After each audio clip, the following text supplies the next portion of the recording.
On now. Ready to go live. And we are live. Welcome again. And it's been a little bit that we've haven't had a hangout. It's been about 2 weeks. Me and Clint kind of got stuff we had to do. We went to a con and we went to I think we took a break for a little bit and kind of regrouped, and man, we're back and we're not going anywhere for at least another 3 months straight. So I hope so. Thank you for joining us. Mike as usual, Nicole as usual. Clint's frozen and his beard's bigger in that frozen shot. So congratulations. It's pretty incredible.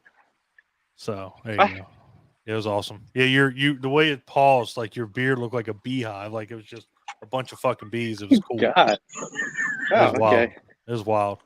So the topic of tonight's conversation is, as you can see at the scrolling ticker at the bottom, Girls Gone Final. No, we don't have. There's no nudity or people partying on buses shaking their titties. It's Final Not Girls. yet. Not one night. Not yet. Let me get Paul in here before we really get started. What's going on, brother? Hey, how's it going? Good. I was about to do this sober. I had to do a beer run, so I'm a couple minutes late. No, man, you're fine. We just started, so now we can welcome Paul to the party. So, yeah. So tonight's subject, like I was telling everybody, Girls Gone Final. It's not college co-eds or anything like that. It's final girls that are in our favorite horror movies. So, no real restrictions here. You can pick a final girl that either lives, that doesn't live, whoever your final, your favorite, girl is in a movie, you can use that. So, yeah. So I guess I'll get us started. So I'm going to take, we actually just watched the new one. So Sidney Prescott from Scream is probably one of the best final girls that I've seen in the movie. I mean, she's just badass. I mean, she doesn't crumble. She doesn't, she's just tough. In the first one, I love the evolution of it. That's what I love the most about it, is there's just like the evolution of her character. And, the real problem with it is that, you don't get a lot of these series that give you that option. Like you have like Aliens, with Ripley. But you never have like, that building of a character like you do with Sydney, with Neve Campbell. So, of course, Scream 3 was probably the weakest because just, it was just one of those, it felt like a cash grab, but they did a real good job of bringing it back and bringing her character back strong. So that's why I definitely enjoy Sidney Prescott from Scream. How many were there total? Five. Okay.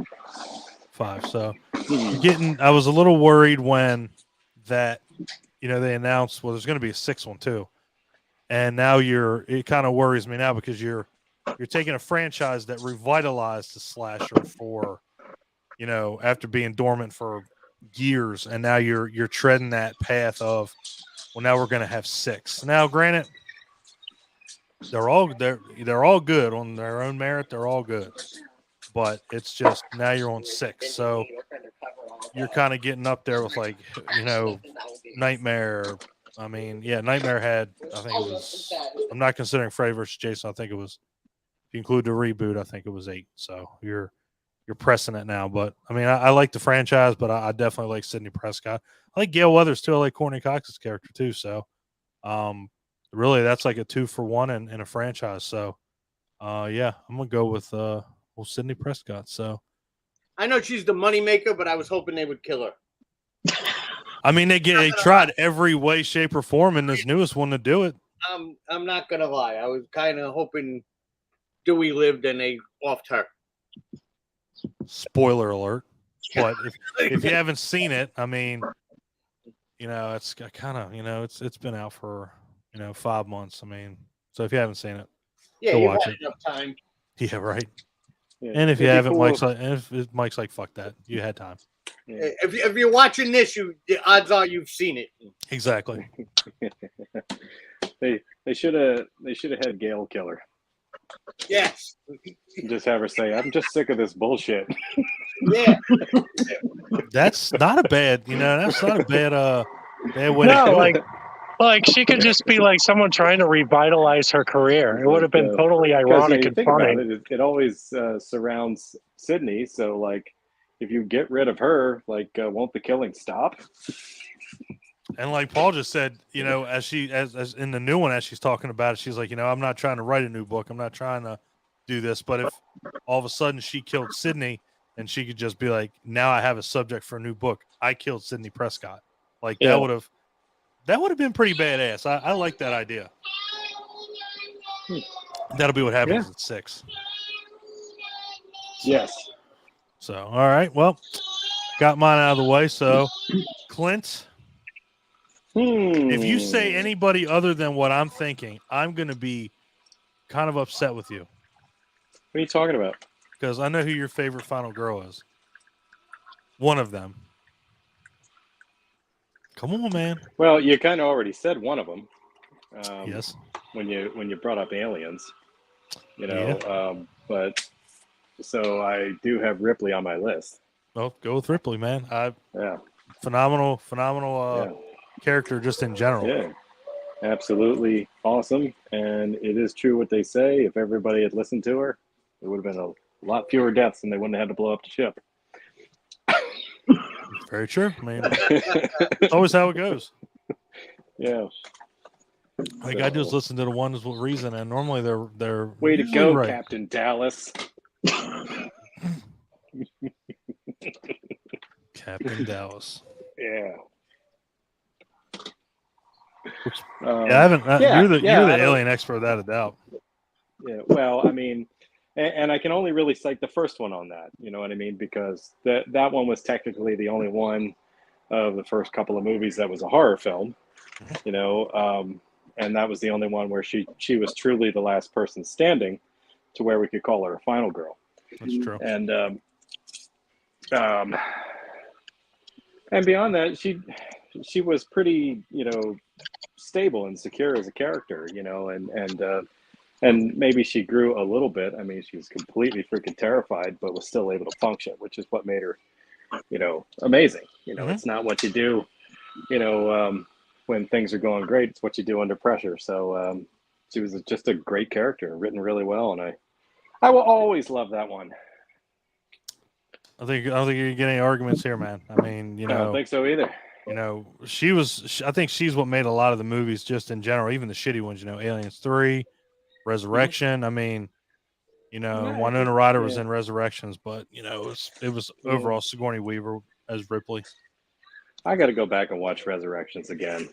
I really do. I feel like I haven't given it a fair shake. You know, no, you probably did. You probably did. Number 3 grew on me. Maybe Resurrections will too. If it does, you won't be on the next podcast. You won't be on this next episode because that movie fucking sucks. That is a terrible threat. Why would you say that? That movie fucking blows because you're threatening to watch Alien Resurrections. Why on earth would you fucking do that? Like, Clint, I've been thinking about revisiting it. It'd be like, well, y'all can watch it fucking together. Y'all do a watch party and y'all have fun and come like back watching, next week. It'd be like we'll do a remix. Watching Burial Ground on purpose, I guess. I don't know. Shut the fuck up, Clint. You know you love Burial Ground. You know it. You know Burial Ground's one of your top zombie movies ever. You know, after seeing House by the Cemetery, it ain't bad. After seeing anything next to House by the Cemetery, it's not bad. So, all right. No, definitely a good one. All right, Nicole. Final girl fists over there. All right. The first one I have is Terry from Motel Hell. Damn. Nice. Yeah. Nice. I mean, this girl went through everything. The bus crash and then almost drowning and then tied to a table saw, thinking she's falling in love with Farmer Vincent. It was just, and, you know, eventually the cop spoiler alert, the cop saves her. Right. Did you watch Joe Bob last night? Is that why that came up? No, it's just one of my all-time favorites. It was the first horror movie I ever saw. Sweet. That's a good one, without a doubt. Yep. It's what the hell is it? What's Roy Calhoun, right? Yep, and Nancy Parsons, and it was that dude rocks it out, man. To this day I can't see like a field with cows in it without thinking of that movie. It sticks with you for sure. Oh, it does. And it's got it's, Ballbricker in it too. What's that, Mike? Ballbricker. Yes, from Porky's. Yep. Takes all kind of critters to make Farmer Vincent's Critters. Yep. It's got a bad fucking tagline. That's amazing. So it is. It's just a classic. I agree. All right. I am not calling you that. I'm just calling you Mike still. You can't do it. All right, for me, the best final girl, I don't care what anybody says, Sarah Connor. I mean, yeah, I'd probably if there was one at the top, it would probably be her and Ripley, just because.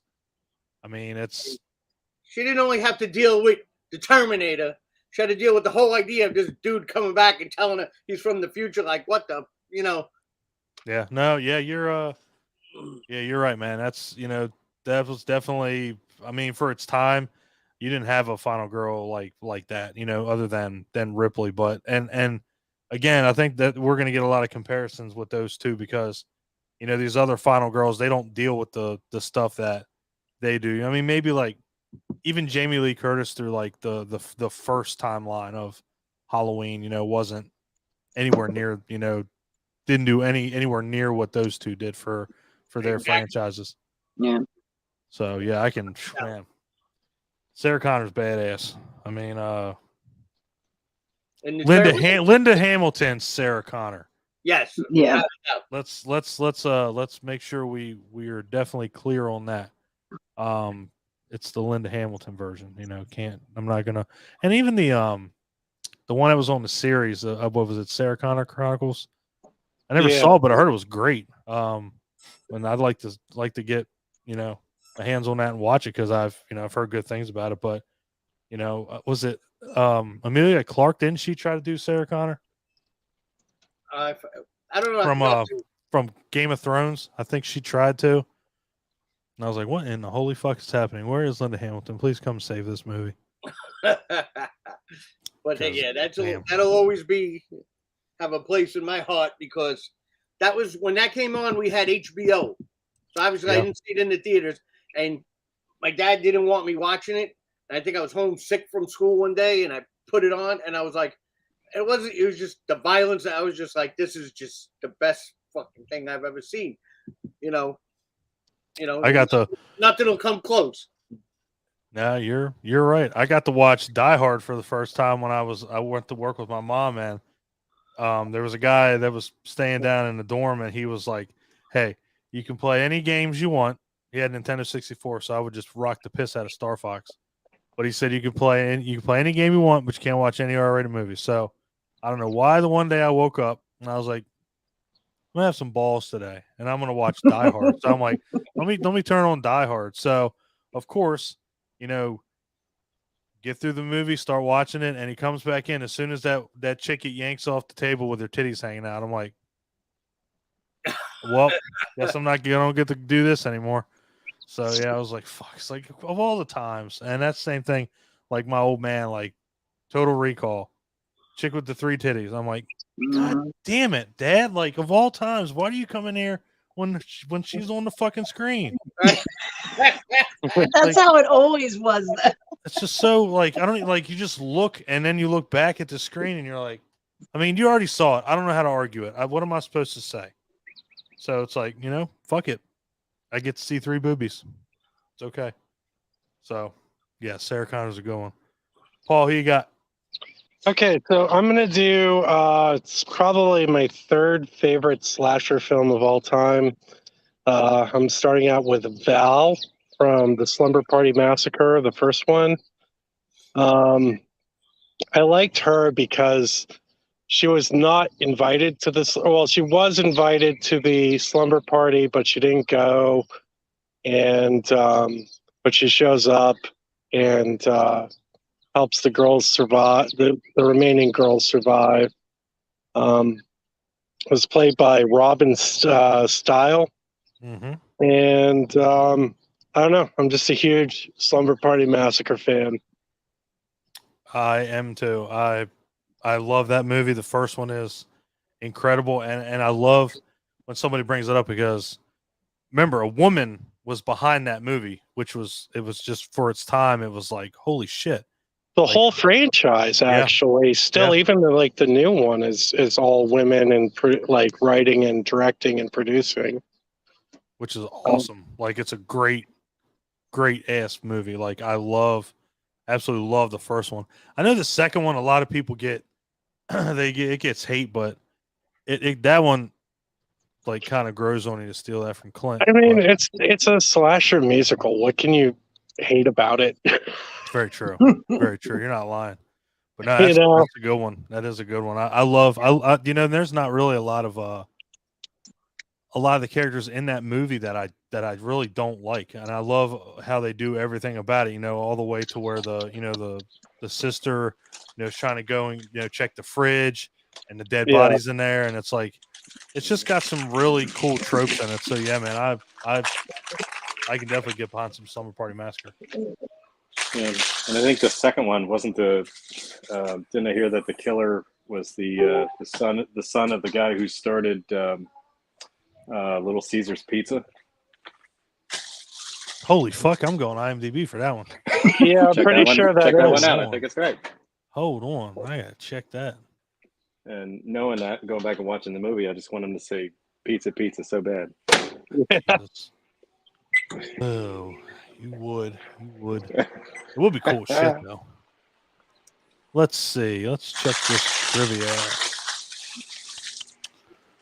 Oh boy, this ought to be funny. Let's see what we got going on here. And he was pretty good in that movie. Wasn't bad at all. Yeah. Oh, I mean, you got like an electric guitar with a power drill in it. I mean, it's oh yeah. What more could you want? Yeah. Oh boy, Clint! I can't believe I'm looking at this. I actually don't even mind the direct-to-video part 3. I think I like all 4 movies. I never saw the remake of it. I never saw that. It's not really a remake. It's just like a requel. Reimagining. Yeah. It's not bad. It's a little weird in parts, I'm not gonna lie. But I mean, you should know going into it because it really caught me off guard, but there is a sexy shower scene with a dude in it that threw me really, really off. Okay. All right. There's also an all-male pillow fight. Oh, well, this is definitely a reimagining. Yeah, it's a total... Is it the same guy that did Night Run Elm Street too? Oh my God. No. I don't want to watch it anymore. Yeah. Yeah. I watched it and as far as the slasher goes, it's not a bad movie. There's just a couple of really weird scenes in it that were put in to be ironic, I guess. Mm-hmm.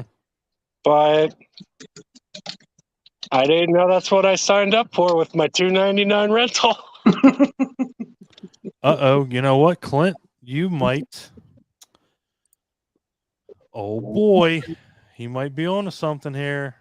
He is, let me see. It is the last name of the person. Boy. Let's see, Clint. I got to know this too. Let's see. It is indeed. I'll be damned, Clint. Good call. What do you know? Yep. So yeah, it's pretty good, man. It's got Olympia Entertainment, Motor City Casino Hotel, the Detroit Tigers, Red Wings. Like this is all stuff that this got their hands in. No, it's saying it's Illich or Elitch companies. Like it's Little Caesars and then everything else I just threw out there. Said in 2018 the organization's total combined revenue was $3.8 billion. So it's not like they're hurting. Well, that factoid really makes me want to have a Slumber Party 2 Sleepaway Camp 2 crossover with Pam Springsteen. And it could just be like relatives of famous people out for revenge. Because Pam Springsteen, yeah, I mean, because Pam Springsteen plays Angela in Sleepaway Camp 2, and you got the Little Caesars guy, his son, as the driller killer in Slumber Party 2. That'd be awesome. I'm in. That should happen. That should definitely happen. And then, you know, one of Bill Murray's many cousins should be in there too. Yeah. Yeah, that's fucking awesome. That's, man, if that happens, that's trademarked here. I got this shit on record, so. Yeah.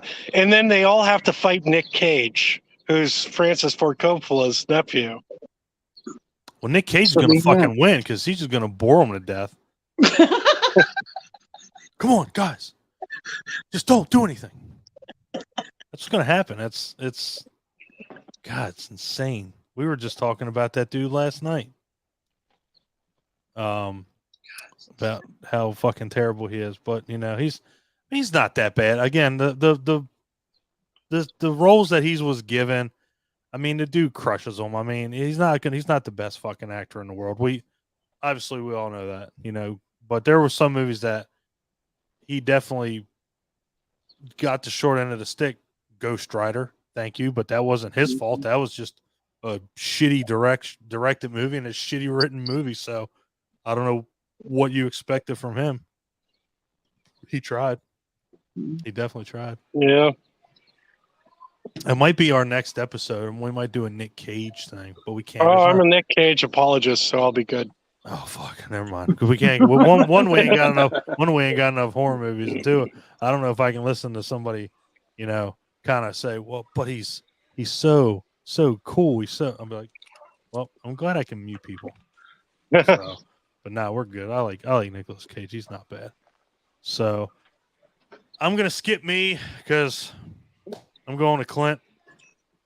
So yeah, because okay. Yeah, you do your thing. I'm gonna go past the obvious. Okay. And I'm gonna go with the movie that's actually called Final Girl. With the chick who basically trained in a whole bunch of like fighting techniques to put herself in the middle of a group of young men who are basically rapists and murderers, and in order to kill them one by one. So by default, she's the final girl, you know, if successful, killing all of these asshole dudes. You know, pretty good flick if you haven't seen it. I've not seen it. I think it's even on Tubi. Oh. Yeah, maybe give that one a shot. It's all right. Oh, yeah, definitely. I definitely will. Who is there? Is there any like popular people in there, or any famous people in there, like celebrities as stars? Yeah. There's at least one notable. Damn it, I can't remember who it is right now. Well, you're on a roll, so I'm going IMDb. Wes somebody. Fuck, I can't remember. I got you. I mean, I could picture him, but I can't think of his name. Wes Bentley. There you go. Yeah. Okay. Got it. To me, he's the most notable person in that. Holy shit. That's the most notable guy. Okay. Well. So I guess that's Veronica is who the final girl in that movie is. Mm-hmm. Okay. I have to check that out. I've been meaning to check it out. Right. So let's go with Nicole. Who you got next? I have Tuffy from Feast. Ooh. Thank you. Fuck for bringing up Feast. God, that movie gets so much fucking hate. I love it. Love it. Yeah, me too. Henry Rollins in pink sweatpants just makes the whole thing. Hell yeah. It's such a good movie. And what she went through. I mean, like she saw her son get eaten by a monster and she keeps fighting. Like I can't get over that. Yeah, it's an awesome movie, man. I love that movie. I really do. It gets so much hate, and I have no idea why. I mean, it's not the best creature feature, but I mean, it's pretty well done, and it had a lot of funding, especially because it was part of that project. Was it Project Greenlight. Project Greenlight. Yep. Yeah. Yeah. So I mean, it had backing, and plus Ben Affleck and Matt Damon were producers on. I think there was somebody else that was on there too. I mean, technically, there was a couple of more high-profile directors associated. Wes Craven. Yeah, I want to say that's probably true. That's probably the one I'm thinking of. Mm-hmm. His name's on it. But they all kept basically calling it a piece of shit before it was even made. So it's kind of surprising to me that it turned out as good as it did. I enjoy that and it does get a lot of hate. There's a lot of people who just can't get over it and want to call it terrible and don't see any charm in it whatsoever. But I'm not one of those people. I like that one. No. It had the Weinstein brothers were producers on it too. Yeah. So it's like it definitely had some names on it. I mean, that's not what makes the movie, some money but behind it. It had exactly. It had some. I mean, the gore was fantastic. I mean, it was amazing. I'm trying to remember what they make it for, like $3 million. Yeah, something like that. Yeah, let me look because that's technically a low budget flick. Yeah, I definitely would say so. When Jay Muse got his face ripped off, that was great. Yep. Yeah. Damn right it was. I love the way they, from the beginning, they freeze framed on each character when they came on. Yep. And said, heroin, life expectancy, the whole movie, and then 5 seconds later she gets ripped apart. I love that. Yeah. It was original. Exactly. When Hero came in. Yeah, just yanked out the door. Pretty good. Yanked out the window. Yeah. No, it's a great. Barely gets the words out of his mouth. I'm here to save your ass, and then he gets killed. Yeah, and then Yep. I thought it was definitely good. There are definitely worse movies that I've seen, but man, like I said, it just gets shit all over. It does. Yeah.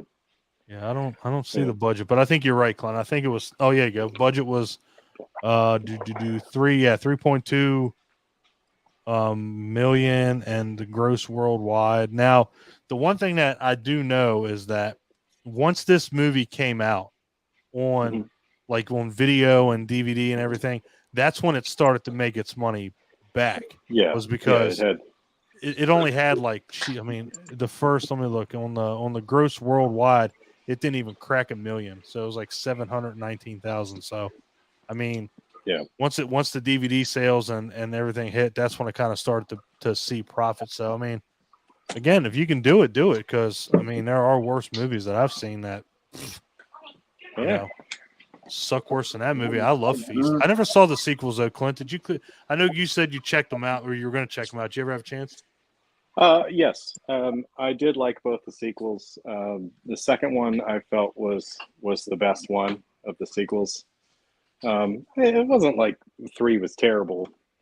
It ended really weird. We talked about this before on one of the other chats that we did, and I just thought it was a really strange choice how it ended. And then of course Ryan jumped all over me. He was like, okay, you watched all of those, and the ending's the part that you thought was weird. Right. And I'm like, well, you have a point. I love there, the names the of them ending too. Was stupid. It's like Sloppy Seconds, and then what was the third one? Happy Finish. Happy Finish. Like, that's right. Damn. Kudos, guys. Yeah. All right, spreadsheet.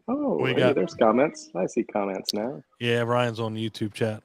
Trying to get people over there, but yeah, it's Saturday night. I know. Are you able to bring them up on screen as people say them? Yeah. Yeah. Well, they may as well have participation, right? That's right. That's right. Yeah, that's the only thing that I can say. Oh, there you go. But I can do it. I can do it. All right. Mm-hmm. All right, cool. Spreadsheet. Do your thing. Lord help us. Alice and all the Resident Evils. Oh, fuck. Really? Fucking God. You know, I fucking hate those movies. And it ain't and it's what? It's only because I'm so I'm just so into the games that when you see that shit and then you're like, this is not like the games. Now again, it doesn't need to be,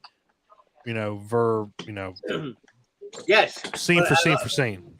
But I like Alice so much that it's not like the games. And then when the new one came out that was like the game, I was like, where the fuck's Alice?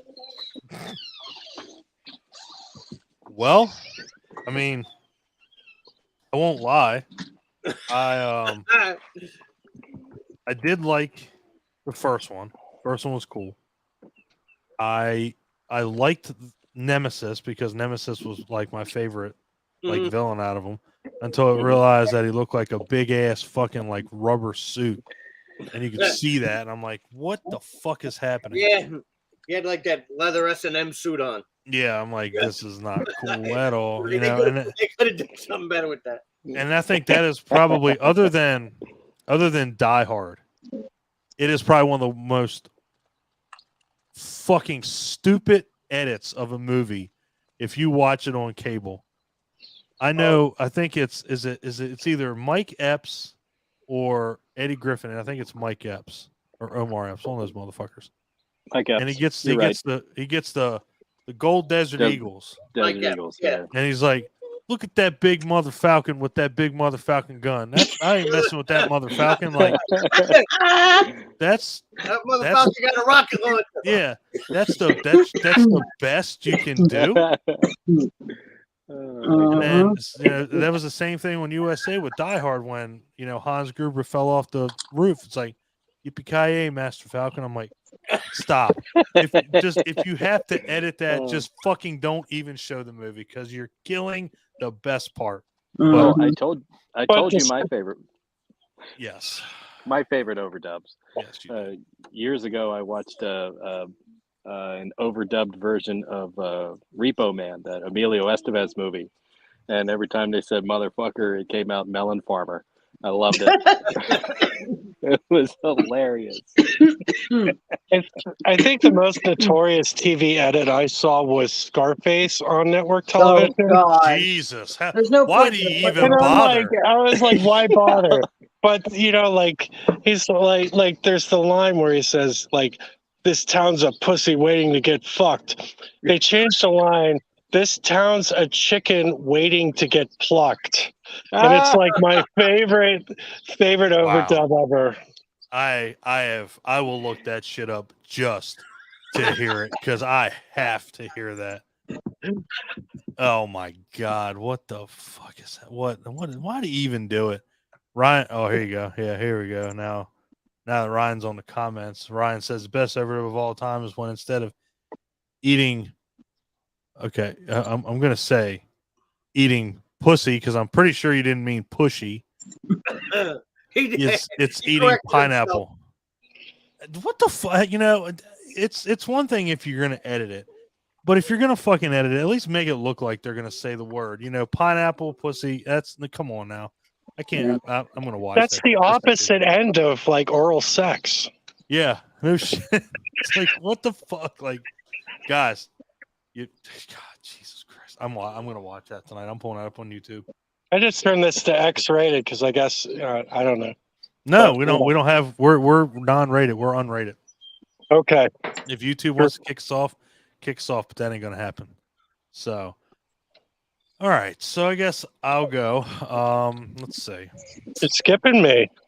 Oh shit, that's right. I have an entire list here. An entire list. But it's not a spreadsheet. No, it's not. This might be the longest, guys. This might do it. I'm probably not going to do them all.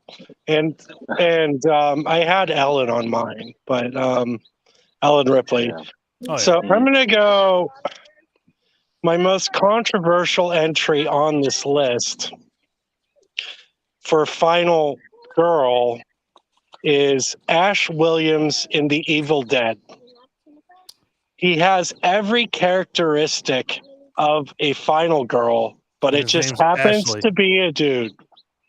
Yeah. Even his name's Ashley. Uh-huh. I'll allow it. But instead of the boyfriend goes psycho and tries to kill her, it's the girlfriend goes psycho and tries to kill him. He has to, deal with everybody going crazy and getting killed around him. And so, yeah, I think for my most controversial nuclear take for the great final girls is Ash Williams in Evil Dead. Damn. And Evil Dead 2.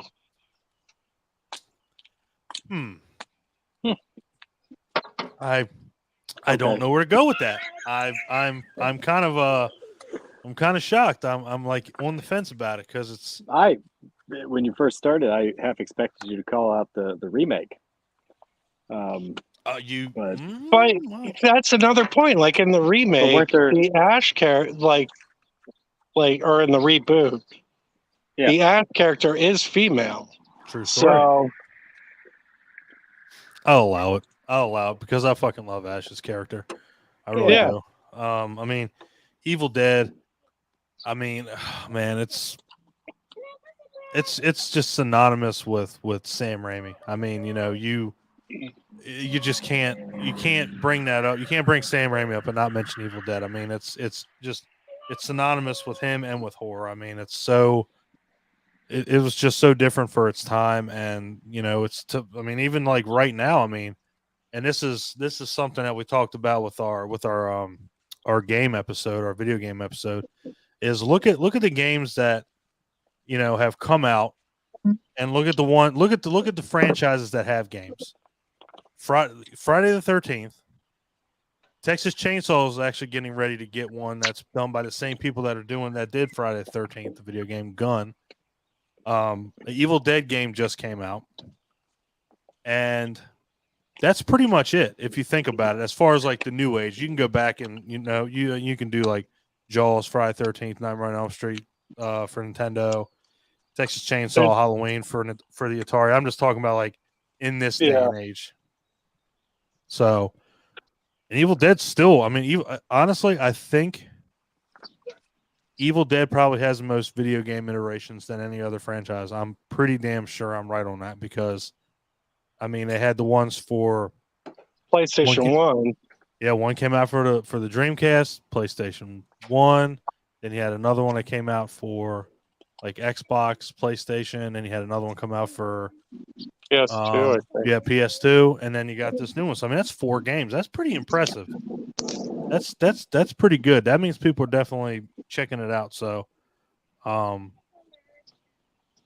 yeah, I mean, I'll let that one slide because that's pretty good one. Forgotten great final girl is Laura Wendell. Is that the chick from Evil Dead? You got to be more specific, Ryan. Come on, goddammit. You can't just throw a final girl and not do the franchise. I don't have her on my list, so I can't tell you. I'm pretty sure none of us do. So if he wants to elaborate, he can, which I'm sure he will. Let's see. I'm going to go with... Who am I going to go with? All right, fucking Ryan. He's out. She played Anne in Zombie 5. Zombie 5 does not fucking exist, okay?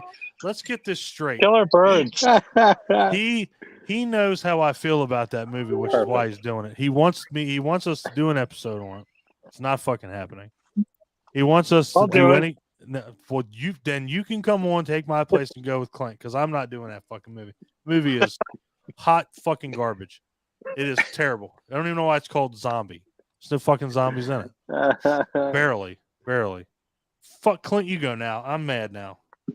I'm pissed off now. Fucking Brian's gonna bring up. I can't get away from fucking Zombie 5. No matter where I go, I can't. Yeah, I get it in text. I get it in chats every day. I get it. Yeah. Request emails at least once a week. So yeah, I'm just fucking with you, Ryan. I love you. I'm gonna go with Hostel Part 2. Okay, elaborate on that. Why? It's another movie where basically everybody gets put into the desperate situation of being killed in the rooms by the paying customers who are there to murder people for sport. And once again, someone escapes. So in the first movie, it was the dude that escaped. Technically, there was a final guy. In the first movie. In the second movie, it's the final girl. She escapes her bindings by tricking the dude into letting her out. And then she basically ties him to the chair and holds like a large pair of shears to his junk and negotiates with the people running the facility to be released. But they're like, hey, you can't go until you kill somebody. So she like chopped his shit off and threw it at the dog that was standing in the room. So technically, God damn. Yeah. And she's like, let him bleed to death and walked out. And so it's pretty good. Well, that's pretty good. Chop his dick off and throws it to a fucking dog. Yeah. That's pretty good. And so technically, she's the final girl. And we just I've never seen it, but I might now. Hold on. The guy that got his dick cut off is the final girl, or the chick that cuts his dick off he's is dead. Okay. Just making sure, because you were like, "Oh, final girl." I was like, "Well, I mean, technically, you're at that point. He is a girl." So, I was making sure. No, nope. They let her go once she killed him. Yeah. Well, I mean, really didn't have much of a fucking choice. I saw the first Hostel, and that was it. I can't get in. Those are just ones I can't get into. I saw the second and the third one. The third one's a piece of shit. So, I mean, take your chances with it if you want to, but I'm not a fan of that one. But part 2, pretty good. All right, I'll check. I'll at least check it out one time. There's a couple, Last House on the Left, or I Spit on Your Grave or something like that, or Revenge. Like I like those movies. Like I like to see the character. The comeuppance of the female that comes up and is just like, guess what? I'm gonna fuck your day up. And normally, I mean, they do without a doubt. But yeah, Hostel, I don't know. I watched the first one and I just felt like I was watching like a half. Yeah. Like first 30 minutes was a porn and the next 45 minutes was torture. I'm like, yeah. It's that torture porn stuff that I don't really like, which it's surprising that I liked the second one, but it's just because the ending is so satisfying. You know what I mean? It's like your path to get there is not much different than the first one, but the ending is more rewarding in my opinion. Nice cameo by Edwidge Fenech, the Queen of Giallo in part 2. That is true. Now that much I knew. Yeah. Was that in the opening scene? She's the Bathory, like the Countess Bathory killer. Gotcha. Yeah, that's wicked. That's wicked too. Like that's the naked bitch with the sickle. Yeah, I'm sorry, Indeed. the scythe. Yeah, sickle. God damn it. We talk about this. Yeah, get it right. Get it right. Damn it. So of course. I will let Ryan. I will let him say his piece. Oh, you? No, he's all right. He's got it. He's got it. All seriousness, Lisa Wilcox, who played Alice. Nightmare on Elm Street 4 is his favorite final girl. Trump's Heather Langenkamp or Patricia Arquette any day of the week. I have Patricia Arquette on mine. There's just some Quite definite a statement. Yeah, that's some controversial shit. I am not responsible for any hate mail or hate text that you get. No, I mean that's the cool thing about these, and honestly, so Friday the 13th and Nightmare on Elm Street kind of went hand in hand if you think about it, because you had, and I know I'm going to ramble these off. That's not going to take away the fact if you bring them up, that's perfectly fine. But you had Adrienne King, you had Amy Steele, in the first two, and then you had Heather Langenkamp, and you had Mark Patton in the second one, which God bless that motherfucker. I love him so much. But you had, Kim Mears was the final girl, if you want to give, a girl the credit. She was the female lead that was in it. But I mean, Lisa Wilcox definitely brought something different, because it was cool that she, especially I think it was the fifth one where like her friends start dying and she starts getting like pieces from them. Like she's got the one thing she wraps around her wrist. She's got the headband and cool. I mean, it's definitely cool. So I can definitely understand where he's going with that. And we've had a conversation about part 3. I like part 3. I really do. But after I got the Blu-ray set and I started watching them again, I really, really like part 2. I really love part 2. It's just it's so different, and it just gives you that like grungy, dirty feeling. What the fuck happened to Poe? I don't know. But yeah, Ryan, I definitely will. I'll back you up on that one. Must Lisa have Wilcox, been something you said. Well, god damn it! I don't know if I He's no. like, fuck this, I'm out of here. There ain't no way that I offended anyone yet. I'm not drunk enough yet. Oh, okay. We're not there yet. If I get when we get, I probably need like 6 more beers and 8 more shots, and then I can start offending people. And I'm not doing that. So I want to keep this on the roll. I want to keep it going. But yeah, I would definitely say Lisa Wilcox. Definitely a good final girl. Not my favorite, just because I like Patricia Arquette. And I love Heather Langenkamp, of course, but I think all the final girls in other than part 6, which here we go. I know I'm going to get shit for that. Now he's definitely going to blast me for that one. I fucking hate part 6. Freddy's Dead is a fucking pile of shit. Horrible. God, that movie is fucking terrible. So I read on somebody's Facebook earlier. They were like, "It's really." I watched it again, and it's got some good segments. I'm like, well, then you didn't watch the same fucking movie that I did. I can assure you of that. You watched some other movie, because it ain't that. Because there ain't no redeeming quality. Clint, I know that's our shtick. That's what we do. There is no redeeming quality of that. And if we ever review that, it's going to be our shortest goddamn episode ever. So, yeah. I thought I offended you for a second, Paul. I was like, there ain't no fucking way I offended him. Clint's like, must have been something you said. I'm like, bullshit. No. Like, no way. I was trying to send the link to the live thing to my friend, and I accidentally exited out. Yeah, I keep doing that with certain people. They're like, hey, can you send me a link? I'm like, yep. And then they hop on, they get right back out. I'm like, I don't have to let you into the link. You can just sit there and chat if you want. Just go on the YouTube channel like Ryan's doing. Ryan's at a cookout, so he's just blowing it up. Yeah. So another final girl that I have, is it my? Can I go? Is it my turn? It's nowhere near your turn. Ew. Okay. Sorry. I don't fucking know. I lost track. It's just a good conversation. Clint, go. Yeah, I feel like I just went. It's up to Nicole. All right. Oh, there you go. All right. I'm a little biased on this one because it is a Sadler movie. Cue Mike to roll his eyes. I got to go with Geraldine in Demon Knight. Oh, that's a good one. I know I like that movie. Jada. I like that movie, dude. Oh, yeah, well.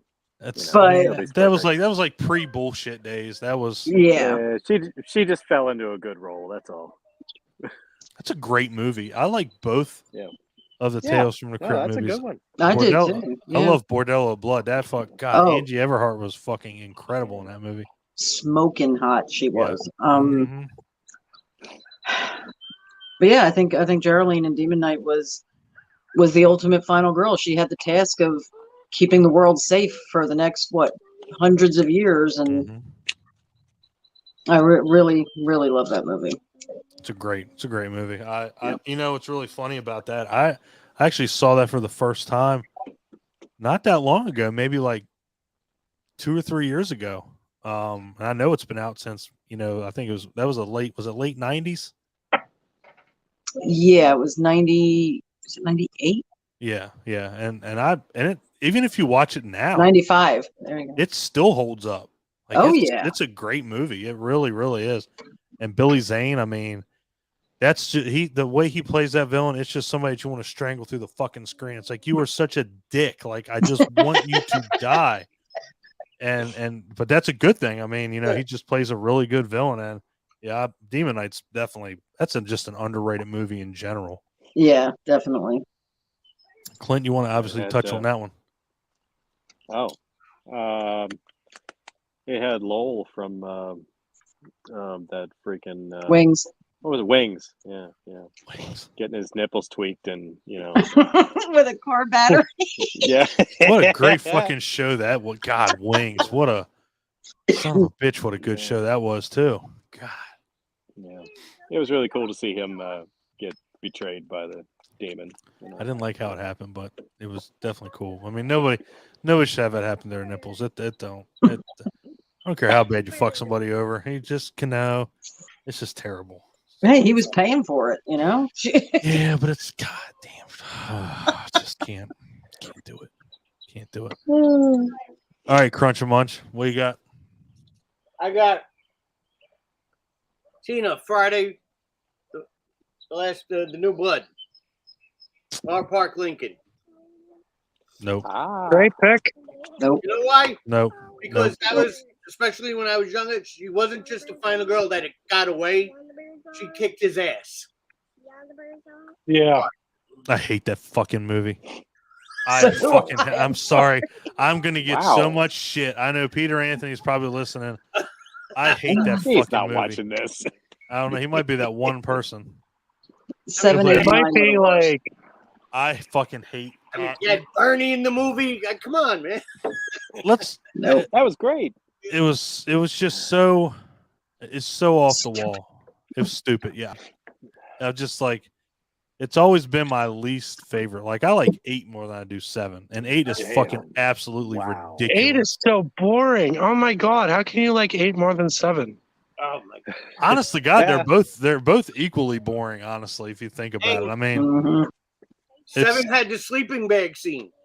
okay, The now, only good thing in you it. beat me to that. That was one of the only good things. And here's the thing, I think the reason why I don't like it, and honestly, it doesn't.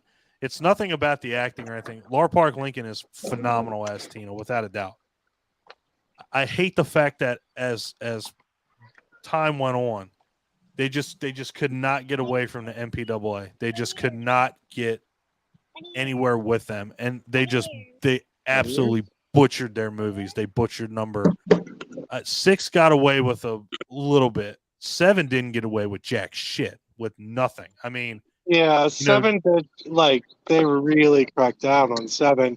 And, like, I was really hoping when Scream Factory released the box set that they would miraculously find the uncut version of 7. But, it doesn't exist. Yeah. I mean, somebody saw it. They shot all that stuff. Yeah, somebody definitely saw it. It sucks that we're never going to get to see it, because I think that would make that would literally make the movie a million times better, because again, Jason's not going to walk out with a fucking tree saw and just, and you're just dead. No, that shit's cutting in and your intestines are flying out. It's going to show what it can do. And but if you really think about it, I guess maybe other than 4 and 5, I would probably say those 2 were probably your bigger, like, gore effects, especially like when fucking Corey Feldman goes ape shit on Jason at the end. He slides down the machete. Like, that is just ridiculous. That's Tom Savini, of course. Yeah. But then like 5 comes along and you got, the axe to the back of the head, the axe to the waitress's, gut. That tree. Yeah. Oh my god. But yeah, like 5 was where they really started cracking down, and like 5 also has like the most sex in it, and like that's why when 6 came out, they cut out all the sex, and they like there's like implied sex, but like there's no nudity at all in that one. Very true. And 3 has the second least amount of sex in it, and then but that one just has tasteful side boob. There's no actual like real nudity in that one. I love that analogy, tasteful side boob. That might be one of the best things I've ever fucking heard. Tasteful side boob. That's gonna be my new gamer tag on my Xbox. Tasteful side. I'd be like tasteful side tit. Yeah. Just fucking love that. God, that's great. So fucking great. No, and I think that's why I didn't like 7. 7's not a bad movie. It's really not. Like, and Laura Park Lincoln is fucking incredible. She is amazing. Her and Terry Kaiser are amazing in that movie. It's just the edited version is just goddamn. It's fucking hard to watch. Yeah, and I think another great movie that I might have mentioned once or twice, House 2. The second story. You're muted.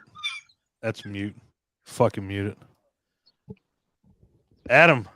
Hey, what's going on, guys? You are on the stream with us, sir. How are you? What are we talking about? We're talking about Final Girls. Talking about Girls Gone Final. Not okay. Girls Gone Wild. God damn it! I know people are probably going, well, you all ain't talking about nudity or anything. No, god damn it! It's Final Girls and horror movies. That's what we do. Okay. All right, I gotta give Mike his freedom of speech back because fuckers. Okay, House 2. He loves House 2. Apparently, I don't know why. It's rough. It's rough. I revisit. I loved that movie when I was little, but like I watched it again as an adult, and I was like, it was pretty bad. It's got Cliff Clavin. It's got Kane Hodder getting his ass kicked. Stop it. There's nothing you can say is going to justify this. Just stop. It's got Bill Maher. Yeah, there's so much going on in that movie. Just stop. We can move on. Why can't you like House 1? Oh, it's way better than House 1. Because that one really sucks. You full shit. Clint, shut the fuck up. That's gonna get you muted. That's gonna get you kicked. What? Nah, that ain't gonna get you kicked. I've seen that one recently, and it was not good. I hate you. Well, I'm gonna let Adam. I'm gonna let our guest that just hopped in go. So, basically, what you do, you pick a final girl that you liked out of a horror franchise. It doesn't matter what one it is. You know, Friday the 13th has many of them. You can pick whoever you want. You know, so we've gone through obviously a lot of the ones everybody's going to go with. Ellen Ripley. Yeah, okay, yeah, you went. Yep. Mike did. Sarah Connor. I did. Sidney Prescott. I did Ash, what you know. Right. Yeah, he did Ash Williams, which is fucking insane. I let it slide. I don't know why, but I let it slide. So I will let you go, Adam. You go right ahead and pick. All right. Let's see here. You guys already kind of nailed a lot of the you know, some of the more iconic Final Girls. Do we have to? Is there like a any kind of timeline I have to adhere to, or just any movie? Nothing. Nope. You are free to go. In fact, and you can even do a girl that wasn't final. Like if there's one that kind of gets towards the end and then she dies, you can even do that. But you don't have to adhere to. We don't have any rules. We just like having good conversations. All right, cool. Are there any? This is kind of a newer movie. I mean, you guys kind of like touched on a lot of the iconic ones already. I'm sure Laurie Strode's already been brought up, and some of the other ones. Laurie Strode has not been brought up. Believe it or not. All right. Well, I'm not going to bring her up because she's not one of my final. Okay. Well, I'm gonna. Any Cabin in the Woods fans? The Cabin in the Woods. I am. All right. So the main character, well, one of the main characters of that movie is her name's Dana Polk, and you know, I mean, that whole movie is kind of genius because it kind of like is a deconstruction of all of those tropes anyway. And so like going into the film, like you're not really even sure who the final girl is going to be. I guess that's sort of kind of the case with a lot of slasher movies. It's true. But I don't know. I just thought that for a final girl, she was she's one of the most recent that I can think of, and I think she's actually a pretty cool character in the movie. Especially because there's a part where you're pretty sure that she's like the redneck zombies get to her. And then it turns out towards the end that no, it's not. And at that point, it's kind of like revealed that she's the final girl, or at least you start to guess that that's where the movie's going. Right. I'm just a really big fan of that movie. I just think it hits all the right notes for me, and it's just a great homage to like the plethora of 80s movies that actually took place in the woods around a cabin. How many can you name off the top of your head? Probably at least a dozen, and I just think it's a great movie, and I think she's a pretty good character. No, I it's funny because I watched Nicole because I was looking at everybody's reaction, and she did what's really funny about that. What's really funny about it is the very first time I watched it, I absolutely hated that movie. I had no idea. I was like, "What is happening? Why just?" And then I watched it again, and I was same way Adam. I was like, "You know what? This is fucking genius. Like this is just so different than any other horror movie that's probably ever been released that I've seen." And it's I think the biggest thing is it just makes fun of itself. Like it's not taking itself seriously, which that's what makes it even better. Is like after watching the second time, I'm like, this movie is just batshit nuts. It doesn't take itself seriously. I'm not taking it seriously, and it's got some really good like gore effects. When they get to the end, where they go into the underground lair and they see all these fucking, the nightmares and everything, they all come out. It's like, well, that's pretty fucking cool. The ballerina freaked me out a bit. The ballerina is with terrifying. Just the mouth. That should be in a movie on its own. That should be a spinoff because that shit is terrifying. Like Paul said, I like the unicorn that just kind of like gallops down the hallway and just gores people. And gores people, yeah. It's insane. That's what's so cool about it is that it's that's just so different from any other horror movie. It's a monster lover's dream, and it's like I grew up first and foremost like a monster movie fan, not so much horror movies. Like that's kind of like the after effect of growing up with monster movies, like Universal Monsters, Godzilla, all that kind of stuff. And if you like, if you're, a fan of monster movies, it's like there isn't really a better movie to watch from the year 2000 on. There really isn't. I'll give you that. Such a great movie, I'll give you that. Maybe like a few, like Host? The Host. I think that was that was a good one. But I mean, like to the level of Cabin in the Woods, it's like I don't think that exists. It's like it's pure insanity. And again, after watching it a second time, I definitely enjoyed it a lot better than I did the first time. So yeah, and the characters, and I like the fact that you brought up, like the characters that are in there because you didn't really know who was going to survive. You thought this person was going to, I mean, hell, everybody thought, well, this has a Hemsworth boy in it. That dude's surviving, and he goes off the cliff and just fucking falls to pieces. The funny thing about that too is because that movie came out after Thor, but it was filmed before Thor, so he wasn't even a star when that movie came out. Or I'm sorry, he was a star when it came out, but he wasn't a star when he filmed it. Right. Yeah. He was just some rando actor at the time. But audiences that went to see it just assumed that he was going to be the lead, that he was going to be the guy that took charge and saved the day, and that's not what happened. Right. And if nobody's seen it, spoiler alert, the final girl in that is theoretically it's Dana, but Sigourney Weaver too. I mean, it's wild that she's in it too. It's like, well, and I think they did their homework with their casting, especially, they knew who were going to play these roles right.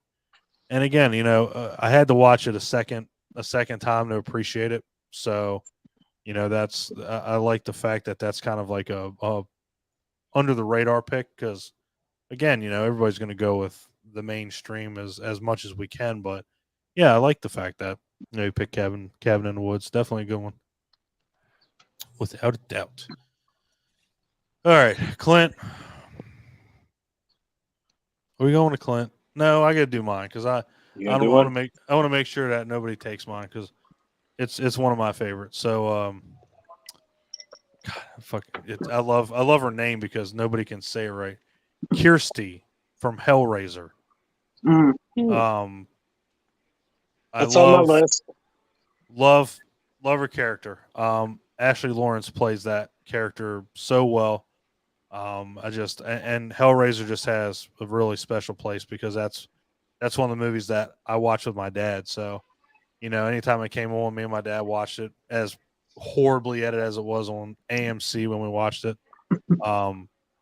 Still just a great movie, and Pinhead's got so many great one-liners. It's just insane, and I'm really looking forward to this new reboot that's coming out for it. It should be really good now that Clive Barker's got his hands on it again. So, Hellraiser definitely has a special place, and she shows up in the second one, just as good. Then she shows up later on. I think it's Inferno, one of the later ones. It's Inferno. Yeah, you're right. And it's and you can ask Clint because out of anybody on the call, Clint deals with me the most. He knows I love that universe. If you can like make it consistent, like have a character come back and actually be like involved in the story, and that's how it was. And I appreciate that. So yeah, Kirsty from Hellraiser is definitely up there for me. So I actually like the second one better than the first. And I can honestly tell you are. I don't want to say I'm not going to say you're in the minority. It's just so bad. My wife absolutely adores the first one. She fucking hates the second one. But absolutely Julia hates it. Came to life in the second one. She's one of my favorite female villain ever. Claire Higgins played that role so well. You hated her. You fucking hated her. It didn't matter. You were like, I don't care who else is in this. The Cenobites aren't even the bad guy. That bitch is the fucking bad guy. And it's like, I hate her. And yeah, she played that so well. I agree with you 100%. I love the second Hellraiser. Me too. I mean, I love them both, but I really I'm a bigger fan of the second film. That's definitely, like I said, it's definitely that seesaw. A lot of people love the first one because of what it brought to the table, but the second one, it just added more to the story. It just added more to the lore of Hellraiser and explained more. It's like, where did they come from? That was the big thing that was always something that I asked. I'm like, well, who are these guys? Where did they come from? And then you get the explanation, and I think it goes a long way. Again, you don't need a lot of exposition. But there you do, because it's like, I don't know anything about these guys, and yeah, I put them definitely on an even playing field. And again, just the first one because with my dad watching that, that was my ticket into horror. So that's why I give it the slight edge. But the second one, I fucking love the second one. It expands the mythology like just enough. That mythos gets expanded. Yeah. And it makes you ask questions, too, because at the end where they get turned back into humans, then you start to wonder, well, and it's cool because if you go and you look at all the synopsises about them, they talk about, well, what did they do as a human that got them turned into Cenobites? And then you see, out of them all, you see the Chatterer, who's a fucking 12-year-old kid. What did he do to get turned into a Cenobite? What did he do that was so bad that he got turned into the Chatterer? And you start asking questions, and then that's what kind of gets you to go, well, I'm going to watch the third one. And even the third one, I wasn't like, I didn't hate it. I fucking don't love it, but I don't hate it. It's still got Pinhead in it, but it drops in quality. I actually like 4 better than 3. That's the space one. I know that they're doing a reconstructed cut of 4 because is that Hellseeker? Oh no, Bloodlines. But 3 is good. I mean, it's not great like the first two. I like Hellraiser 2 more than Hellraiser 1, just because I'm a sucker for a good mad scientist movie.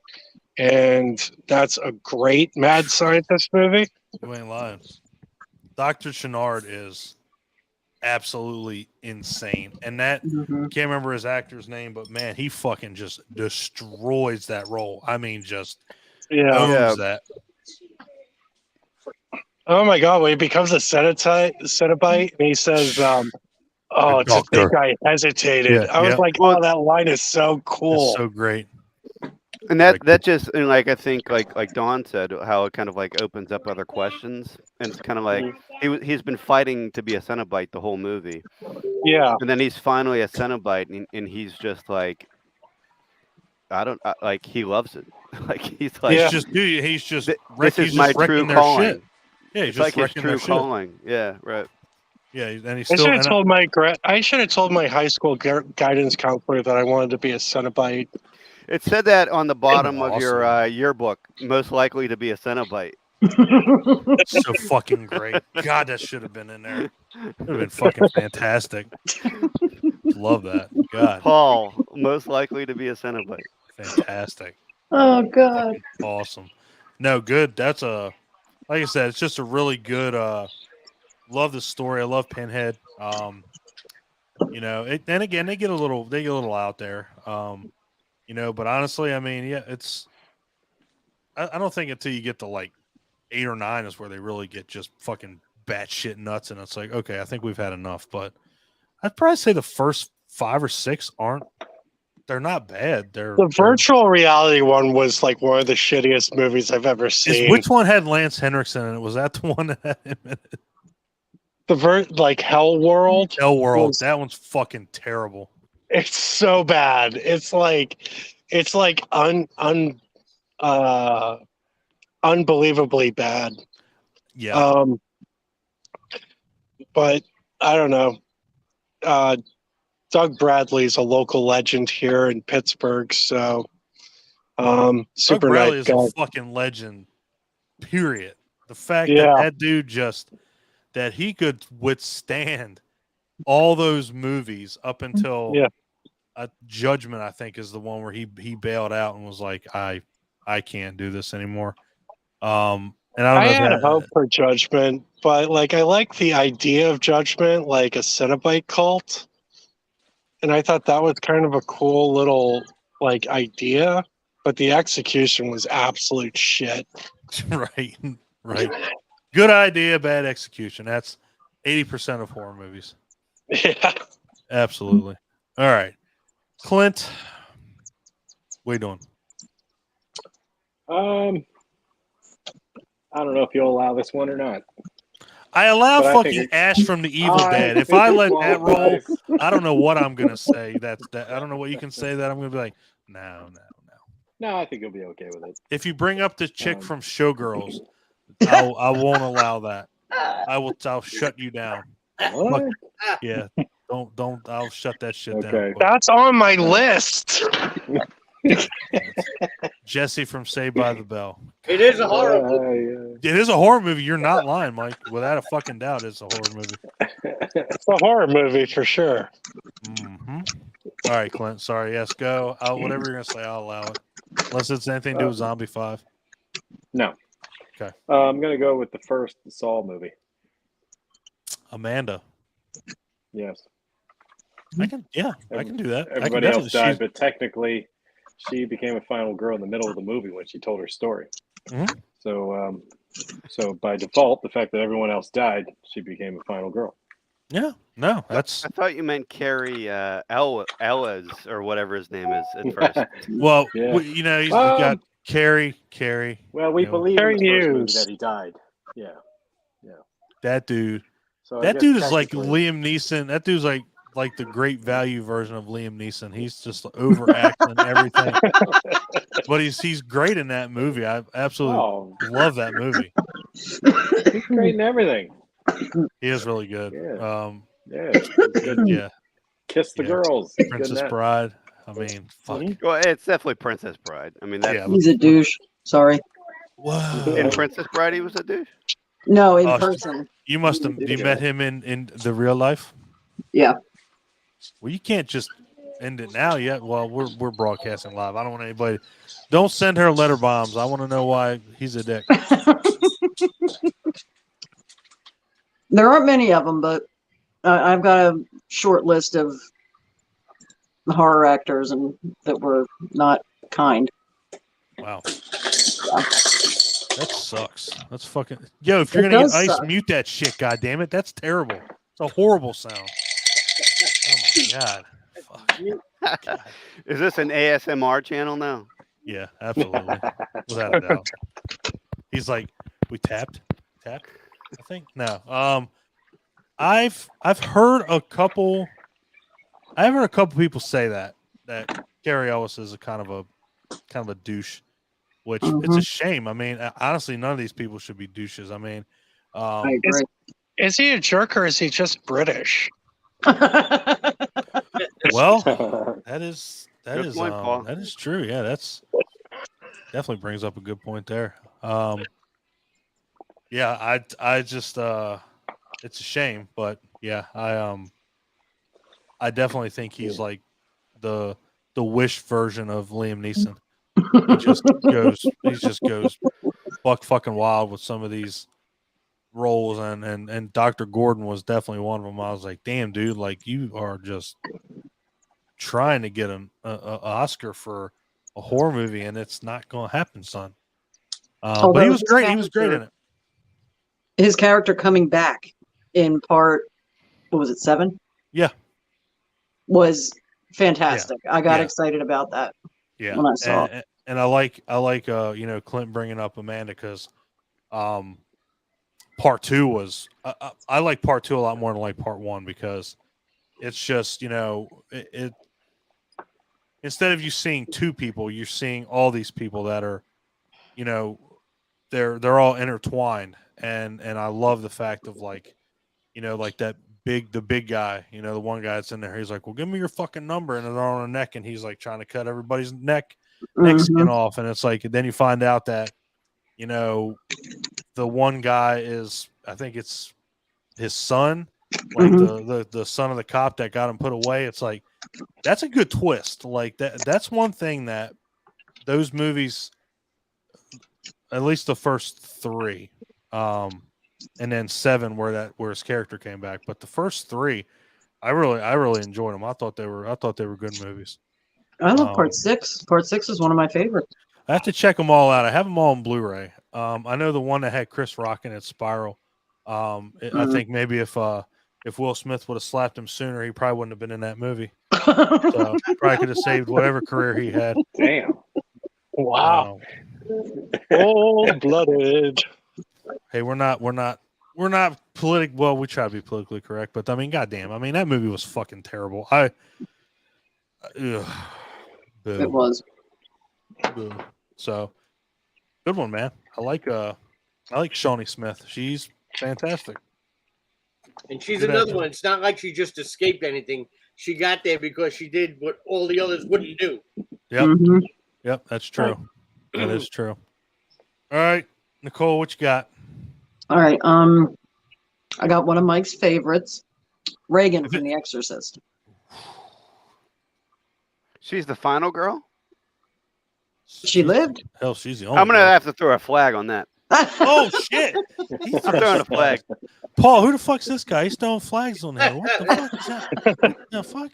Thought only I could throw flags and mute people. Nah. All right. All right. So if you're throwing a flag, go ahead. Why are you throwing a flag?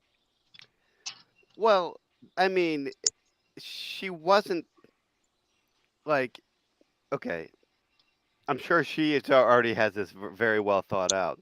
She's I one of the probably should have waited until she started talking till I threw the flag. But I mean, like the classical definition of the final girl is just like the like the heroic feminine character who's been like kind of like chased throughout the film, and gets into has to use her wits to, kind of like get away from the enemy, defeat the enemy, use her intelligence, use her, grit. And Reagan lays there She for 4 levitates. for 4 hours or however long that movie is. It feels like 4 hours. It's a really long like, movie. Holy shit! So I'm gonna say, so Reagan lays there for 4 hours, and at the end of the day, the priest takes the demon. Spoilers: has anyone not seen Exorcist? If anybody hasn't seen this fucking movie, I do not feel sorry for you. So, and then Father Karras saves the day, right? And the little girl who's been laying there for however long, getting bed sores. Damn, Adam is fucking savage.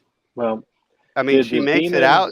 Does she make it out at the end of the at the end of the movie? Yes. Is she a girl? Yes. Is she a final girl? I don't know. I see her. I definitely see the both ends of the spectrum. Well, I would probably say her mom is more of a final girl because she gets the shit beat out of her. She gets, she has to come up with the fact that he's trying to, you got to convince this priest that, hey, my daughter has never spoken in this language before, and then come to find out it was just English backwards, I think is what they said. But she still got to convince the Father Karras to come in and do this, and I would say I mean I'm gonna go with I'm gonna let Reagan fly, but Adam, you bring up a good fucking argument without a doubt. I mean, but that being said, I still want to know what Nicole has to say. Oh, Nicole, trust me. This girl's got counterpoint after counterpoint. So no, I'm sure she does. I'm sure she's gonna tear me apart. We don't do that here. We don't. Everybody here's got their opinion. We love hearing it, and that's what makes this fun. So, but I do want to hear what Nicole's got to say. Okay, one of the reasons I have her on the list is because you had said it's not just a girl that survives. Like if she dies in the end, she can still be a final girl, right? Sure. So I thought there was some leeway here. No, you're right. You're 100% right.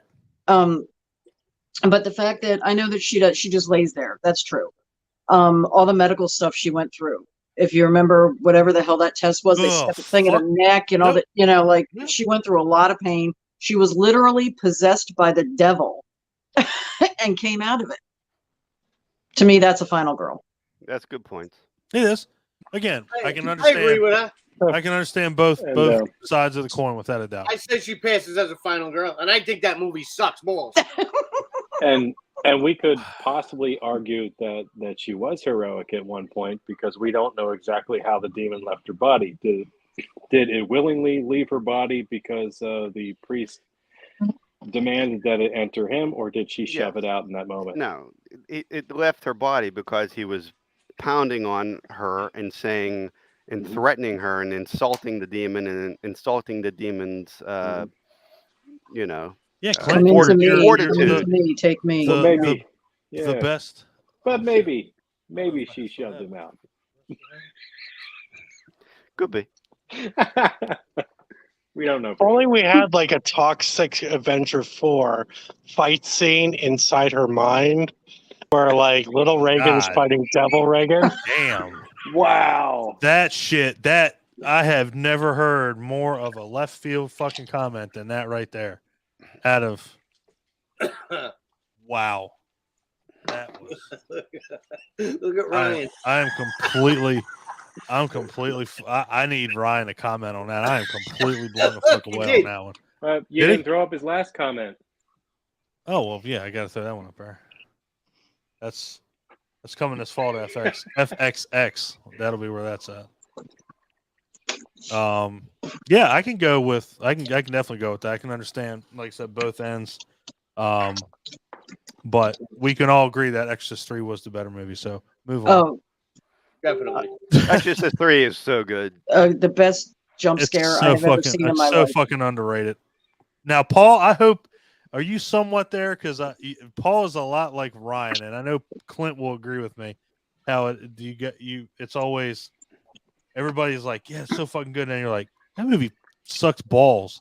So please tell me Exorcist 3 is No, at least. Exorcist 3 is fucking great. I actually like it better than the first one as well. Yeah.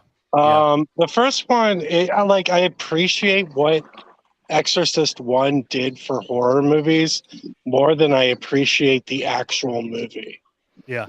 You know, I can definitely get behind you on that one. That's it allowed a lot more prestige people to take horror movie roles. Horror was finally like critically accepted, accepted by critics and the Academy. So I love all of the stuff that comes from The Exorcist more than I like the actual movie, The Exorcist. It's just, I don't know. I've seen it 150 times and it gets funnier every single time. It's funnier. Damn. I mean, it's Beetlejuice. Right. It's I think, my mom was Catholic, and she didn't watch a lot of horror movies, but when you'd always, if you would ask her, what was the scariest movie you saw, it was always The Exorcist. And if you are Catholic or you are religious, that movie will terrify the fuck out of you. That's bar none. It still does to this day. Yeah. I still have nightmares about it. I don't buy that you have to be religious to find that movie terrifying. Exactly. And that's what kind of everybody was trying to get at, back in the day was, well, if you believe in it's like, no, look, you have to look at that movie in a whole landscape. Any horror movie you ever watch, you suspend disbelief. Like when you watch Nightmare on Elm Street, do you believe in like half-burnt boogeymen that live under your bed? No. But you while you're watching it, you're envisioning a world where that could happen. And likewise with The Exorcist, okay, maybe some of us don't believe in God, but there are a lot of people on the planet that do. So it's not that hard to slip into, okay, what if this actually could happen? Well, plus, and that's the thing too, is that, and whether or not they're true or not, there's been, documented cases of possession and exorcisms and stuff like that. And again, whether or not they're true or not. Well, yeah, it's debatable. It was based on a true story, supposedly. Exactly. Yeah. So yeah, I mean, it's definitely it's a scary movie, and it's. Shut up, Mike. But see, that's the thing with especially with these movies, like this. You can put this, The Omen. It's. Do you like The Omen, Mike? I appreciate The Omen. I could watch The Omen. I'm not a big fan, but I like it. The Exorcist is just trash. Damn. I don't even know how to respond. I don't think there's nothing scary about it at all. No, I think as right, Jesus Christ, Ryan. All right. I mean, he was definitely. It all depends on personal fuck belief. The Omen. I mean, straight up. Don't tell us how you really feel. That boy needs anger management. No, I mean, and I think it kind of, as you get older and you watch that movie, especially, I think this shock value scare factor kind of drops a little bit, just because if you're younger watching that, like if you're like a 12-year-old kid watching that shit is terrifying. Seeing somebody come down the fucking steps completely bent over backwards with blood coming out of their mouth. I'm just gonna say, like, if you don't think there's anything scary about The Exorcist, I can't wait till you unveil your scary movies. I've seen This is gonna be a great list. This is true. But that's what Mike does. Like Mike again, nothing scary about The Exorcist. Paul, Mike, and Ryan. If you can come on here when Ryan's on here, the shit that they fucking come out with, and I'm with Paul. I nuts. like if I see The Exorcist, I crack up. I don't see how people are scared of that stupid movie. And I know chicks that could come down the stairs that way, so it's not a big deal. Well, you better not have any You have chicks to coming pay down extra for that. Yeah. What'd you pay for that? You got to pay extra for that, but it's sometimes. Yeah, I bet you fucking do. because fuck. Yeah. It all depends on what scares each person, personally. And that's what's amazing about the horror community is that, and we're Clint, shut the fuck up. Let's keep looking at Clint. He's just busting out. That's what's so cool. Ryan's comment. I mean, but like The Exorcist, I think, I watched it again when I became a parent, and it was a lot scarier than when I saw it when I was like a teenager. Sure. And it's like the idea of having a child that you love that's going through something that you cannot possibly explain. Mm-hmm. I mean, that part of it is, I think that's why it's remained powerful for a lot of people. But it's just like you see a child go through and then you talk to friends that have children that go through addiction or mental illness. And, that aspect of The Exorcist is truly horrifying and emotionally harrowing. Mm-hmm. But, that being said, I like 3 better. I can't. There's. Look what Ryan wrote. That's why I miss Ryan. Ryan's here in spirit. Exorcist isn't scary. But I can tell you, without a doubt, Exorcist 3. And Clint knows because Clint knows that's my favorite 3 out of any movie. That and Halloween. Man, Exorcist 3 is great. Exorcist 3 is just it has the greatest, and I'll argue it with anybody to this fucking day. It has one of the greatest jump scares in horror history. And it is fucking terrifying, without a doubt. Because I got your back on that one. You never see that shit coming. It don't matter who the fuck you are. You never see it coming. A lot of people can see it coming. Can see other things coming at you, just can't. Because you're like, and I love the camera. It just it never moves. It just stays right there, which makes it even more terrifying until it zooms in. Once it zooms in, you're shitting your pants. Period. I mean, again, and that movie and I think the main reason too why is because the subject matter that's in 3. I mean, if you compare it to the first one's somber compared to the third one. You got somebody that gets their fucking head cut off and gets a Jesus' statue put on their fucking head. You got some kid that got fucking. He's got the things in his eyes when he comes out of the ground. I mean, for God's sakes, Fabio and Patrick Ewing are angels in the movie. Done. Game fucking over. When they have that dream sequence, Patrick Ewing and Fabio are in that movie. Done. Game over. It just blows the doors off first one. Nicole, you look confused.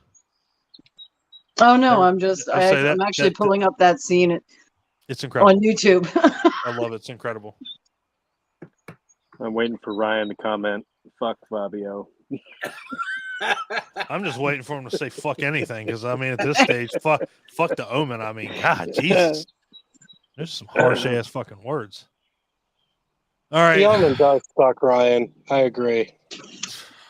See. Clint, we can't have two Ryans. We can't. They're going to have to duke it out, and whoever wins. All right, spreadsheet, Mike. Who do you got? Wendy Torrance. The Shining. The Shining. Oh, damn. Mm-hmm. That's a great one. that is a great one. That is a great final girl. And in every sense of the word. And yeah. She even survived even the filming of that movie with the way she was treated and everything. Yep. Yep. Although afterwards it had detriments to her health. Like if you see her, any photos of her lately, she's in rough shape. Yeah, she's not. Not saying that Kubrick had everything to do with that, but no. I mean, you just can't. The way that movie was, that movie had, and it's not like it was like a cursed thing, but that movie had fuck all when it came to people. I mean, even Jack Nicholson. I mean, I think that movie for him, you know, and her, and I think even you know Danny. I think that that movie was fucking terrifying, and you know, spoiler alert, you know, me and Clint are going to be in a horror movie here next year. So I'll be interested to see how that messes with our psyche. And that's something that's always kind of like made me wonder about people in horror movies. Like, do you really ever get over it? Like, do you really ever get past the fact that you played a killer, you played a victim, you played a survivor? Like, and especially like to that level, like Jack Nicholson probably, I know he's been in 1,000 different roles, but he's got to think of The Shining like once a fucking day. Oh, without a doubt. I just read recently, I never knew this, that even that scene where he was throwing the ball against the wall, like Kubrick was so out of his mind that they took like 4 hours just to film that, him throwing a ball against the wall, because he didn't like the way he was throwing the ball against the wall. Like, see, that's nuts. Like that. It was. I think the only movie probably worse was Clockwork Orange. I heard that was a brutal filming. Yeah. But yeah, Wendy Torrance, God, Jesus Christ, woman is a fucking warrior. I mean, watching her husband just absolutely descend into madness, and you know, worried about her kid, and you know, like it's fucking terrifying. It really is. Did you ever hear the rumor that Jack Nicholson tried to get Jessica Lange in that role?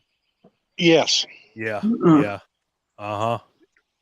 And I don't know about you guys, but I think she would have killed it. I think she would have killed it. And this kind of goes with something I always bring up is like you have, you know, I think at that point, I don't think Shelley Duvall was well known. I don't did Popeye didn't come out yet, I don't think. So I knew that was her. That was her. After. Okay, yeah, I was saying that was her other thing is olive oil. But Jessica Lange being in that, I think as awesome as that would have been, I think it would have absolutely destroyed the value of having having a no. I don't want to say again, not a no name, but like Shelley Duvall, she just fucking crushed it as Wendy. Jessica Lange as an actress would have destroyed it, would have killed it. But it's like that's that star power. Like you bring, you know, and I always bring it up. You know, Star Wars, The Force Awakens. You know, you have your Carrie Fisher a little bit, your Harrison Ford, but you have Daisy Ridley, John Boyega, and Oscar Isaacs that are at this stage in the game. They're nobodies. Like nobody knows who they are. Now they are. Now they're household names. Yeah. So Jessica Lange was a household name. She would have crushed the role, no doubt. But I think it would have brought down just, you know, like Jack. Like I would have felt like Jack Nicholson and her were like clashed as far as like who's going to be on the higher rung of the ladder. Because Jessica Lange is fucking insane as an actress. She can kill anything. I agree with Jack was the one that suggested her though. So like he was all for her. I don't know what movie they worked on previously together. I can't remember off the top of my head. But I think she was too pretty. You know, I was going to just say like that, when they remade Carrie with Chloe Grace Moretz. Yeah. I think the casting was just horrible because Carrie was supposed to be a very plain, you know, I hate to use the word homely, but, you know, she was supposed to look like that. And then they cast her. I think Jessica Lange in The Shining would have been the same thing. I could see that. Yeah, Although Angela Bettis is very pretty, but in the Carrie remake that was done for, I can't remember what channel, but there was a remake with Angela Bettis as Carrie, and I totally believed her as the Carrie. You know, it's just so funny. Like, so Rebecca De Mornay played Wendy in the miniseries. You remember because Stephen King hated the movie because it didn't follow it beat for beat. So he forced someone to like make a miniseries about it. Rebecca De Mornay played Wendy in the miniseries. Second Wings reference of the night. That's why I said wow. I was like, I'm just, as far as like pretty goes. I mean, she was very attractive back in whenever this was made. That's so fucking funny that we got 2 wings. I love it. That'll never happen again. Guarantee that. That's fucking awesome. But no, I mean, again, it's, I don't think anything, I don't think anything would have ever really would have killed The Shining because of just, Kubrick's direction. And of course, everybody knows that Stephen King hated that version, which is why, like Adam just said, that miniseries exists, because that was more to Stephen King's vision of the book. Yeah. And I'm like, I really don't. I mean, honest to God, that miniseries is not bad, but of course the movie's just going to blow the doors off of it, just because, again, the star power and the way that the story's told, and I mean, let's face it. I mean, The Shining, top. I mean, for me, it's top 10 horror movies of all time. I mean, it's a classic. Really, it's an undeniable classic, and I think that Kubrick's vision was better than King's book. Yeah, 100 times. Yep, I agree. There are a handful of movies that are better than the book, and that is definitely one of them. The Godfather is one of them, hands down. Yeah, hands down. Yeah, The Shining for sure is so much better than the source material. So that leads. Is that the best Stephen King adaptation that we ever got to film? No, I mean, it's hard to argue. Because if you want to talk about adaptations, I actually think Christine follows the book. Time out. As much as I would love to talk about that needs to be a Hangout episode, because there is way too much for that. Save that, because that would be a great fucking episode because of how many there are. I would, damn. I didn't mean to stop you because I know that'll take this whole fucking thing over. So we'll be here for 24 hours. I want to have an episode on that, because that is, love it. But honestly, honest to God, for argument's sake, the best adaptation was The Langoliers. Oh, fuck that! Flying Meatballs. Are you insane? That's why I said it. That movie is that is a fucked miniseries. Anyway, I want to have we're gonna have an episode on that. I'm gonna put a poll up later on tonight, and that's gonna be our next hangout. And then the hangout after that will be our Stephen King one, because I don't want to sit too long on that one, because I'm curious on that, because there's so much material on that. And another funny thing about The Shining that I read recently that I never noticed, whatever Jack Torrance's car was in the movie, a yellow car, in the book, it was a red car. And when he's driving to the hotel, there's a red car like broken down on the side of the road, and he passes it. And that was like Kubrick's fuck you to son of a bitch, you're right. Oh, I didn't even pick up on that. Holy shit. Like, just basically saying I'm changing whatever the fuck I want. Damn. Pepper. Yeah, that's awesome. That is awesome. That's like I never caught it until I read it. I went back and watched. Like that's insane, man. That's a big old fuck you. Yeah. Damn. Yeah.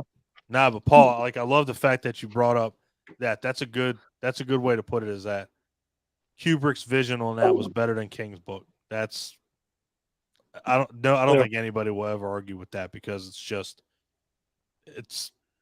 I mean, again, The Shining is just such a classic, and it's so embedded in horror. I mean, you can't argue it. Yeah.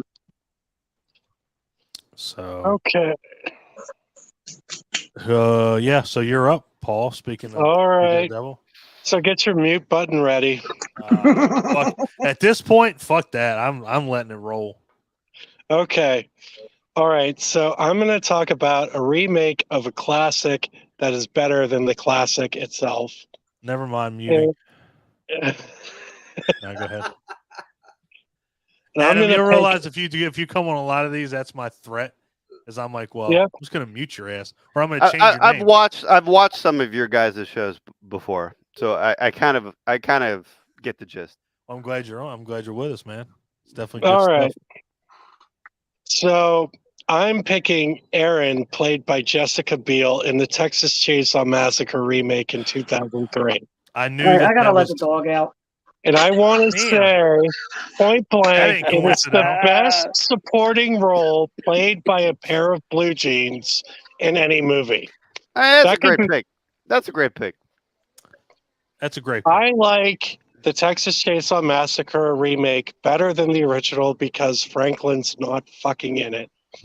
So, This is Just going a better movie altogether. This is gonna be good. I can't wait. I wish there was more people watching this, but I don't care. Like the conversation's great.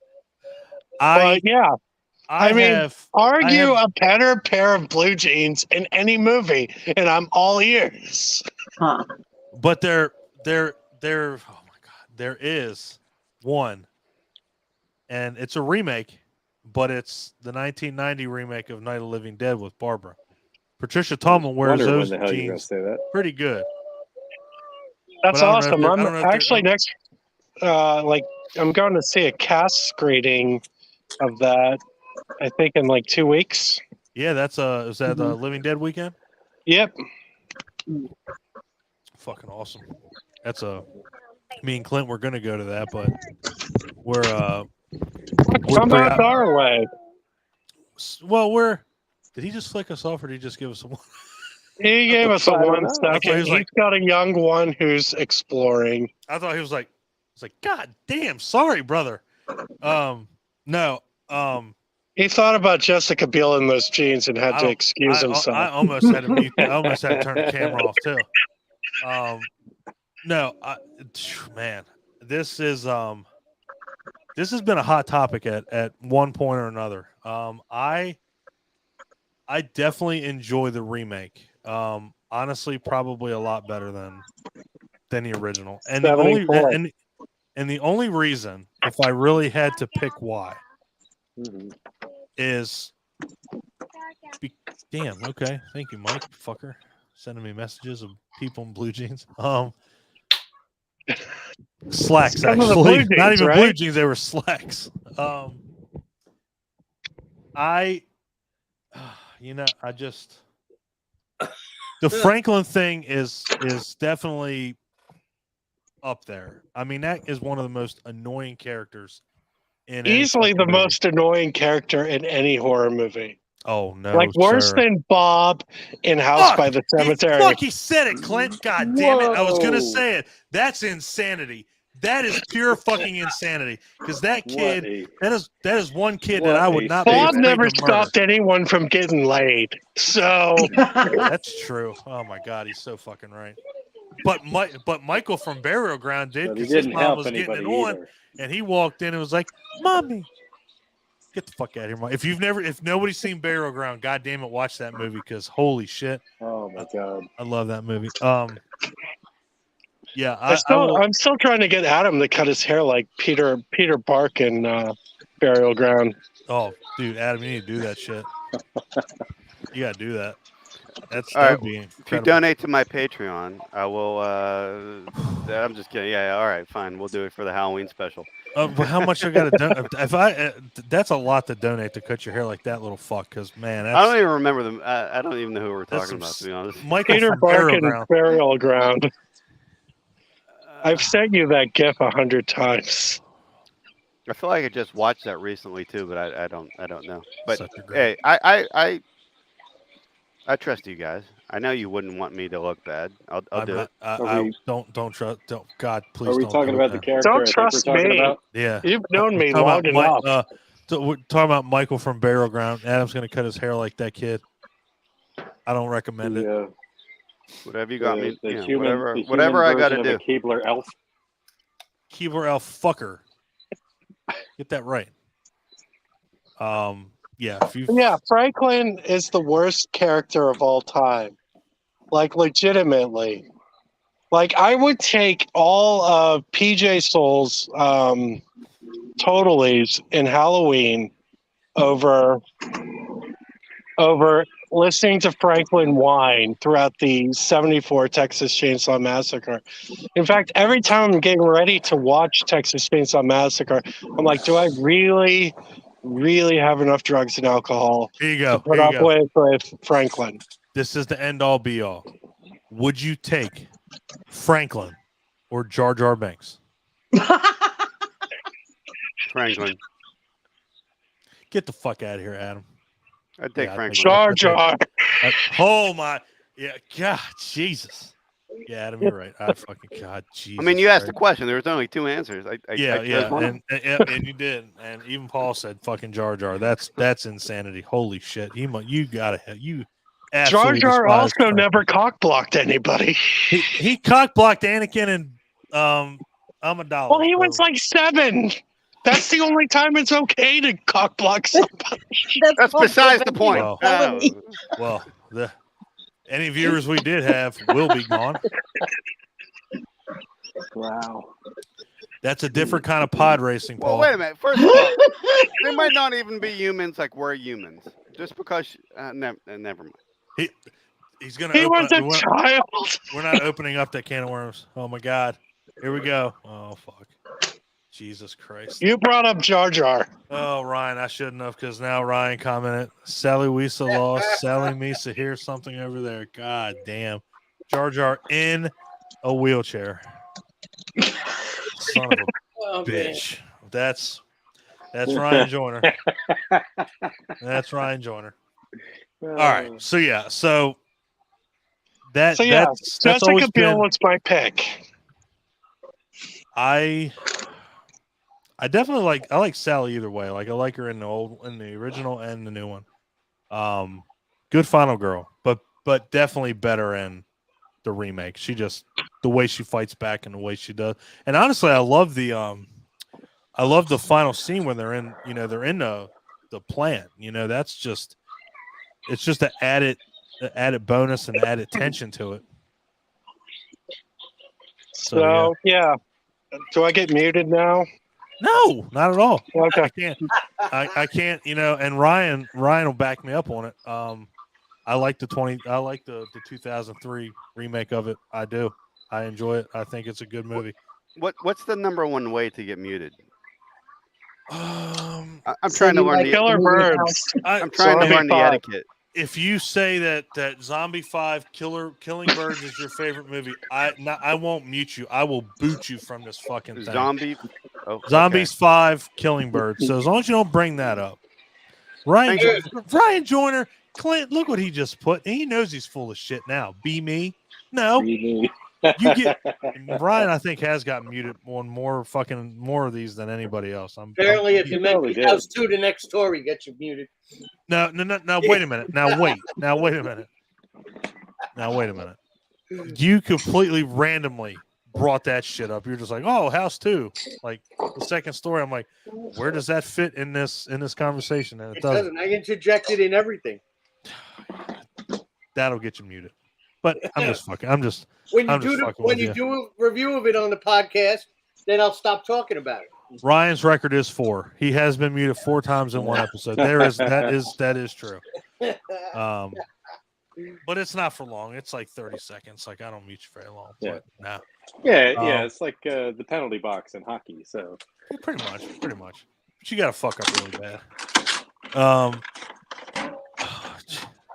All right, there you go, spreadsheet. There's Ryan's your best fucking friend now because he is right. See, that's why I miss Ryan. He's here in spirit. All right. Adam, I think we're up to you, brother. Oh, geez. All right. Let's go classic then because nobody else has brought her up as far as I can tell. And actually, oh no. I just decided, all right, I'm throwing an audible. Oh, shit. Now, the movie itself, well, before I get into that, all right, Jill Johnson, When a Stranger Calls. Yes. Original, right? Yes. Yeah, that's Carol Kane. Yes, Carol Kane. Okay. Good one. Why made me watch that this Halloween? Yeah. That's a good one, brother. Yeah, without a doubt. Now, that's one where growing up, I adored that movie, or adored is a weird word. I was terrified of that movie. Mm-hmm. I get what you're saying. We watched it again recently, and for me personally, it didn't hold up as well. It's still the first 20 minutes is probably It's fantastic. It's fantastic. It's one of the most tense. It's the most tense opening in a horror movie. Mm-hmm. I mean, it's iconic. Yeah. Have you checked the children? Right. And it's so creepy and so well done. Right. Mm-hmm. Everything about that movie is perfection. Yeah. I don't. After that scene, like where they revisit her years later, having a family. The second and third act are bad.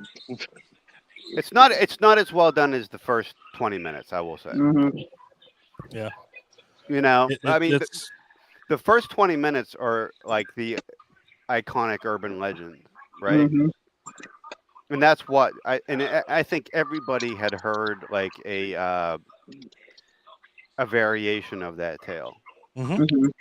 Which is why it was so scary because everybody knew that story, and to actually see it being portrayed, I mean, it was just kind of mind blowing at the time. Yeah, you're 100% right, man. But then they had to kind of like stretch the story out to make it like a full length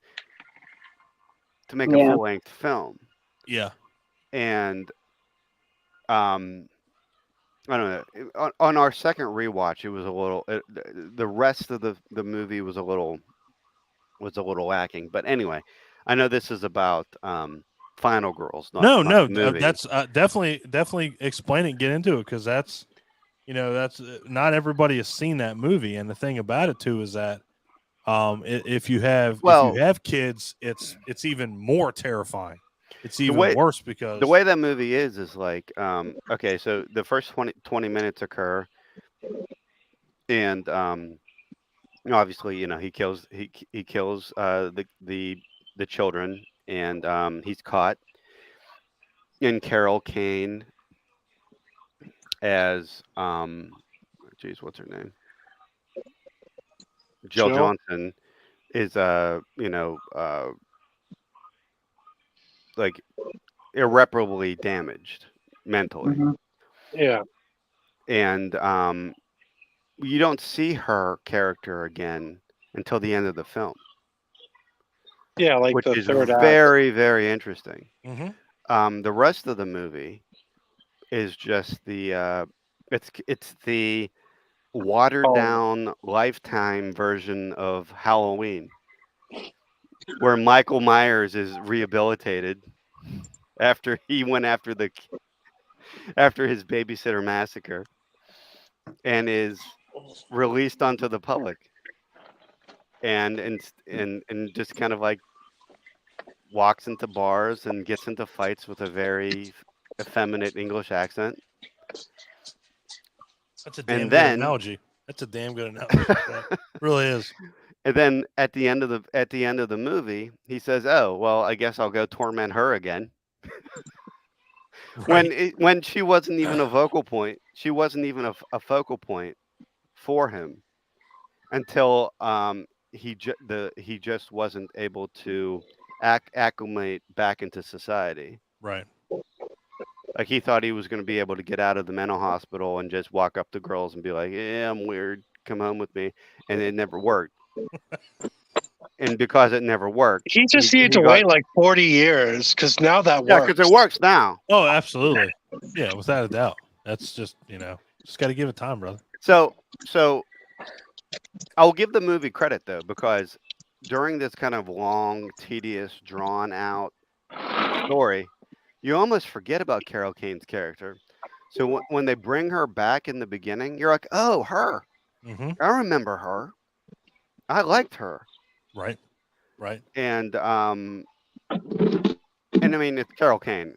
How can you not like Carol Kane? Yeah, Carol Kane's absolutely just magnificent. And I mean, I can go into the end of the film. It's a little ham-fisted. Like, it doesn't make sense that suddenly the killer doesn't kill people. He just lies in bed with them now. Yeah, it's. But anyway, she is a great final girl.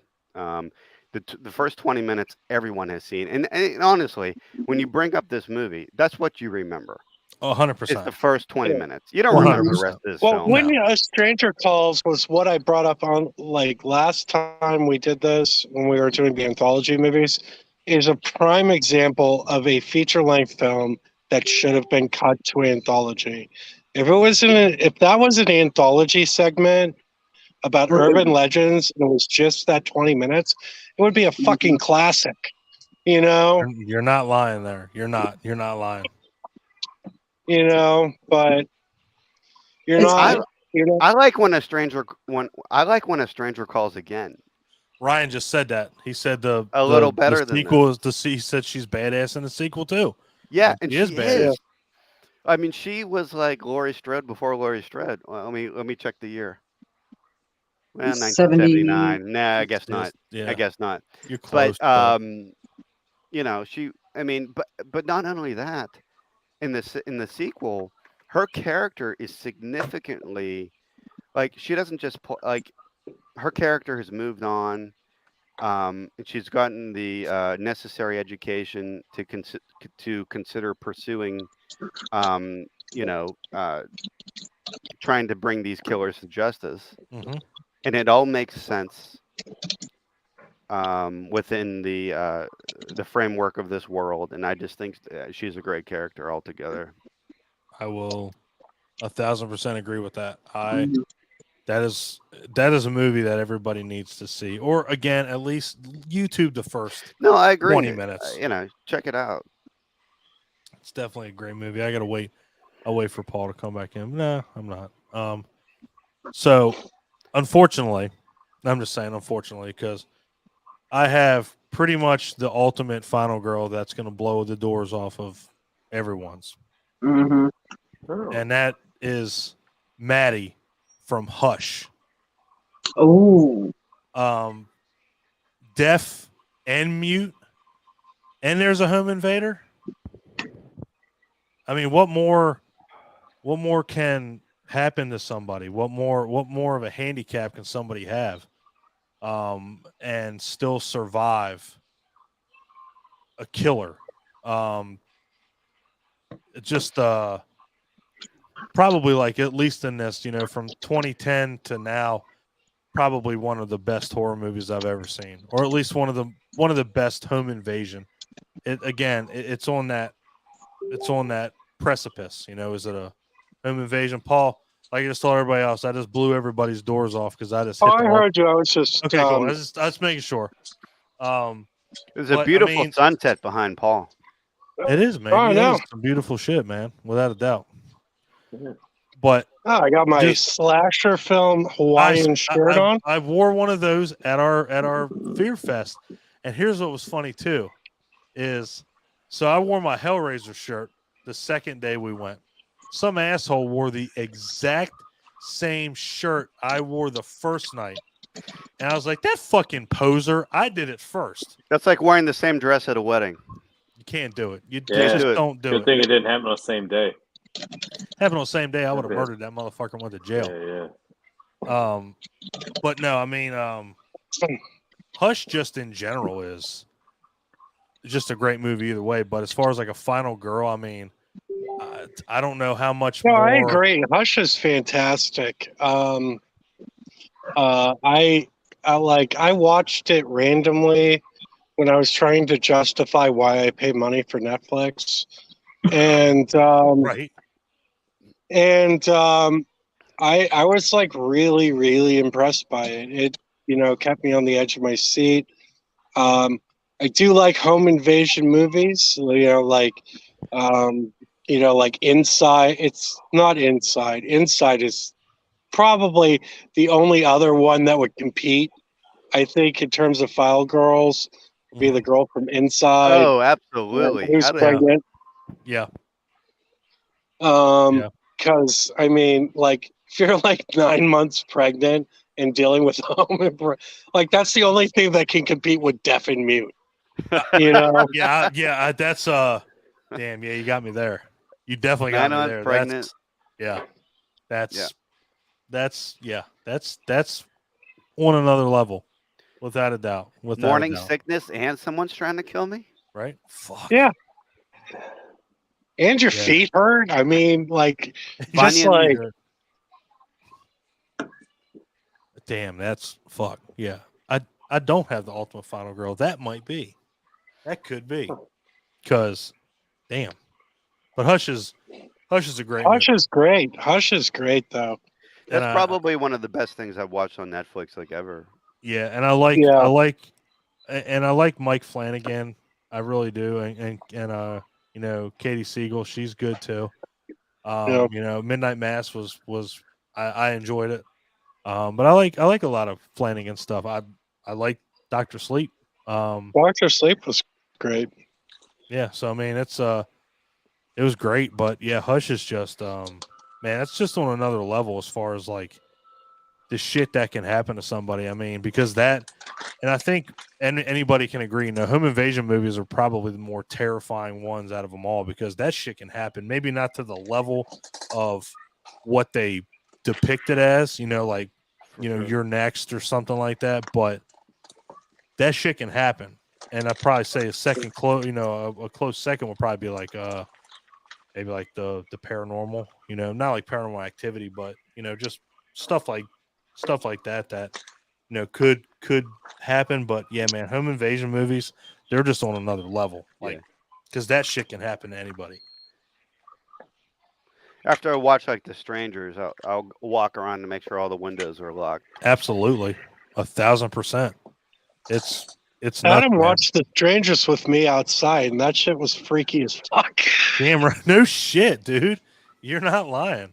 It's fucking. I love that. That's one of my favorite movies of all time, is The Strangers, just because it's like so well done, and I love it. It's like I said, just so well done.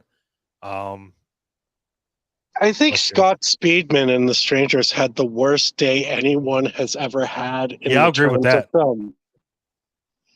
Because, like, he shoots his best friend. His girl says she doesn't want to marry him and breaks up with him. He has, like, this romantic weekend. Like, dude, that dude's day was more fucked than any day I've ever had. He made a sandwich. The bread was stale. Yeah, like, the whole day just sucked. Was fucked. Was done. I can't blame that guy. I'm sorry, but I can't. There's just so much a fucking man can take before you snap. And Jesus, starting off with stale bread and that. Fuck that. Sorry, I'm going crazy. Like, he had to go and he proposed in front of all of his friends and shit, and she said no in front of all of his friends. Yeah. Fuck. I forgot how. God damn it, Paul. I forgot how depressing that movie really is. Like, I'm just thinking of the home invasion part, but then I'm thinking of like all the shit, and I'm like, dude, like, he had that romantic weekend. like, I mean, he might as well have invited Franklin from Texas Chainsaw Massacre to cockblock him. Oh boy. God damn. And Bob.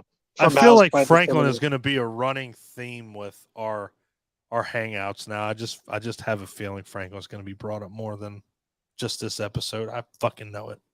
And that's okay. That's okay. Damn. Franklin versus Bob. I'm going with Bob. Bob will bash that motherfucker's brains in with that fire truck. That fire truck, man. He gonna beat his fucking head in. So yeah, that's gonna happen. Clint, I'm not having two of you. I know. Clint, what are you doing? Remove. Here, I'll do it for you. Phone. I'll do it for you. All right.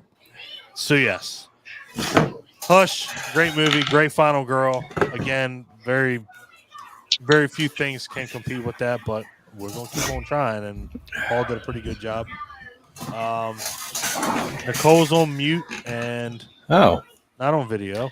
Oh wait, I gotta. Who? No, hold on. Let me change the fucking way. I always have to do this. sorry. It's all right. It's my fault. And I killed the battery on my phone. So I'm gonna put you over here. Gonna put you over here. There we go. All right. So, go ahead, Clint. What you got? Technically, she was a final girl in 2 consecutive movies, but I'm going to specifically talk about Hatchet Part 2. Danielle Harris. Danielle Harris.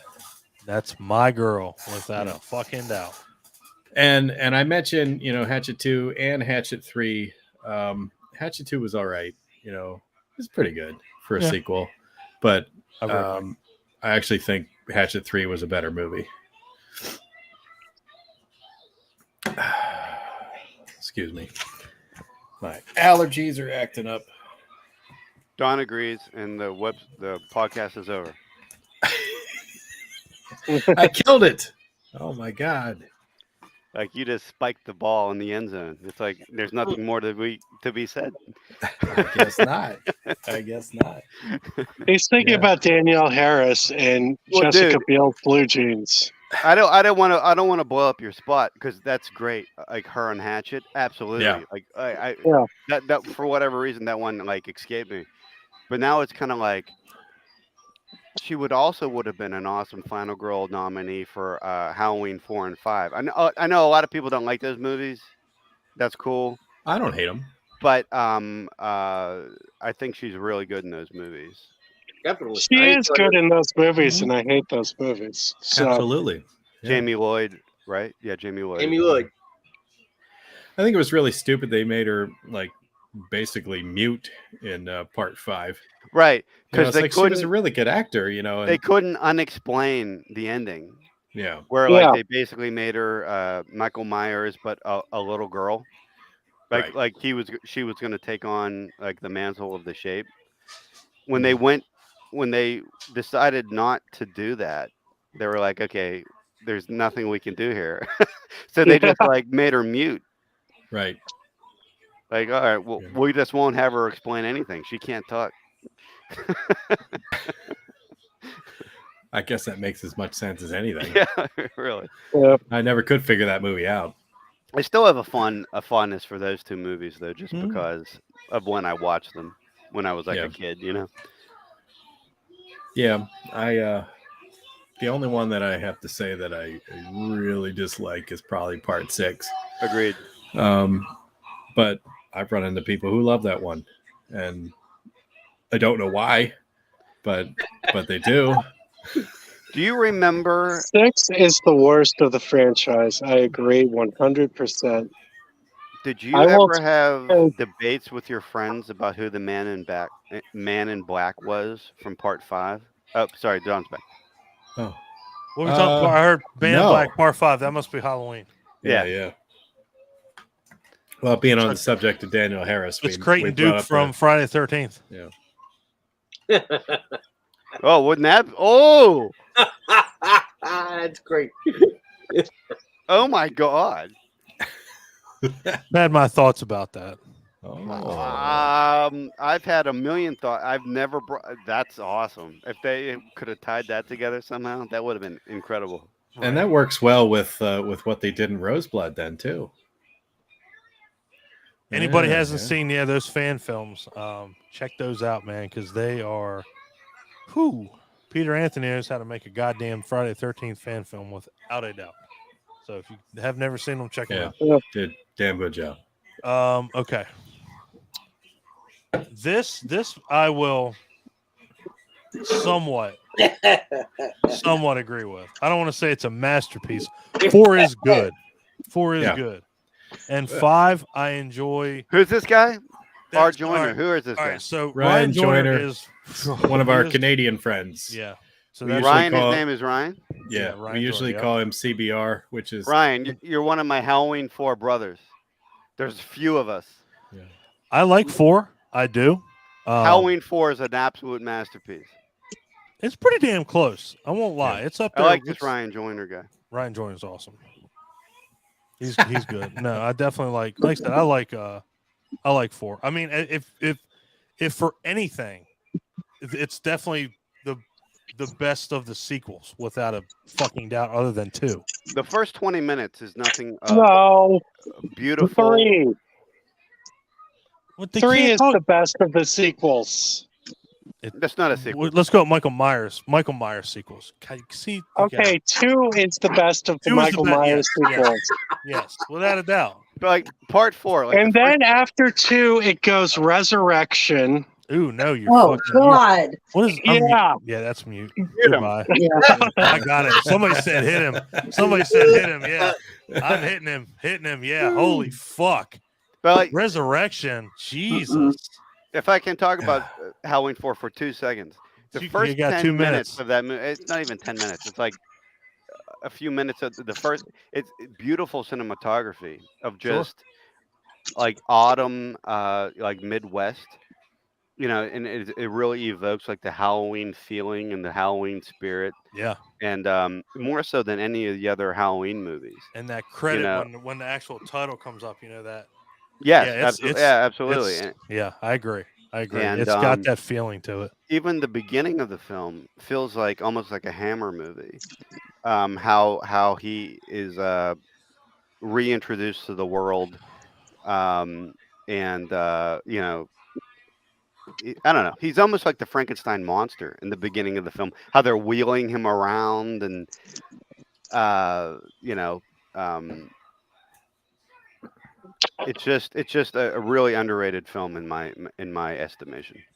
I agree with you. Now, Paul, if you could play nice and not say that Resurrection is your 3rd favorite Halloween, because no. Is that the one with Busta Rhymes? Technically my 4th. Yeah. I love the Busta Rhymes one. Just gonna go ahead. Can you mute him again? Yeah, I am. Just gonna mute you again. I might get muted for this, but I like part 2 better than the first. I'm gonna mute you too. Yeah. I don't think that's him. I mean, what's wrong with part 2? No. I liked it better than the first. There's nothing wrong with part 2. In fact, part 2 is a classic movie. I'm sorry. I do not like the fact that they. And me and Clint, we have always talked about this whenever we talk about Halloween, is I hate the fact, I despise the fact that this 2018 that they went from 1 and just stopped everything. Like, go 1, 2. Yes. Yeah. Because honestly, if you would have done that, Halloween Kills would have made more fucking sense. Her PTSD doesn't make any sense with only 1 in canon. Exactly. It just doesn't. Although I will say this, 2, it's a pretty definitive end of Michael Myers. I mean, he gets his eyeballs blown out. He gets, burned alive. Dude. It's a great death. And I don't think anything after that justifies, like him chasing her in the hallway on fire is fucking beautiful. But if you take that and you want to go, and then you want to drop that, like nothing is worth undoing that ending. Nothing. All right, Ryan Joyner, I'll give you a shout out. Resurrection holds the honor of being the only mainline Halloween film that Michael talks after he got electrocuted in the dick. So bad. That's without a doubt. That is. Well, what you talk to?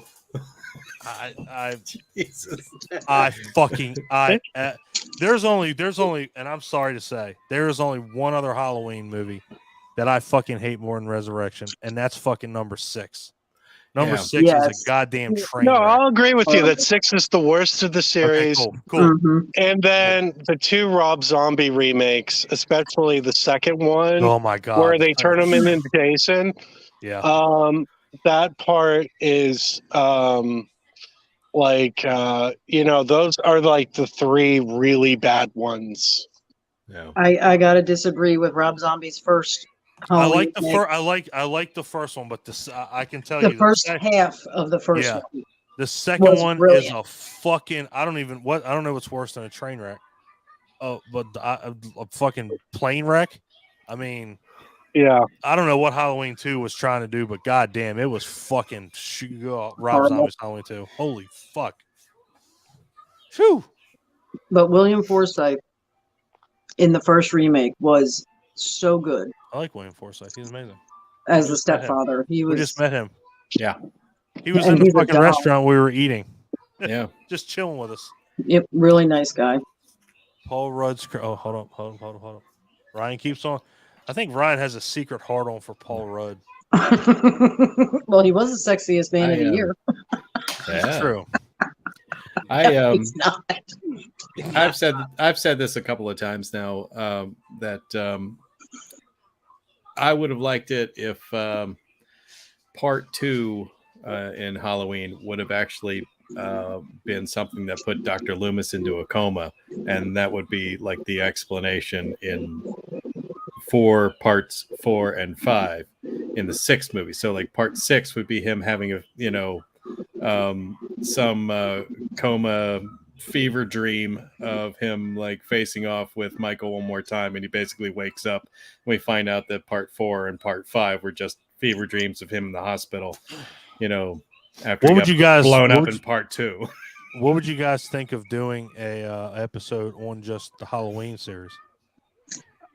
That's why I'm kind of like biting my tongue in case I ever get invited. Yeah, let's do. No, I'm just saying this bringing someone new to the table like you, Adam, it opens up new avenues, and the fact that you brought to the table what you have, it's really got the gears turning. Like, let's do a Stephen King episode. Let's do a Halloween episode, just because there's so much material you can chew on that. Yeah, you can. I'm trying to make this go for fucking 18 hours, but it's fun to have a good conversation, because again, that's why I love anybody that comes on here, because nobody's and I just mute you guys to fuck with y'all. Like, I don't ever want to mute you guys. I love it's hilarious when you do it though. I love everyone's opinion. It's so fucking awesome because everybody's so different with everything, and especially with Halloween, Friday the 13th, Nightmare on Elm Street. I'd even probably go Texas Chainsaw, just because of how they've blown that timeline up. But just to hear everybody's amazing opinions is that's what I really love about it, because nobody's ever going to get judged on here. Like, we want to hear this. This is why we do this. Mm-hmm. And it's fucking amazing just to hear the differences. So why you do this is why I love Halloween Resurrection. But that's not why I do this. I don't do that for busting rhymes. I just, I think one thing that we can all agree on is that other than 6, I think every Halloween brings like one scene to the movie that kind of like sticks out, that is cool, that makes it like, okay, well, that was kind of a cool thing. Halloween 6 has none of those. I mean, fucking none. But even the producer's cut is bad. I ran in a video store and we got a bootleg copy of the producer's cut because I was like, oh, they're going to fix Halloween 6. Awesome. So I get it to rent out at my video store in like the early 2000s. And I'm like, they're going to stop Michael Myers with fucking rocks? Really? Rocks? I'm like, the producer's cut was horrific. But I'm a really interesting, because I was going to buy that on Amazon. Oh my god, it's terrible! Don't watch it. It's even worse. It's even more stupid than like 6. But a really interesting thing about 6 is they had a script where Michael Myers went on the road, and it was written by Quentin Tarantino, and he wrote an early draft of Halloween 6. And that script became Natural Born Killers. Shut the fuck up. No, 100% true. Jesus Christ. Wow. Now, like, I love researching shit that I hate. So, like, and Halloween 6 is pretty high up on that list. But yeah, right, Quentin Tarantino wrote a thing called Halloween Route 666, and that script became Natural Born Killers. So just imagine Natural Born Killers with Jamie Lloyd and Michael Myers killing people. Wow. I fucking hate Halloween 6. Yeah. It's so bad. It's so bad. Like, I don't even understand. Like, yeah, even Resurrection. I mean, even goddamn, honestly, Resurrection is at least funny. Yeah, it's got a Jason X charm to it, where like they're jumping the shark, and Jason gets hood stomped by Busta, and I'm a little ghetto, so I like that. Trick or treat, motherfucker. I mean, goddamn. I mean, that's perfect. What else do you need? I mean, again, every Halloween has a scene that sticks out. That one's without a shadow of a doubt. Yeah. Part 2, the clogs. That's the one that scared the shit out of me when I was a kid. My earliest movie memory was me as a toddler walking in on my dad watching Halloween 2, and I walked in on the hot tub kill, and it freaked me the fuck out. And I was so scared of like Halloween, and I had Michael Myers coming to kill my ass dreams for like 10 years that I finally like mustered up the courage to finally watch them. But Halloween 2, definitely like my earliest movie memory. I had a kind of a similar thing. Like they would always show on, it was TNT, I think at the time, they would show the preview for like Michael Myers, like where he sat up and then turned his head in the first one. And I remember like I just kept trying to tell myself, I'm like, if you stay awake till midnight so that it's not Halloween anymore, Michael Myers can't fucking kill you, because as soon as it hits November 1st, that motherfucker can't touch you. So I'm like, I just stay up, and then guess what? I survive. And I did that. I'm like, oh, cool, I got to go to school the next fucking day, but I don't want Michael Myers to kill me, so I wouldn't go to sleep before midnight on November 1st. Wow, there's nothing for that. I'm just a pussy now. Nobody said jack shit to that. I'm like, fuck. You said it, not us. God damn. Like, all right, Don. It's all right. It's like tough fucking crowd. Paul says he's got he walked in. If I would have told y'all I walked in Halloween 2, the hot tub scene with my dad and his dick was in his hand, that would have got a reaction. See? But I didn't say that. I said I was trying to be, hey, classy. I was traumatized. You were being tasteful side boob. Yeah. Tasteful side tit. Exactly. That will be my gamer tag on Xbox Live. I swear to fucking God. If it gets blocked, I'm going to be mad. This should also get blocked. This should not be a thing. No one should own one version, let alone multiple. Yeah. I made my store buy it, Ryan, not me. God damn it. What?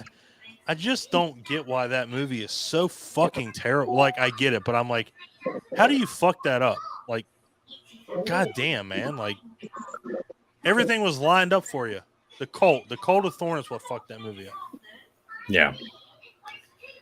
But it's going to fuck up this new one? He's going to have a silver shamrock mask on. It's going to fucking happen. It's going to be the mask that gives him his power. Yeah. Well, they already basically Clint did that in Halloween Kills. Yeah. Yeah. Me and Clint have already said what they do there. With you basically pick his mask up and you walk him like a fucking toddler, and then he puts it on and all of a sudden he just goes supernatural and beats the shit and kills everybody. It's like, come on, guys. The only way that's going to save it is if they remove the mask. Tom Atkins comes in with a Miller High Life and a sick Marlboro hanging out his mouth and just shoots him in the fucking face. But there's one. He has to fuck Jamie Lee Curtis and Judy Greer. Yeah. If he does that, the movie can end. He has to fuck at least one of them. So if it happens, I'd be okay with that. I'm cool with that. I'm pretty sure Tom would be okay with that too. I'm pretty sure he would be, without a doubt. Let's get Adam's input. So Adam, we have come up with the end of Halloween Ends. So Michael Myers I'm thinking he has a silver shamrock mask on, but Paul took it one step further, saying that, his mask has his power, but when he takes it off, Tom Atkins is going to shoot him fucking point blank in the face while holding a Miller High Life, which is and smoking a Marlboro. Thank you. But I said he can only do that if he fucks Jamie Lee Curtis and Judy Greer's characters. So if he does that, actually fucks them. Yeah, he has to fuck them because he fucks every woman in every movie he's ever been in. It doesn't matter what it is. He's like, even in The Fog. You know what? He already fucked Jamie Lee Curtis because he fucked Jamie Lee Curtis in The Fog. So now he's got to just fuck Judy Greer. Oh, I thought you meant Michael Myers. No, Tom Atkins. Yeah, Tom Atkins. I was like, that'd be weird if Michael Myers fucked Judy Greer. No, Tom Atkins has to fuck Judy Greer. That's Burial Ground. I love the see Clint Burial Ground again. Fucking right. God, if you haven't seen that movie, watch it. So what was the question? I don't know. What was the question? Oh no, we were talking about Halloween. That's how Halloween ends. That's how it ends. Is that Tom Atkins comes out with the Marlboro in his mouth, Miller High Life, shoots Michael Myers in the fucking face, in the head, blows his face off, fucks Judy Greer. And that's how it all ends. And I am completely fine with that. I'm cool with that. I'm completely fucking fine with that. I would love for there to be some kind of Silver Shamrock connection, but I know that will never happen. I think if it does happen, people are gonna fucking riot. The biggest nod we will ever get is in the last one where the kids were killed on their merry-go-round and they had the masks on. Which I as much as that was cool, I fucking hate that because again, you assholes in Hollywood, thank you, David Adam Green and Danny McBride. You fucking said you weren't doing anything past the first one. Silver Shamrock was number 3, motherfuckers. Why are we doing that? So that proves that you can't even 3 fucking rules. If 3 does rule, but you can't even keep to your own goddamn mythology. It's like, well, that means 2 doesn't exist. But 3 does? Those masks shouldn't even be there. I love that they're there. Don't get me wrong. I'm just saying.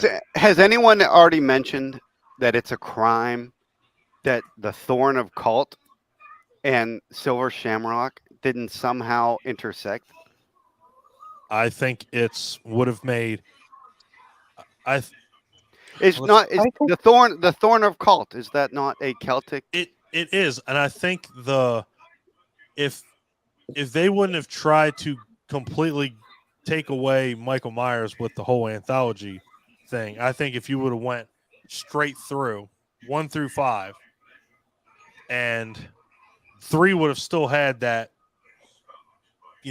Stonehenge, whatever aspect of it, I think everything would have made more sense. And I think, and again, Adam, I love how you said it. There is absolutely no fucking plausible way, no way, shape, or form that they can incorporate Silver Shamrock into this. I would love to see it because I would love to see the people's reactions because they will fucking flip. They will rip their fucking movie theater screen down, and that will happen. I'll put one more over than that. Most people won't know what it means. That's true too, because you don't watch 3. So fuck you all that haven't watched 3. I mean, I love 3.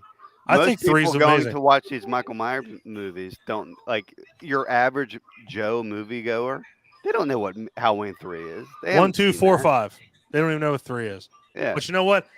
That's a conversation for another fucking time because we are going to have that conversation because that is, goddamn, man. Whew. That's a good one. But, all I know is that the best Halloween crossover would be Marty McFly versus Michael Myers.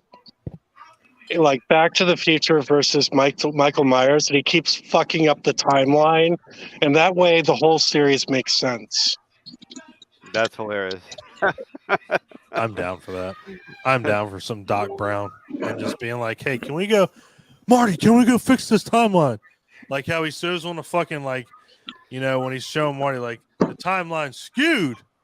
And all you have is Halloween, but the whole fucking thing is covered. Like, it's not just 1 year. It's like the whole thing's covered. Well, Marty, if we do this, That'll be the whole movie. Just him in front of a fucking white dry erase board explaining how to fix it. Because I can just see like Biff like twisting Loomis's arm like he does to Crispin Glover, and then like Loomis shooting him 6 times. Shot her 6 times. Oh my god, that is priceless. Clint, you see what you did by mentioning Daniel Harris? I know this went crazy. But you know, but there's one thing that stays in place. Even though everyone knows that he got shot 6 times, that motherfucker goes, I think he stole his wallet. I think he took his wallet. Like, even though he got shot 6 fucking times, it's like, I think he took his wallet. Yeah. His wallet. Why is he taken out of there? It's fucking great. God, that's, oh my God. Please let that happen. That needs to happen. Fuck everything else. Back to the Future versus Halloween. I'm in. I'm fucking in. Who the fuck said Danielle Harris? That was me. Thank you, Clint, for completely fucking this up, derailing this. I mean, god damn. I did. That's Dude, Michael Myers, take your dirty hands off her. Dude, or I'm going to shoot you 6 times. Get out. Get out now. Oh, my God, I love it. Fuck. Oh, my God, I love it. I love it. All I can think, too, is, oh, dude. When he says Loomis, take your damn hands off her. It's Loomis when he's doing the thing with the house. Lonnie, get your ass away from there. But it's Lonnie. Yeah. Take your hands off her. Dude, Don, you do the pauses in his voice perfectly when you say that. Lonnie. I try. Lonnie, get your ass away from that house. I try. Anyway. Damn, Adam, you got to come to more of these, man. You have to. You have to try. This is fucking great. Danielle Harris, thank you, Clint, for dropping the Ultimate Final Girl and completely fucking my head up. Nicole, I'm sorry, but you got to follow that. I don't know how you're going to do it, but you got to try. All right, I have more obscure. Well, Ryan Joyner will love you. I'm going to go with Parker from Frozen. Not the Disney Frozen. No. Oh, great movie. Adam Green's Frozen. Yes. What Adam a great Green. movie that is. Yeah, what a she underrated movie. Yeah. Hunted by wolves and ripped the skin off her hand and was literally frozen for 3 days and had to pee on herself. And she made it out. Watched her boyfriend get eaten alive. Adam Green, that dude is a fucking genius. The guy has come up with 4 fucking Victor Crowley movies, which, you know, I know, Clint, you weren't a big fan of the second one, but I mean, there's nobody on here that's going to say that there was a bad Hatchet movie out of any of them. Nope. They were all brilliant, all well done. No, I like them. Adam Green just fucking, that dude is a genius when it comes to how to do. It's the first I'm learning that there's any correlation between the movie Frozen and Victor Crowley movies. I'm sorry. It's the same director? Mm-hmm. Yeah. Adam Green, yeah. Wow. Yep. Adam Green is just fucking that guy just and that's what I love about Hatchet is just he brought like he was like, look, this is going to be old school horror. It's going to be all practical effects. It's going to be all you know, I'm going to get Kane Hodder, who played fucking Jason in 7, 8, 9, Jason X. He's going to be my monster, Victor Crowley. And it just couldn't have been. And he played his father and killed it. And he played his father. It was awesome. Not to mention, I can tell you flat out, and I will tell you flat out, anybody that's listening to this, the 2 people that we have, it's all right. Fuck you guys. We're having a good time. The kills in Hatchet are fucking insane. In fact, in the first Hatchet, there is a kill I have never fucking seen in my entire life. And when I saw it, my fucking head almost exploded because I'm like, did that literally just happen? Did that just happen? And it was fucking insane. It was insanity. So if you had, that was when he rips the woman's head completely fucking off and her jaw, literally her just jaw and tongue and everything's exposed. I'm like, well, goddamn. That's insane. And every movie they get more creative. They had the belt sander. The belt sander was in fucking just what was R.A. Milhoff gets the table, cuts the top of his head off with the table. Me and Clint have a really special story about that. So when we went to Monster Mania, I met Kane for the first time, and he said, "Well, have you seen Hatchet?" I said, "I've seen all 4 of them." He said, "Well, what's your favorite kill?" I was like, "Well, when you ripped Felissa Rose's arm off and shoved it up her pussy, and her phone was still in her hand." And he was like, "That is a good one." And then the bad thing is that our wives have medical experience.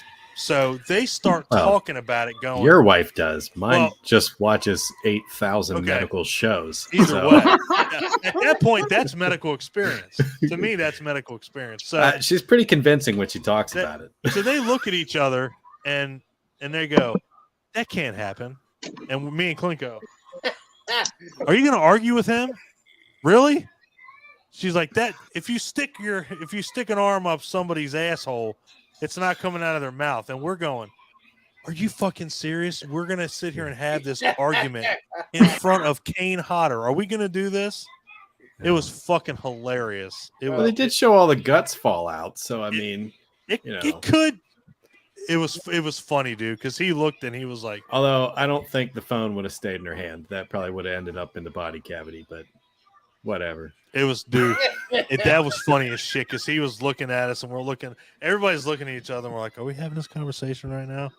And I'm looking at my wife. I'm like, "Can you please shut the fuck up? I am meeting Kane Hodder."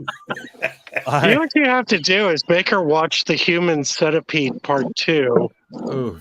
Because that's 100% medically accurate. That's 100% medically fucked up. But to that's Nicole's like the best punishment for that, though. Is be like, "Oh, if you want realism, here you go." But to Nicole's point, that final girl in that movie, Frozen, like definitely earned her marks.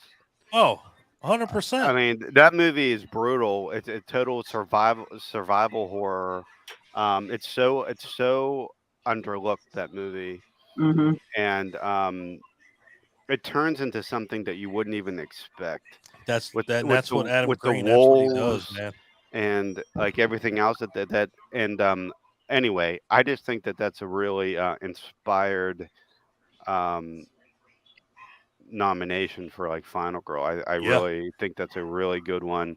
I was trying to think of a modern one, and that's one of. I mean, I really love that movie. I wish I would have thought of that. No, I think Hush, and I think that goes. Those are like your nuances. Want the newer. It's such a great pick. Yeah, it's fantastic, Nicole. That's probably pick of the night, my dear. Thank you. Just because that is, I mean, every element that you can throw at this girl, she survives. And it's like, well, kudos to you because I'm gonna fucking die. I think pretty much, all 6 of us are probably gonna fucking die, but just to see that somebody like that can survive that, and it's a girl, and I love the fact that it is a girl because everybody's like, well, they're feeble, they're frail. Motherfucker, put a girl in in that situation. Let's see who lives. Like, we'll get out. You guys ever go skiing? Like, I think anyone that's ever been on a ski lift has imagined that scenario. It's terrifying, man. I imagined that on the Sky Ride at Kennywood to get to the upper parking lot, which is an amusement park here. And you're like held above like a busy ass road or a hill with like broken beer bottles all over the place. So everything below you just hurts. That's like Saw. Like that's more like Saw. Like, do you know there's needles there, broken glass, condoms, whatever. Yeah, that's fucking terrible. Like if I fall from here, I'm either gonna die of impact or die of fucking infection. Thanks, guys. Yeah. Damn, Nicole, good job. That's a good one. Thank you. That's a good one. That is a good one. All right, there's spreadsheet Mike. Follow that up. Damn, now we're getting on fire now. Well, I got a new one too. Samara Weaving in Ready or Not. Oh yeah, that's damn it. Is that the bride? Yep. Mm-hmm. Yeah, That is perfect. that is the epitome. That's on my list as well. Let me tell you something, and it's probably on Paul's list. And Paul already said like Ash, Right. which is whatever. But which is whatever. How I let that shit go, I don't know. the girl in this movie, she turns into the female Ash. By the end of the movie, she's Ash Williams in like feminine, like she is Ash Williams. Samara Weaving, it plays this part so fucking well. When it she is punched the little kid in the insane. face, when the little kid was trying to kill her, and she just punched him in the right. Fucking great. She just decided she didn't care anymore. Oh yeah. They're like, okay, this family's trying to kill me. I love that movie. That movie is a great. It's a great movie. All I can think is when you say that, and I hate to bring it up because again, Clint, I love how everything comes back to like what we've talked about at some point. That when he punches that little girl in the face, all I can think is the Beyond, where that one guy with the gun, like she's got the eyes, and he just turns out and blows her fucking face off, like no hesitation, no nothing, just like bam. Well, goddamn, you just blew that little girl's face off. You didn't even ask. You didn't say shit. You just, her face is gone. We just talked about. Well, that's how he makes it to hell. True story. True story. Can I ask you a quick question? No. Yeah. A fucking course. Why are your spreadsheets sexier than mine? Do you have spreadsheets? Oh, I have many. Adam, okay. I can't right now. Oh my God, I don't know if I can do this. So I will divulge this, okay? Mike, since our, I think, second episode, has decided that he is going to use his time at work for a lot more than work. And he's going to make spreadsheets to any episode that I make for these Hangouts. And what he does is he goes and does his research. He puts them on a spreadsheet, and he brings them to the table. And it's pretty inconceivable to think the fact that there's somebody that makes spreadsheets for this. I'm shooting this shit at the hip. I'm pretty sure the rest of us are. But this I was just curious about the name. Spreadsheet. That's all. No, that totally makes sense. That's fine. Hey, Mike, I have a shirt for you. I have a T-shirt that says "Freak in the Spreadsheets," and I wear it to work all the time. Can you stop? Why in the fuck would you encourage anything to do with that? Why? It says "Freak in the Spreadsheets." I got it on Amazon. It's awesome. Hey, that's a great shirt. See, most people. You got to wear that next time, Mike. You got to get one and wear it. Most people's spreadsheets are Playboys. Mine are Hustler. Jesus fuck. That's awesome. I'm so glad we're recording this. That I might put that on my soundboard. That might be on my soundboard. That's almost there, man. That's pretty good. Aww. That's pretty good. Damn. So we're rolling now. All right, Mike. So good pick. Paul, let's see if you can beat that. I'm sure you can. All right. So everyone's going new, and we've already discussed almost all the new ones that I have, including Ready or Not, and You're Next, and all that. So I'm going to go old, and I'm going to go to probably the archetype of the final girl, one of the absolute first ones, and I am going to go... What's her fucking name? Jess Bradford, who was played by Olivia Hussey, who I had a huge crush on. That sounds like Black Christmas. And everybody had Black a crush Christmas. on Olivia Hussey. Nice. You can't. I was hoping that somebody's going to bring that up at some point. That's what's so great about that movie, the fact that you bring that up, because of one reason. Was she the final girl or wasn't she? Did she die or didn't she? Because the phone rings at the end, so it's like, did she live or did she die? So that's the fact that you bring up Well, Black Christmas. if it's inconclusive, that's a shitty Final Girl. Oh, It's the first one. I gotta give a little bit of a pass because it's because you don't see it, but at the same time, it's like I love that fucking movie. That movie's fucking amazing. From the directors of Porky's, which we bring up all the time. But Adam brings up a good point, and again, I hate saying it's a cop out. It is a cop out. You don't know if she lives or dies, but at the same time, it's left to the imagination. But yeah, is she the final girl? Is she throwing the flag? Oh, throwing a flag. This motherfucker brought flags into this. So I'm gonna go probably like to the store and get flags for this and be like, throw them up there. I mean, you can go either way. It's almost like with Nicole with Reagan. You can go the opposite end of the spectrum. You don't know if she lives, so you don't know if it's a final girl, but you know she's the last one. But you know that she gets the phone call, and yeah. But I love that movie, and I love her character, so I will let it pass. I will. Yeah, I actually have nothing against that. I know you don't. I just wanted to mess with Paul. Yeah, Paul, I'm just fucking with you, man. It's you. It's 100% fine because I'm gonna fuck with Adam's next one. I actually am gonna make a flag right now. While he prepares his next pick. I am regardless of what it is, you're going to like. He's gonna fuck with you, dude. 100%. Like no matter what my pick is, you're going to dispute it. Is that what you're saying? Probably. All right. Damn, this just got personal. Adam and I have been best friends for 15 years. That's awesome. I don't know this guy. That's not even true. I don't know who this guy is. That's fucking great. So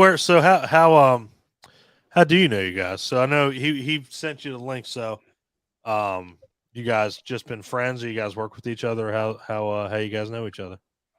Well, we've been friends. My wife introduced us 15 years ago. 15 years ago.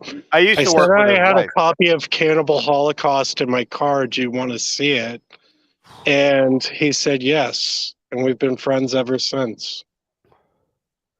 That movie will bring people together. Well, no. Here's the deal. Like, I didn't want to watch it. I felt like I needed to. I don't think You know what I mean? It's like one of those movies yeah. that are just like so legendary that like you have to like see if it's like you have to check it out to see if it's status. Right. And that's like a one and done movie, so I didn't care. I would never want to watch it ever again. Thank you. God damn it, thank you. We were on a podcast last night that that dude was like, I love this movie. I'm like, no, how can you love that movie? How can anybody sit down and just be like, I'm going to watch Cannibal Holocaust for the 13th time? I just don't I wanted to watch it one time just to see if all the hype and it was worth it. Oh, 1,000%. I mean, the hype's not, but the status of it is. It took me like 3 days to get the courage to watch it. Yeah, and I had to get like drunk before I did. Yeah, it's hard to watch. What is it? Cannibal Ferox is the same way. Yeah, like, I can't... yeah. All those movies, like like do whatever, like 6 special effects you have to do to the actors or actresses. The animal brutality is just like you can't do it. Yeah, can't do it. But and they tried to sugarcoat it with like, well, the village was going to eat them anyway, or whatever the fuck they said. Yeah, and, that's bullshit. Yeah. For 80% of it, I can't bullshit. Like watching the anaconda come up and eat that whatever the muskrat or whatever it was in Ferox. Dude, the fucking turtle. The turtle. The turtle. And it's like, who needs to watch that? Why do I need to see that? Paul's laughing. Well, Paul's smiling. He jacks off to that stuff. Oh shit! Oh no. No, it's Jessica Biel's blue jeans. I already told you this. That's if you're gonna jack off to anything, I hope it's that. Because if you're jacking off to that turtle, I'm gonna be very disturbed. He might mute you for more than 20 seconds next time. No, I mean it's Cannibal Holocaust. I can't. But you know what I mean, man. Yeah, I can't do it, man. There I are can't. just those movies that like you don't need to watch more than once. No. You need like No, I it's a needed one and to done. watch it one time just It is a one because and done. of the hubbub. It is a one and done. And I'm then glad I you was say that, done Paul, with it. because it is that of all movies, like I've watched. Jesus Christ, I'm 38 years old. I've watched Jesus Christ. I've watched horror movies since I was 5 years old. Dolls was my first horror movie where my sister proceeded to put dolls outside of her fucking threshold of her door so I would not go in her room, and it worked very well because I was not going near her fucking room. I'm like, Your sister's kind of awesome. That's kind of cool. My sister's kind of a bitch after that because I'm like, thanks, Shannon. Like, thanks for fucking my head up. Can we get her on the show next week or next time? I probably can. Just gotta. Yeah, I probably can. I'll see what I can do. It was legendary without a doubt. But yeah, like I'm glad that at least you said that, Paul, because the people that can sit down and watch Cannibal Holocaust, more than once. I mean, I'm not going to judge anybody, but you're pretty fucked up in the head if you can do that because I can't. I can't do it. I'm sorry. I barely made it through the first time. Nicole, is that a Wishmaster shirt? No, it's Witchboard. Oh, cool. I like That's it. A good one. That's awesome. a good one too. That's a good one. Cool too. shirt. Thank you. Let's see. Where the fuck? Adam's up. Adam's up.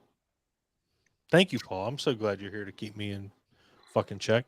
The only reason he knows is because he's waiting to pounce on it. Oh, that's right. That's right. Because he's waiting to just thrash your ass with this notepad. Just. All right, do your thing. Do your thing. Am I up? Yeah. Yeah. You're up. Right. Hey, everybody. Thanks for tuning in. Yeah, fucking right. Now, thanks for tuning in. Now we're gonna learn like what my next final girl is. So here's the deal. We've already taken kind of some like an expansive approach to some of these. Ash Williams apparently was. I regret my decision at this point to let that fly.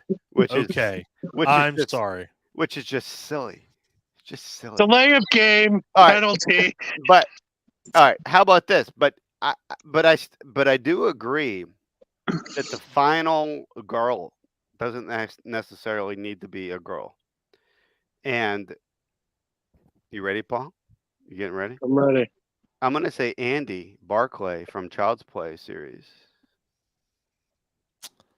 Well, not gonna argue here. I mean, I'm looking at everybody's facial reactions and I get nothing. All right, but that's fine. I don't know what the hell. Totally cool.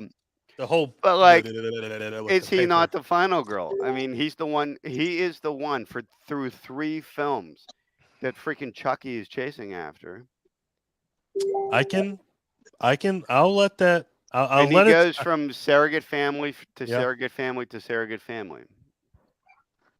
And it's funny. What's funny too is that is one of the Child's Play 2 is without a doubt, one of the absolute best horror sequels to any franchise I have ever seen.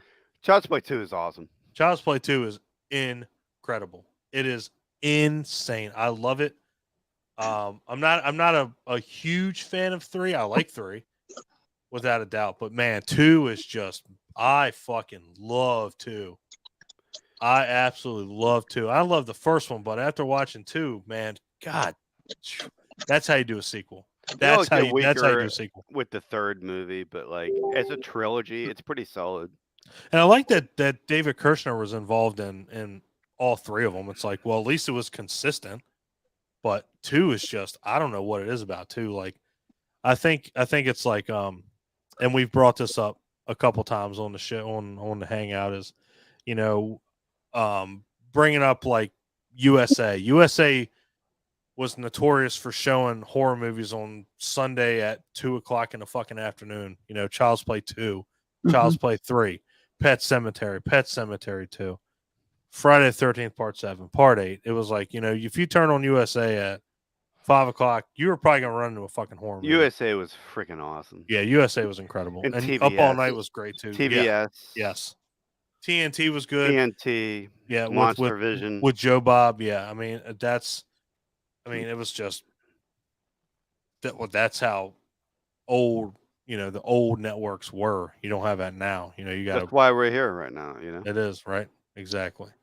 So yeah, Annie Barkley, fuck yeah, dude, without a doubt. You don't have, if you have a penis, that's fine. You can be your final whatever. I will definitely say that. Progressive. Look, I'll be honest with you. We are progressive. Yes. Thank you. I will let that fucking slide. Paul, especially if you said fucking Ash Williams. I looked at a list of final girls. I'm like, this is boring. Like, damn. We can go through.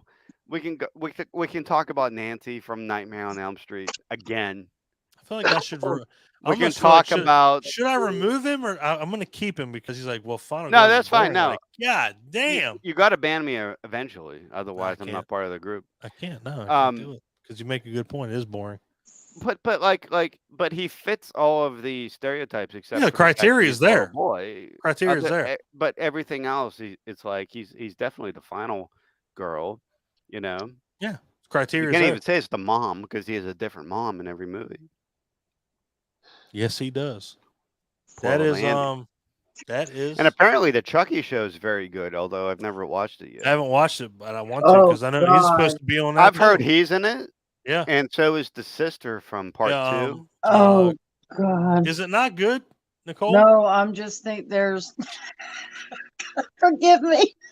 Damn. There's a scene with Jennifer Tilly and Fiona Dourif. Oh God. Well, that right there. Yeah. That's worth watching the whole series. That's why really. That's worth me turning my camera off right now. And watch it, definitely. Oh my God. Whew. Yeah. Damn. All right. Yeah. No, I mean, that qualifies, man. I mean, it's meets all the criteria. And honest to God, I mean, Annie Barkley as a character, like, I like Alex Vincent. Like, he's a good character. I try to get him on a podcast, but he was a little weird when I talked to him. And good dude. But he was just like, he was like, the old parts that people are in, they're not very. People aren't looking for that, and I'm like, well, dude, really don't give a fuck what you're doing. I just want to get you on a podcast. But at the same time, I understood what he was talking about because I'm like, yeah, talking about Chucky. I mean, Chucky's been talked to death. I mean, let's face it. But that's the only reason people want to talk to him. Yeah, exactly. Exactly. So, it's like, dude, you have to embrace. Like, we don't care about your opinion on lawn care. Yeah. I don't give a shit who you are with lawn care. Fuck you. I'm cutting my own grass. I don't give a shit. That's where I'm at. That's where I'm at on that. No, you're right. You should put that in your You should put that in your profile, the info. Don't even come at me with a lawn care. Don't even come at me. I cut my own fucking grass. Listen, no, and you make a good point. You sniveling wimps. Don't come at me with your freaking. These 13-year-old kids. Fuck you. I'm not giving you $25. Go work at the fucking McDonald's. Don't ask if you want to. Yeah. Like nobody wants to talk about like their stresses as being a toll booth operator. Like you don't want to hear that. You want to hear about. If anybody has ever listened to Adam Sandler, Toll Booth Willie, no one's ever going to bring that up because that's how toll booth people are. Well, $10, I'll fuck your mom. Like, oh, well, shit. All right. Well, fuck. Just keep your $10 in. Just let me go, please. If you haven't listened to that, listen. No, but you're right. I mean, I love the fact that you brought up, I love the fact that you guys have brought up, final boys. Andy Barkley. I mean, Ash Williams. I mean, seriously, it's hard to not do that because There there's aren't just many of them. there's some movies that have to be brought up. That Evil Dead, Child's Play. I mean, that don't have final girls, and I mean, luckily, his sister lives at the end of the second one, or his surrogate sister. Who's gonna say what? Paul, you gonna say something? Yeah. Say it? No, I think I think you gotta. I lost my train of thought. I'm 6 years in. 6. I don't even know.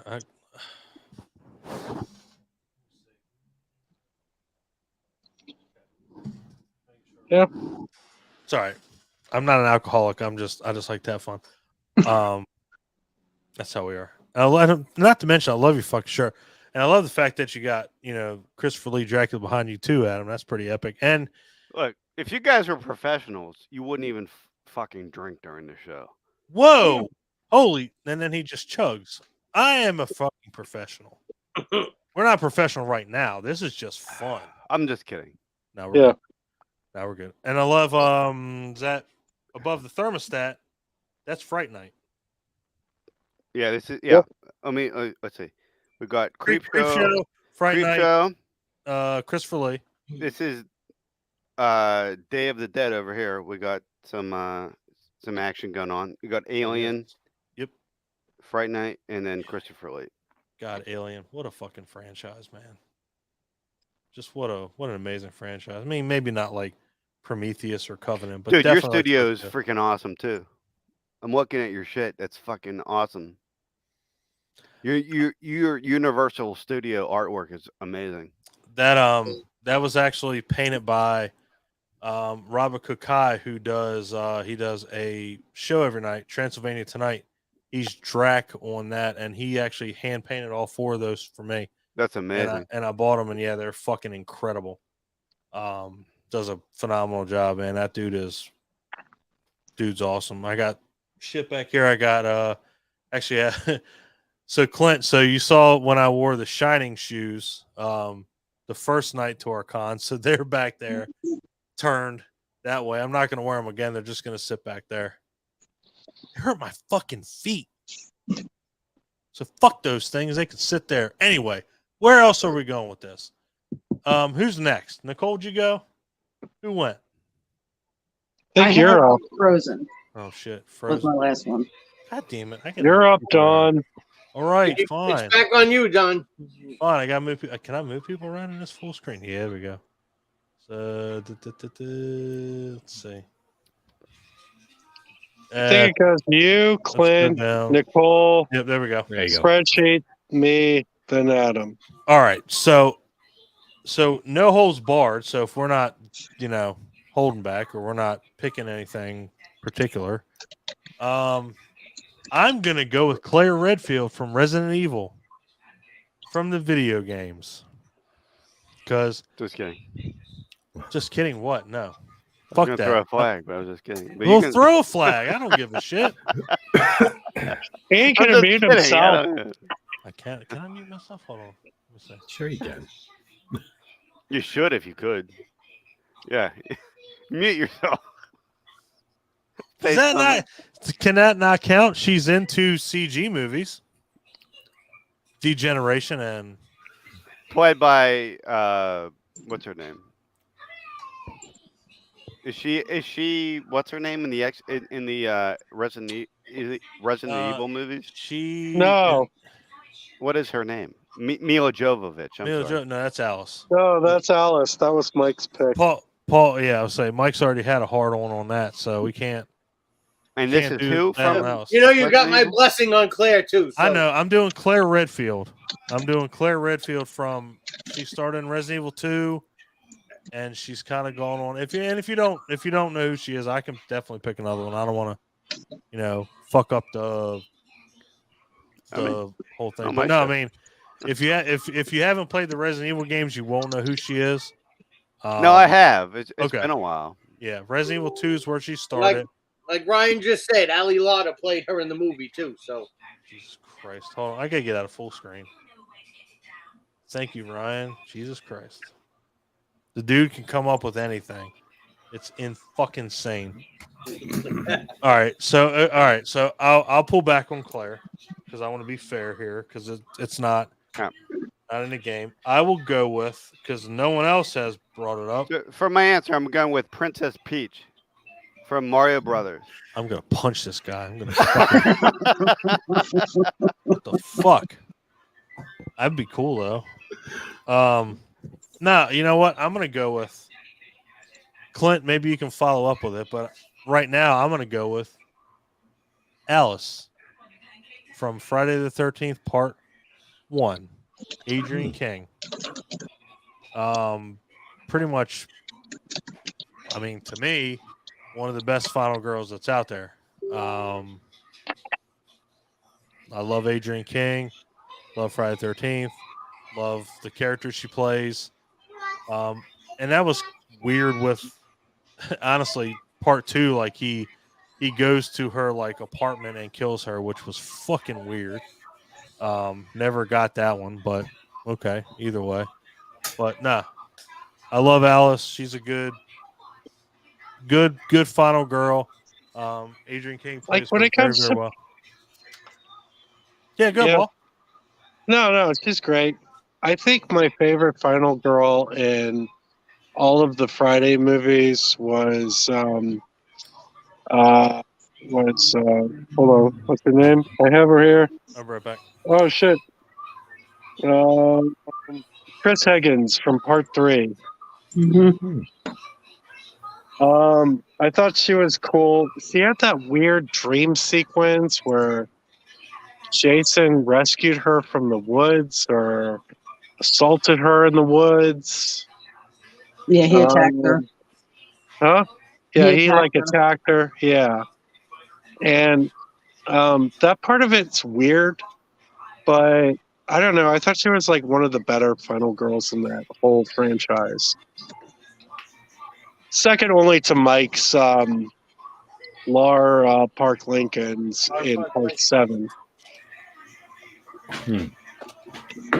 like I said, I liked her not only because she just didn't escape. She actually kicked the shit out of him. Yeah. Like she pre-Busta Rhyme that beatdown before Busta Rhymes beat down Myers. Yeah. I can say that because Dawn's not here. Now, I loved Chris from Part 3. I think my favorite scene was the very end when they were putting her into the police car and she went from screaming to just laughing hysterically. I thought that was fantastic. Yeah.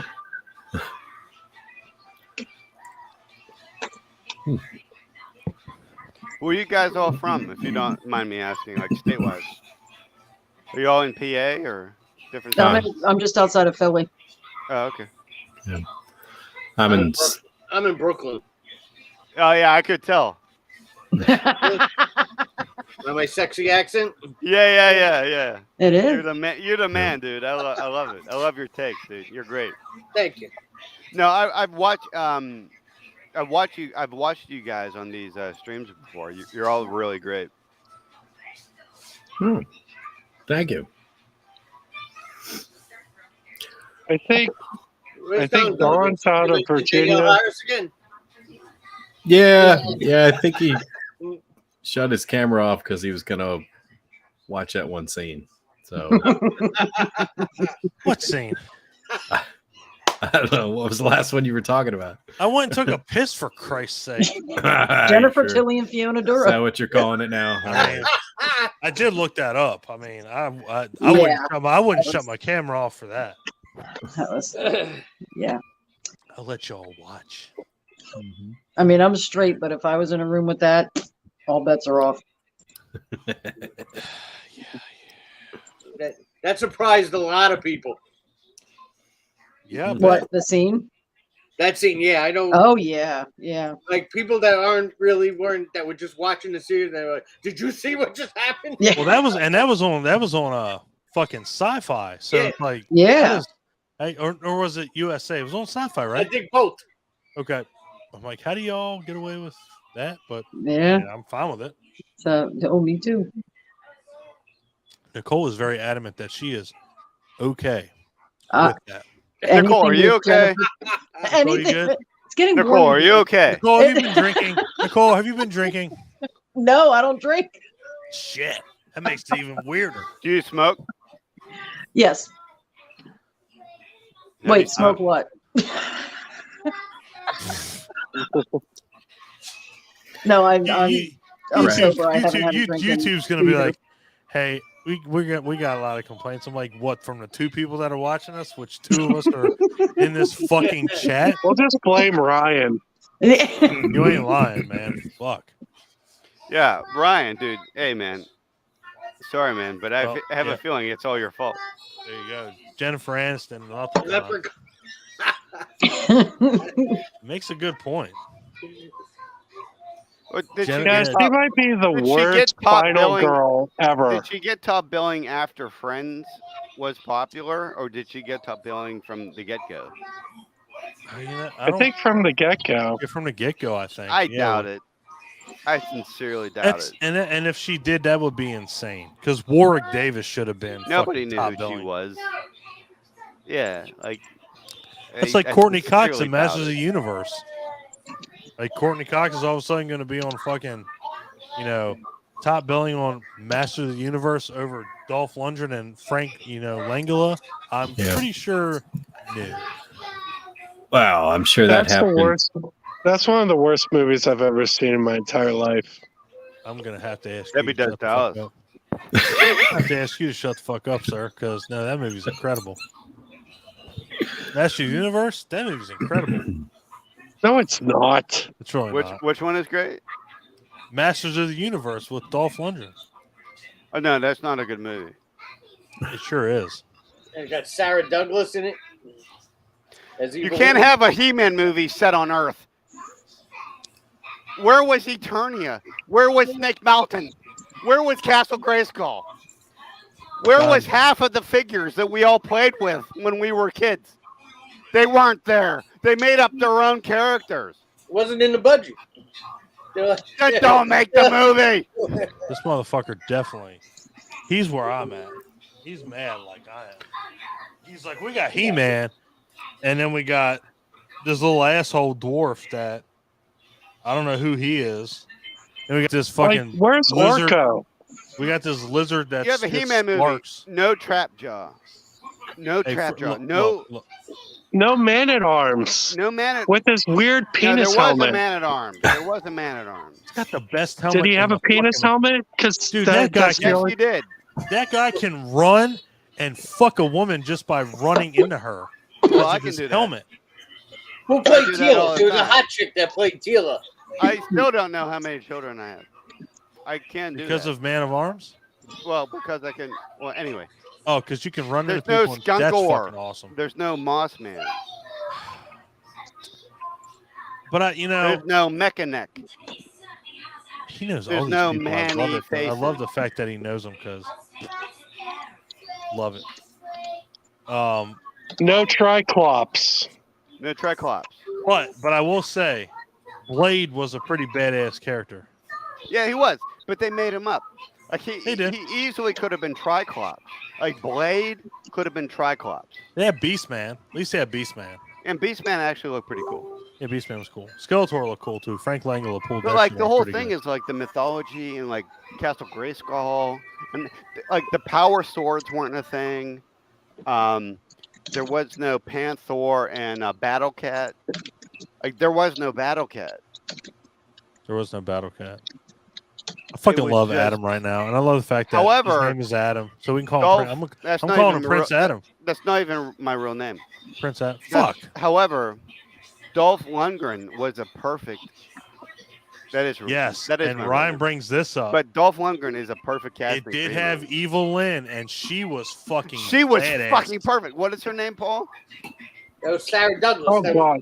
That was Ursa from Spider-Man, from Ursa from Superman 2.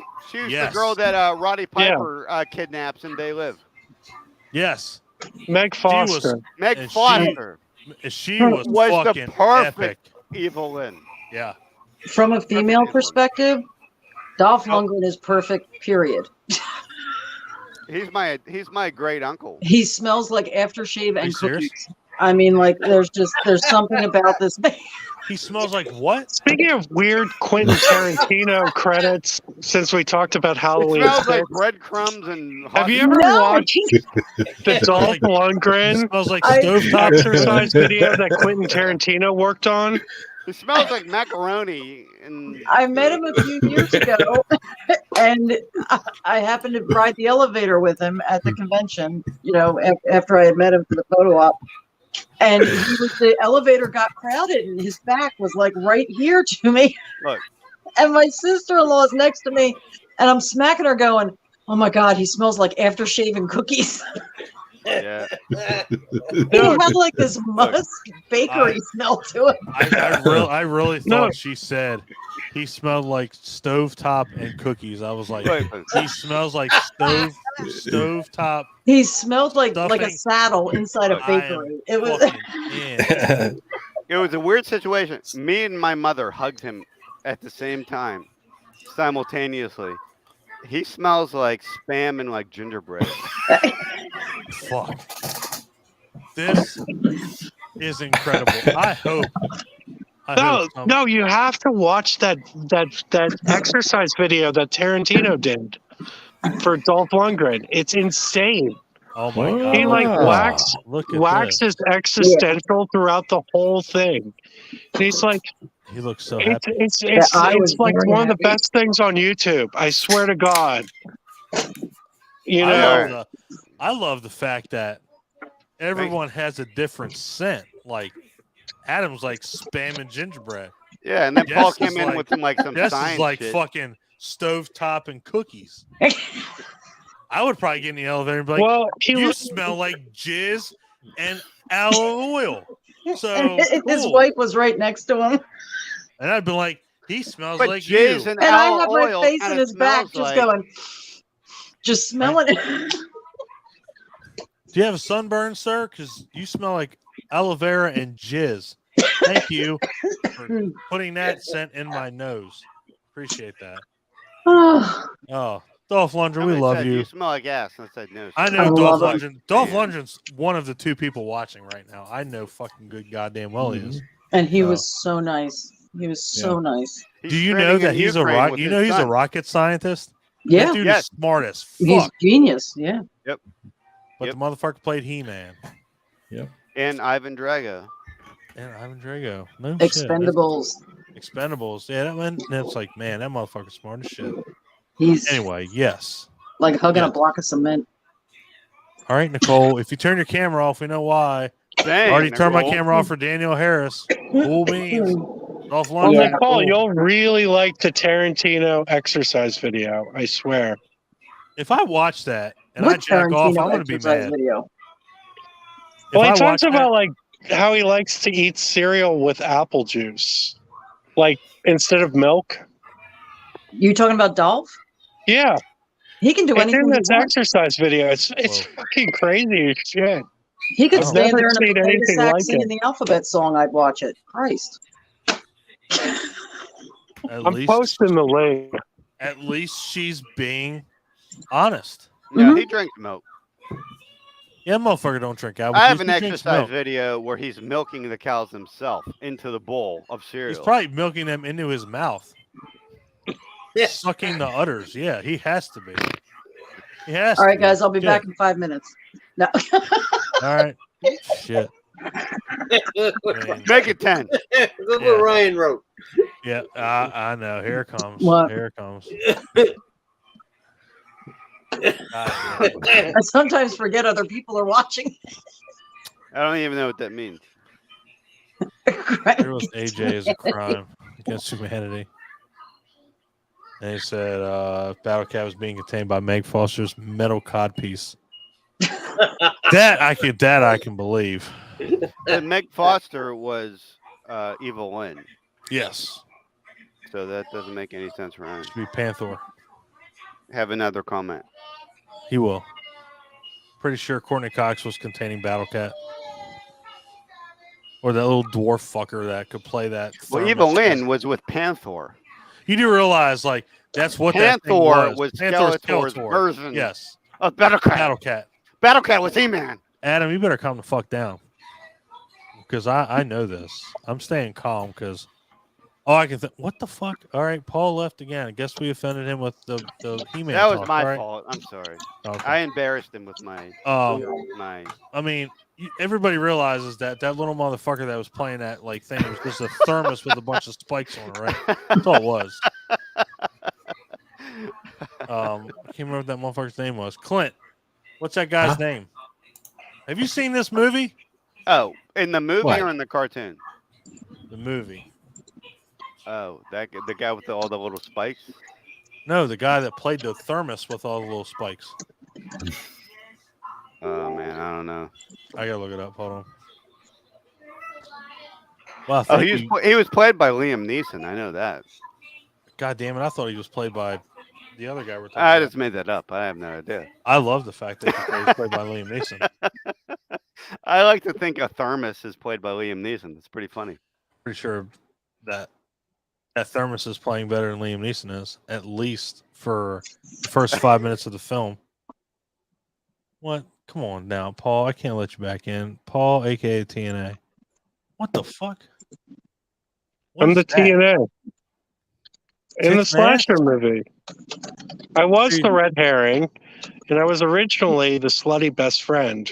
So why are you leaving? So you have to leave to change your name? You were originally the I was slutty best posting friend. that link You're and I fucked still up. the slutty best friend.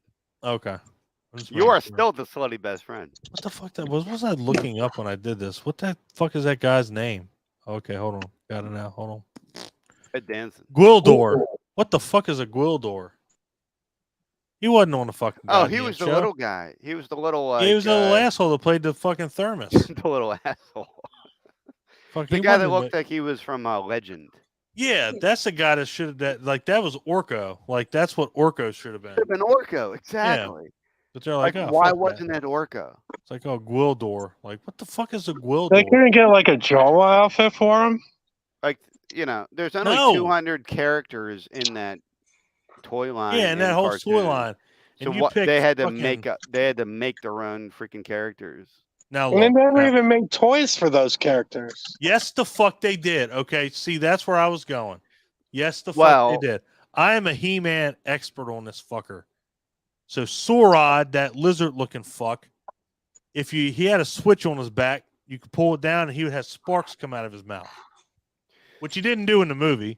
But as a kid, you didn't give a shit. He had sparks come out. Blade, you put the two swords in his hand and you spin him around, and he'd be like, "No," and spin around like fucking 12 times.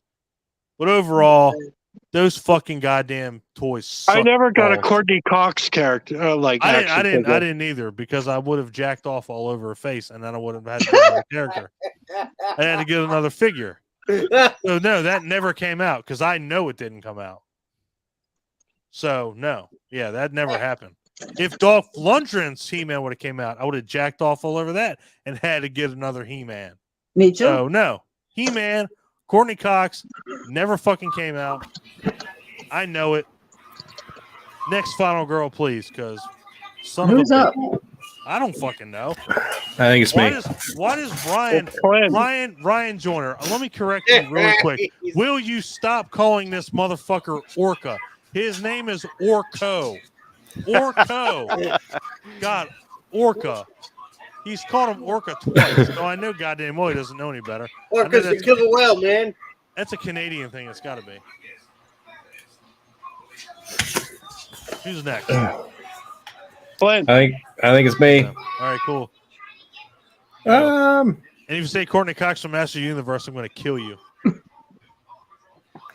No, I was going to say Courtney Cox from the Dancing in the Dark video. That's even worse. No, The Descent. Ooh.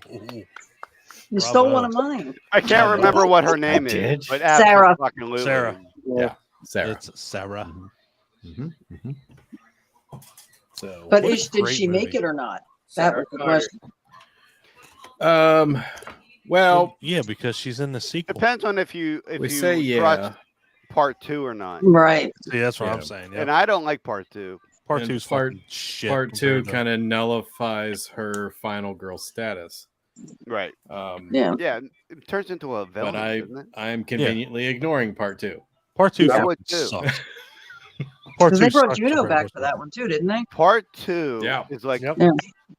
for the longest time was like the verbatim best horror movie of the 2000s. Like, and you couldn't even argue the point. The Descent? Yes. Without a doubt. I mean, yeah, without a doubt. I will 1,000% agree with that. I love that fucking movie. Me too. That movie is absolutely insane. Like and everybody wanted a sequel, and then they got it, and it sucked balls. Sucked balls. Like, how do you? Well, I can't even say how do you, because how many times have we seen that? And that's what's so sad about movies that are that good, and then they get a sequel that's like, what did anybody watch the first fucking movie? All right. Well, they went into it with like absolutely no budget. They went into it with like half the budget of the first film. That's true. Like, how do you even do that? Yeah. And the first film was a success from everything that I've ever read or heard about it. Like, that's brutal. It wasn't making. It's not like, it's not Avatar. But Taco Bell's good. That's oh the my thing. god. That's fucking. It's not like whatever. But it's it was a solid horror film, and like people just dismissed it. The second one or the first one? The second one. The second one, they should have dismissed it, but they didn't. They didn't put enough money into it. They didn't even like. The first one should be held in high regard as one of the best, and it is fucking horror movies of the 2000s, without a fucking doubt. I mean, that movie is goddamn it. I love that fucking movie. I love that movie when I went and saw it in the theaters, and then I bought it on Blu-ray, and I'm just like, this movie just keeps getting better, and better. Do you know originally they were going to advertise that movie as just getting lost in a cave movie? I'm glad, and I wish they would have. Can you imagine watching that movie, and then suddenly, like out of nowhere, there's that slurping in the background of like that cave dweller, like sipping from the puddle? How like that would have freaked you the F out. I wish they would have stuck with that. Don't say freak you the F out. It will freak you the fuck out. You can cuss there. Let me do it again. Okay, yeah, do it. It will freak you the fuck out. Thank you. Right? Yes, and it will. And like, and that's. I'm glad, honestly. So, with what we do on our podcast, we love to bring movies that are not advertised, not commercialized, and then we bring them to the forefront and watch them. There's some movies that, like this, I'm glad this didn't have a lot of fucking advertising, a lot of commercialization, because it would have ruined the fucking movie. And that's what happens to a lot of these movies now. I mean, Jesus fucking Christ. Halloween Kills. Do you want to show me the whole fucking movie in the trailer? No. Because you basically did. Yeah. Back in the 2000s, we didn't get that. None of us got that. It was like, if you want to watch the movie and find out, go to the fucking theater and go watch it. Halloween Kills is like, cool, I'll wait for HBO Max to get it or Peacock to get it, because I just saw at least 3/4 of the fucking movie. The Descent, you didn't see jack shit, and I'm glad they didn't. I'm glad they never showed the creature in the trailer. It just it made it look like, oh, it's spelunking go wrong, and then all of a sudden it's like, now there's these assholes that are getting eaten by whatever the fuck's in the cave. It's brilliant. It's so fucking brilliant. I love it. I love that fucking movie. I really do. Sorry, I didn't mean to go off topic and go crazy, but I love that fucking movie. Like, I do. Like, it's one of my favorite movies of the 2000s, and it came out in 2005. But to this day, it's still one of my favorite movies without a shadow of a doubt. Anyway, keep going. Whoever the fuck said that, go. Keep going.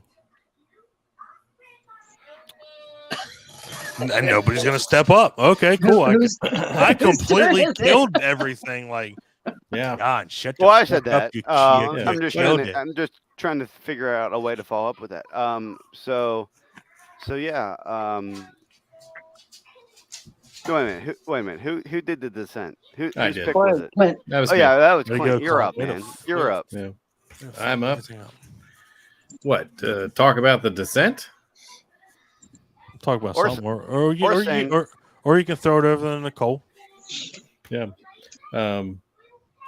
Just a side note. I don't know why the Descent was so much more popular than The Cave. Does anybody even remember The Cave? I do. Yeah. The Descent is And that's exactly why the Descent's so better than much the Cave, because better. the Cave Like, sucked balls. The I Descent. kind of like The Cave. So much better.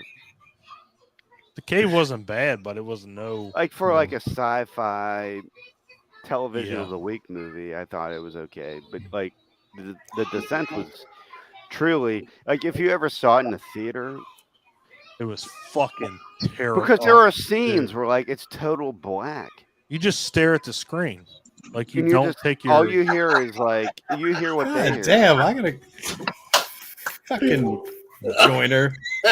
Hold up. Oh, yep. What you mean? Pretty much. Telling me I Pretty like much. bad movies? Flag. You throw a flag. But fuck that flag. Anybody throws a flag on that, they're fucking. 15-yard now. penalty. And no, I just enjoy throwing the flag. I will give the Cave. I will give the Cave a credit. One credit. It had Lena Headey in it. It That took was place in a cave. That was it. Hold on. That's it. And I think that's again.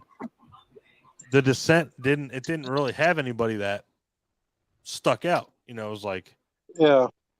it was one of those things that it got brought to the forefront with no major actors.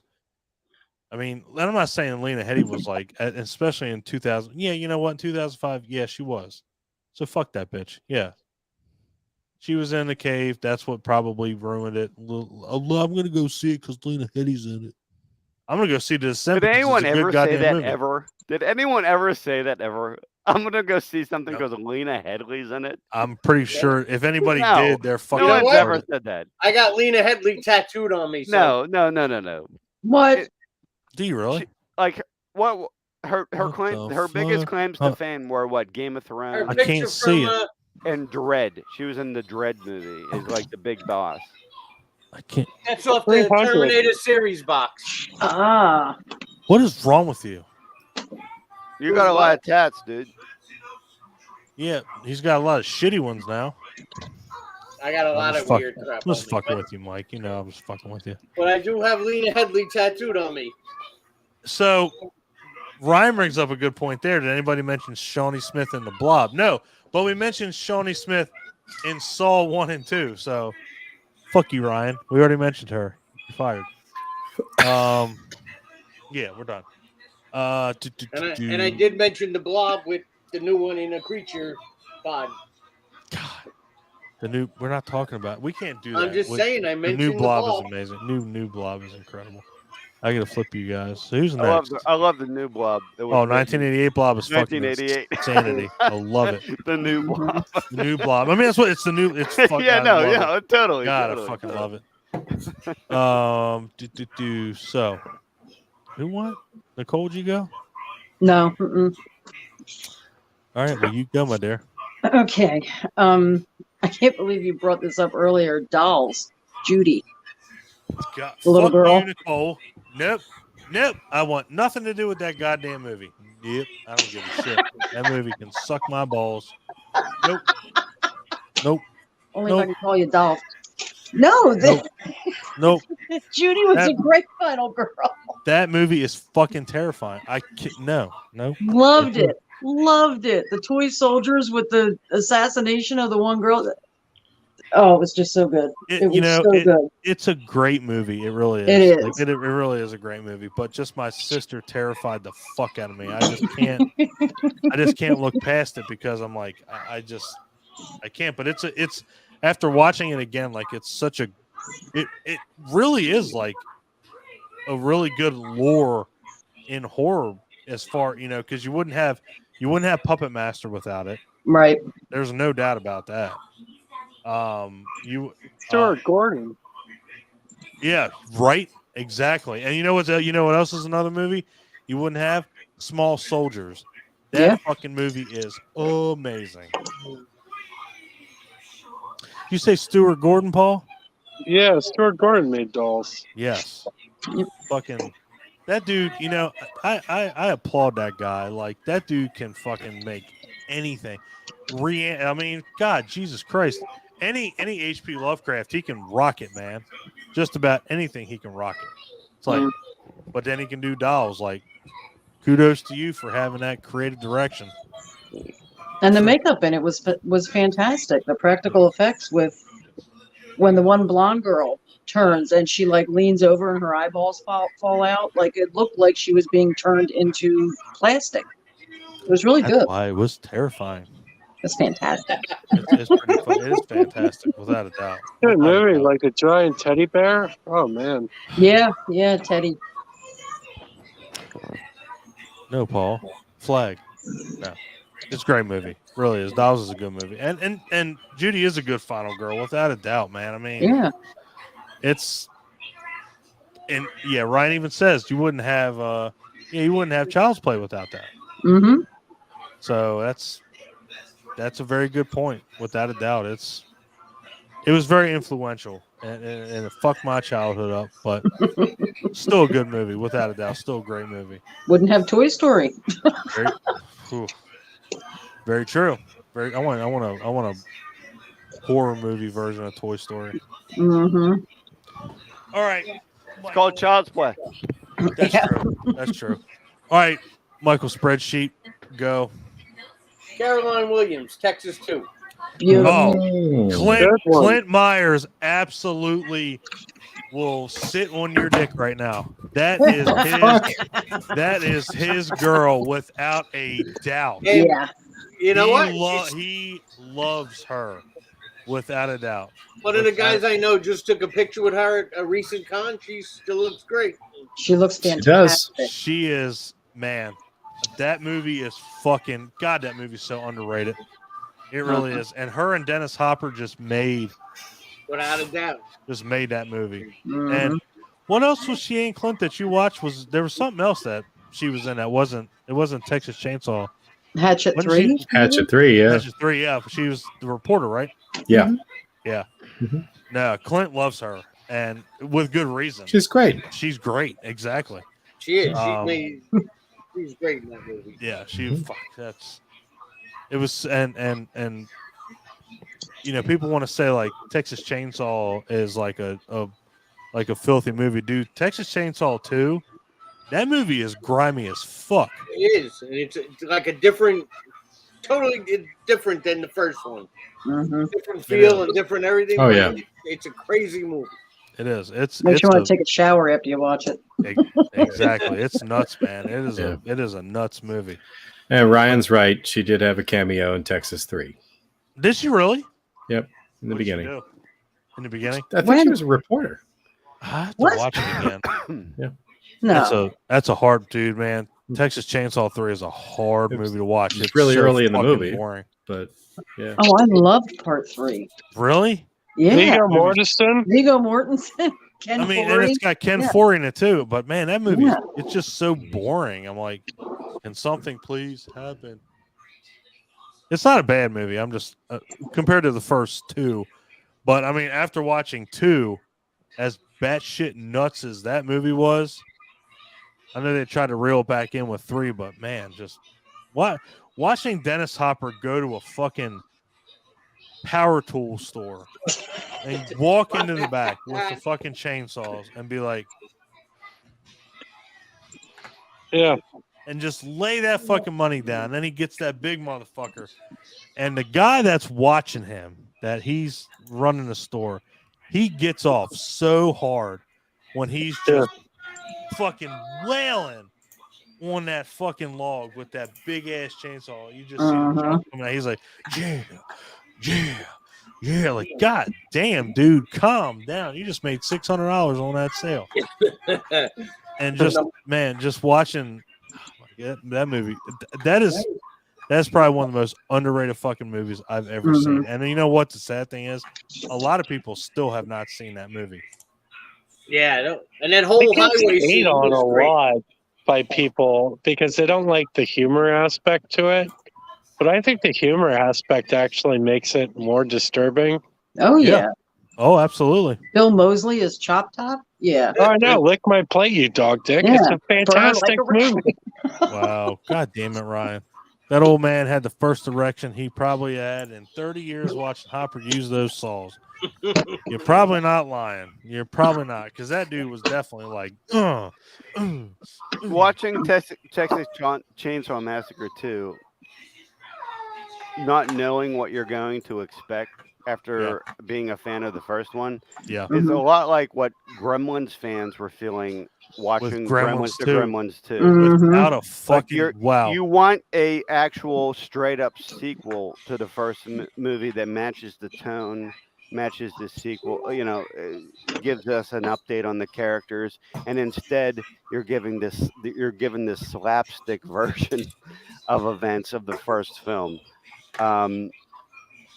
It's the same reason I don't like Gremlins 2. I understand that people like that movie, and Dennis Hopper gives it some charm, but and maybe Tobe Hooper was just like, there's no way I can top what I did in the first movie. I got to change it up. I mean, who knows? But tonally, it's just so different from the first movie, and it's just like, I don't understand how you do that in a span of 2 movies. Yeah, no, you're right, and Ryan just brought up a really good point too, and Clint understands when I say this. Return to Oz. Watching Return to Oz after watching the first Wizard of Oz. Return to Oz is a straight up nightmare. And we're going to cover that. We will do that. We have to do that movie. We have to. It's just been brought up so many fucking times. The Wheelers. Dude, Princess Mombi with 23 fucking heads. Dude, the fucking shit is a straight up fucking horror movie. They told us that was a sequel to Wizard of Oz. Yeah. And they set our little innocent faces in front of the television sets. Yeah. And made us watch that. I saw the video cover. I'm like, this looks awesome. My mom's like, this looks great. And I watched. I'm like, this is fucking terrifying. Some asshole just went into the desert, turned into sand. This other asshole's got a face on his head. This bitch has 23 heads, and she's running through her fucking castle with no head on. This asshole's got a pumpkin for a head. The scarecrow looks like a fucking reject from the Muppets factory. I'm fucking done. I'm terrified beyond fucking belief. It's hard to talk about tone, but the tone of that movie is just like a bleak, like nihilism. Dude, nothing about that movie is fun. I don't give a shit what anybody says. No, there's nothing. Return to Oz is not a fun fucking movie. That is not a fun movie. No. I don't give a shit what anybody says. That movie is fucking terrifying. It is straight terrifying. From the minute that she gets to that I guess shock therapy is what she's going through, to the time that movie ends when she gets back home, that shit is fucking an hour and 20 minutes of pure nightmare fuel. Like, you will think about that movie when you wake up next morning and go, what the fuck did I watch? Absolutely. That wasn't The Wizard of Oz. Terrifying. But I love that movie, though. That's one of my favorite movies. And who was Dorothy in that movie? Fairuza Balk. Yes. And she's fucking fantastic too. Love her. And who was the chick that did the whole Princess Mombi, her original head? That was Jean Marsh, who played Bavmorda in Willow. Oh wow, I had no idea. That's awesome. Yeah, I had no idea. She was the wife of George C. Scott in The Changeling at the very, very beginning. That's awesome. Sorry, I know that random shit like that. But man, it's what we were talking about. It's so great. Like, I fucking love Return to Oz. Is just one of my favorite movies. It really is. Paul fell off the face of the earth. Motherfucker better come back on, because we're gonna wrap it up here soon. We might get one more round. Who the fuck's going next? Who we doing? I don't even know. Well, I said Texas too. Yes, so Paul's not on. We'll let Adam go. Go for it, baby. All right, we're still doing final girls, right? Final whatever the fuck you want. All right, I had to look up her character name. I'm sorry. I already knew like I wanted to talk about her, but I forgot her name. Sure. Her name's Jamie Haight, and she's portrayed by Micah Monroe in the movies It Follows. Ooh. Man, what when I saw that movie for the first time, I was blown the fuck away. I was like, this is a great movie. Like it's so original, and it was creepy as fuck. Like when you see something walking towards you, especially when she's like when the guy takes her into the crumbling whatever construction site or whatever, and puts her there, and you see that bitch coming towards her. That is terrifying as fuck. That is legit. Yeah. Terrifying. There's a scene where they're like in somebody's house. I can't remember who it is. And this man who's taller than like he's so tall that he must be like in a circus or something. Right. Or have like something genetically wrong with him. Like I don't mean to be whatever. No, you're good. Yep, I get it. He must there must be an issue. But he looks like that, and he's gaunt, like very gaunt. And they're just like sitting in her living room, and he just starts walking, and he's like right behind the mother.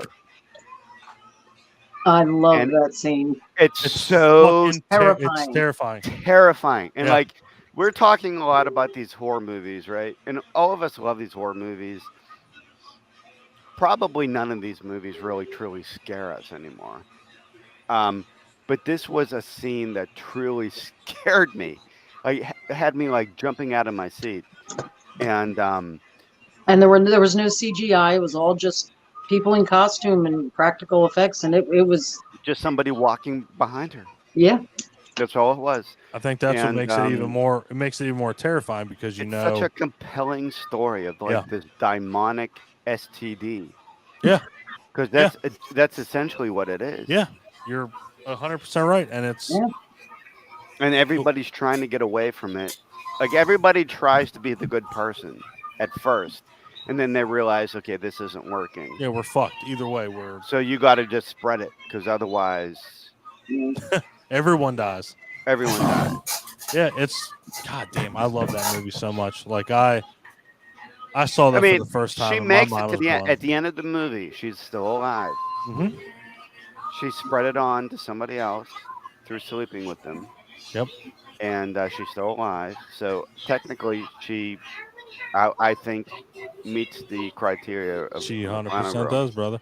And even if she didn't, I wouldn't argue because the way that she's portrayed in the movie, she has all the criteria. Even if she were to die at the end, she's still gone through what she's gone through. Yeah. And you know, she just doesn't make it, you know, through the whole movie. She just makes it to the end. And yeah, I commend you on bringing that one up. It Follows is fucking absolutely one of the best new movies I've seen, without a doubt. I always forget about it. It's hard. It's hard to remember because I saw it so long ago, and it's not in my repeat. It's not not really in my repeat. 1, 2, 3, maybe, and then you're like, well, right. I've already seen the twist. I already know. Right. So you don't need to like keep. It's not like a Friday the 13th where you like keep watching it for like a specific kill or whatever. You see it a couple times. Specific TNA. Oh, Paul's back. Paul's back. But now he's like an inanimate face. I am. I don't like it. I don't like it at all. My phone battery's dying, so I gotta let it juice up a little. Just fucking with you. You can just be that face. You can just be that face. So I guess we'll go one more round, and we'll call it tonight because we're going on 4 hours, which that's our norm, unfortunately. Yeah. So I mentioned it earlier, and I still have to go with Barbara from Night of the Living Dead, the remake of Night of the Living Dead. Okay. Absolutely, just a miles and miles away from how Barbara was in the original. They riplified her. Yeah. Patricia Tallman fucking rocks that version of Barbara. I mean, she's like, they're so slow, we can walk right by them, and everybody's like, woo, and she's like, fuck it, I'm gone. I'm done. It's game over. I'm walking the fuck out of here, and whatever happens after this happens. But, I absolutely love that portrayal of Barbara, because watching the original, she was the weakest link. I love Judith O'Dea. Like, her portrayal as Barbara was incredible. But it's like, damn it, like, she's just so, like, why do you have to be like that? Why are you just I love how she changed in the movie. Yeah. Because in the beginning, she was like the original Barbara, like all scattered and frightened, and then she just evolved into this bad. And all of a sudden, just, we're going to change that shit. It was great. I love that movie. Thank you, Clint. I love hearing her, though. Like, she's like really cute. She's like 45% of my sound bites on my fucking soundboard. she's really cute. She's awesome. She's great. Catalina is one of our stars. Yeah, but I mean, Barbara, just the way that she's portrayed, it's second to none as far as comparing the original to Patricia Tallman, and both of them were great. But it's just, and especially watching, everybody come in at the end, and then, Tony Todd comes out of the basement and he's dead. And then, asshole Cooper's like, you came back. And then she shoots him. Mm-hmm. Like, it's another one for the fire. Yeah, there's another one for the fire. Like, son of a bitch. That's blooded.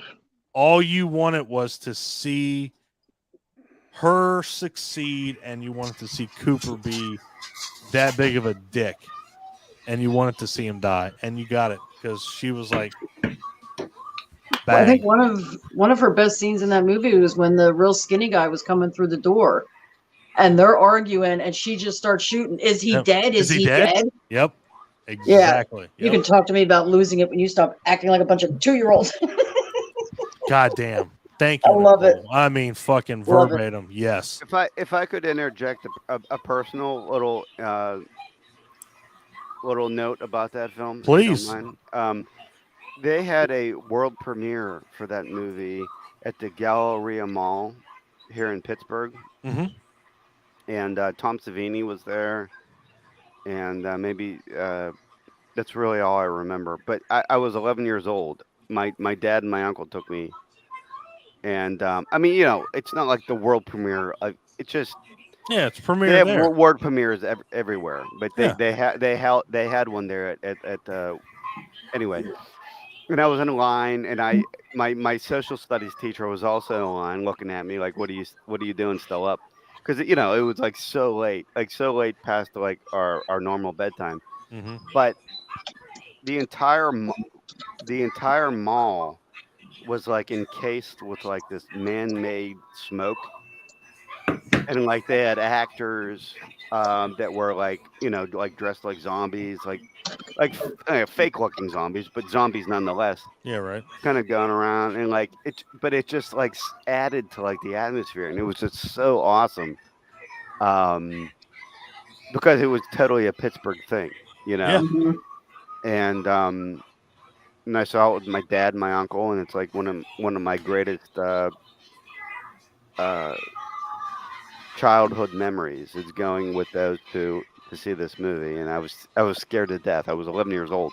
Yeah. And but it's a great, it's usually sacrilegious to remake such a classic like Night of the Living Dead, but as far as the Night of the Living Dead remake goes, it's just they killed it. I mean, it's you couldn't have got any better than that. No, it was Tom Tullis was just amazing. It's my and Clint knows, and I always bring up Clint because I deal with him more than anybody, but Clint knows that's my remake of remakes. That movie, it redefined remakes because of the way that it was told. Dude, And if that's your remake of remakes, that's a great one to pick. yeah, it is. And I have a lot of them. I mean, I have, The Thing, The Fly, Night of the Living Dead. Invasion of the Body Has Snatchers. Paul told you that the Yeah. thing isn't a remake yet? I'm pretty sure he has, but I can understand and sympathize because it's. I can't. To me, if it's The Thing from Outer Space, that's The Thing, and then The Thing that's in 1978. That's The Thing remake. It is, and but again, the Night of the Living Dead is just really holds a special place because that was my first Monster Vision that I watched, with Joe Bob on it, and I got him and I got Tony Todd to sign it when I met them because and Joe Bob was like, well, why are you getting me to sign this? I was like, because this was the very first Monster Vision I ever watched. And this is what got me into horror when I was, 11 years old. And he was like, that is pretty amazing. And then Tony Todd signed it, and it's just something about that because I wasn't exposed to the original until after I watched the remake. And then after watching that, I was like, this is I can see why. I can definitely see why. Both of these movies are fucking classics. Like they are the epitome of zombie movies. You want to put them up against Dawn of the Dead, Day of the Dead, you can do it. And Day of the Dead is obviously the weakest of. I mean, in my opinion, maybe not to anybody else, but that's the weakest of the trilogy. Dawn of the Dead is without a shadow of a doubt that's probably the best zombie movie I've ever seen. I gotta disagree. Is Dawn of the Dead. I don't mind Day of the Dead. Day of the Dead's great, but I love Dawn of the Dead. But to me, the 90s Night of the Living Dead. That's number one. I want to hear Nicole what Nicole has to say. About which part? Well, you just said I disagree. You just said I disagree with the original Dawn of the Dead. I did not like it. I thought it was boring as hell. It was just the only good part was when I can't remember his name. The blonde guy turns. Roger. He sits up and the sheet falls down. Roger. That was the only scary part of the movie. But you like the remake to Dawn of the Dead. I loved the remake. Honestly, God, the first 20 minutes of that movie is one of the most terrifying fucking scenes I've ever seen in a horror. Bar none. Bar fucking none. Yep. The best part of the remake is when the guy says, it's not my problem, and Ving Rhames says, how about I stick my foot straight up your ass? Then would it be your problem? You can never go wrong with Ving Rhames. The remake of Dawn of the Dead is definitely like it's good too, without a doubt. It is good. Now the Day of the Dead remake is a piece of shit. If you ever find a desire to watch that, God, just don't. Just watch the original. I don't think I've ever seen the remake. It's fucking terrible. I think it's got Mia Savina. One thing that my buddy Paul did, he remastered the original Dawn of the Dead, and he made it black and white to kind of go along with Night of the Living Dead. So if you watch them back to back, there's like a little bit more symmetry. But in doing that, it eliminated some of the problems that I had with Dawn of the Dead originally, like the blue skin, the bright Kool-Aid red blood, or like the orange blood or whatever it was. If you guys want to see it, join me and Adam's horror movie group, horror movies of the 60s, 70s, 80s, and 90s. Yeah, but I'm in it. Yeah, but like I'll never watch it in color ever again. Dawn of the Dead. Yeah, there's no reason to. Ryan Joyner. This is insanity. This is absolute insanity. This is one of those things, Ryan. I will definitely tell you are absolutely fucking wrong on that one. The Day of the Dead remake is a piece of goddamn shit. That movie is fucking terrible, awful. The Dawn of the Dead remake is.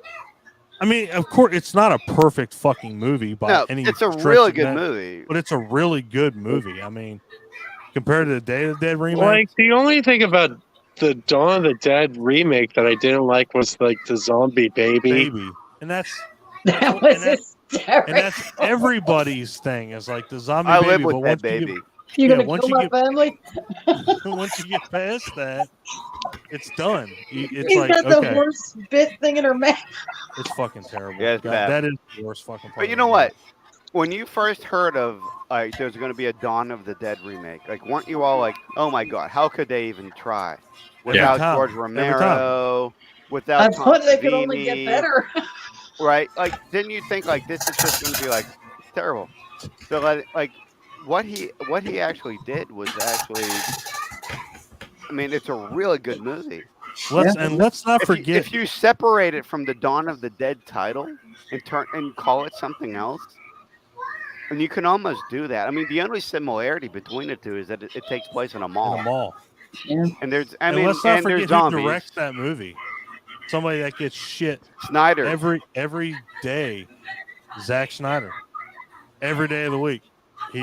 He made some good ones He did make some good ones. And that before was he one of them. started doing the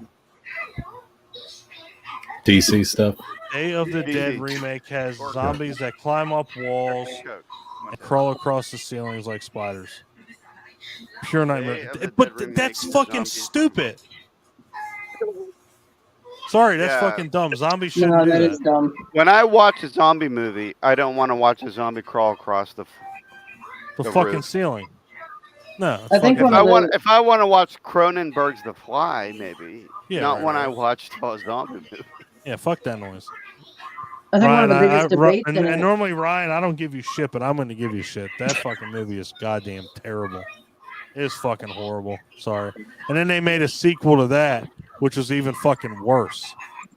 Now go ahead and comment on that, because if you comment on that, I will fucking remove you from this chat. No, I won't. No, I mean, again, it's everybody has their opinion, and I appreciate the opinion, but god damn it, that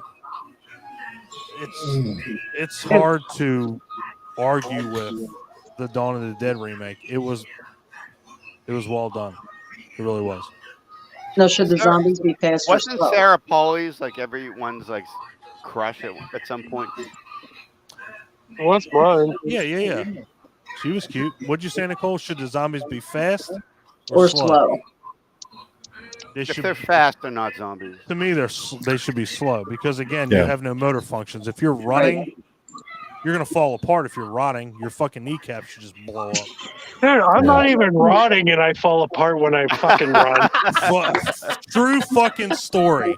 True fucking story. Yeah, suddenly these people are dead and they can sprint like Olympian, like And they're down to a skeleton, but they still have eyeballs. Like what? Yeah, and they're quick as fuck. Like, Their they can eyeballs are just, still fresh. and they just take off. I'm like, okay, well, they're running like World War Z. As cool as a concept as that was as a movie, like the book is amazing. The movie, I'm like, this is But that was more of an absolute infection. bullshit. No, the book is great. Well, it's told in a series of like almost like Yeah. journals or diaries, almost Yeah. like Dracula. Right. The movie is like, what the fuck? The movie is Brad Pitt. Yeah. True story. True story. The Like, oh, movie it's is Brad Pitt. You're right. Yeah. You're right. But no, I mean, damn.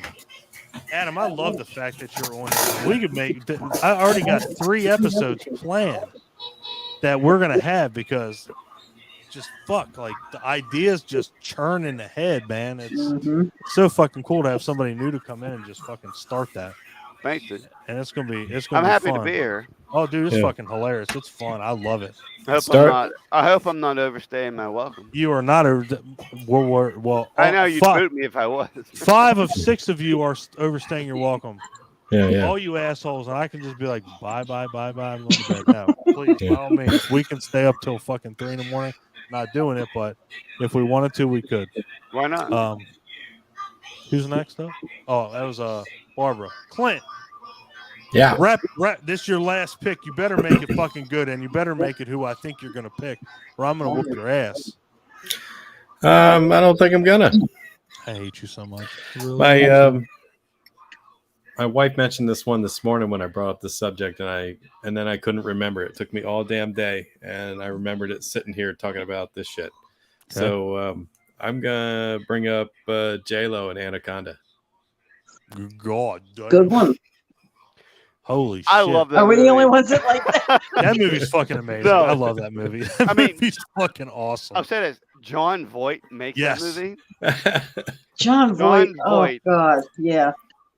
When they pull up the dam and all the like snakes come flying onto the boat, freaked out every girl I ever watched with, like watching it. Like that movie is tense as shit. That movie Ice Cube is didn't belong anywhere near that movie. No, he didn't. Yes, he did. It had somebody else.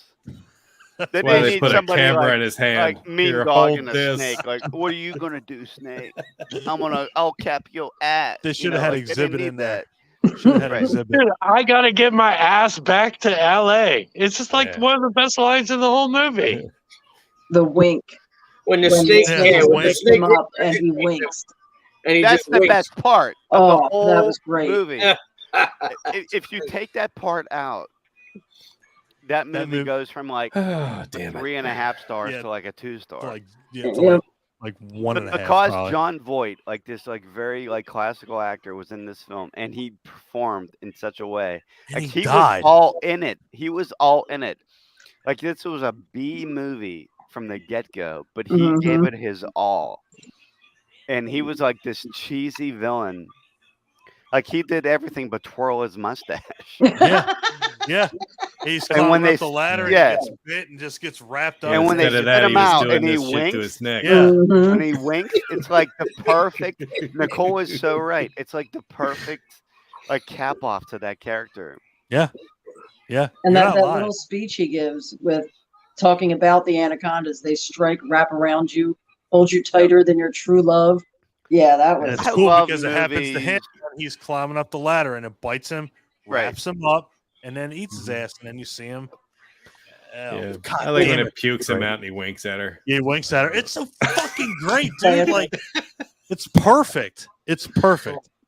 Was there a part 3? Ryan said with Hasselhoff. Oh yeah, with oh yeah. You know, there's a part Anaconda. That's why I was going. Damn it, Bloodstone or blood. Basically, blood orchid or. I thought that was part 2. I didn't know there was a third one. Yeah, hold on. Now there's like 7 of them. There's Hasselhoff like was in part 3. It's kind of like Sharknado now. There's like 12 of them. All right, let's see. All right, hold on. All right, so we got. Let's see. So we got Anaconda, obviously, and then Anaconda we have 3 Offspring. Offspring. We have Anaconda's Blood Orchid. Oh fuck! It's on Tubi. Oh, the Hunt for the Blood Orchid. God, yeah. Don't watch it. Oh, jeez, it's on Tubi. Don't watch it on Tubi. This motherfucker has a 2.7 fucking rating. God, dude, you're a parent. Jesus, your free time is very limited. Don't waste it on that movie. Who else is in? Oh my God!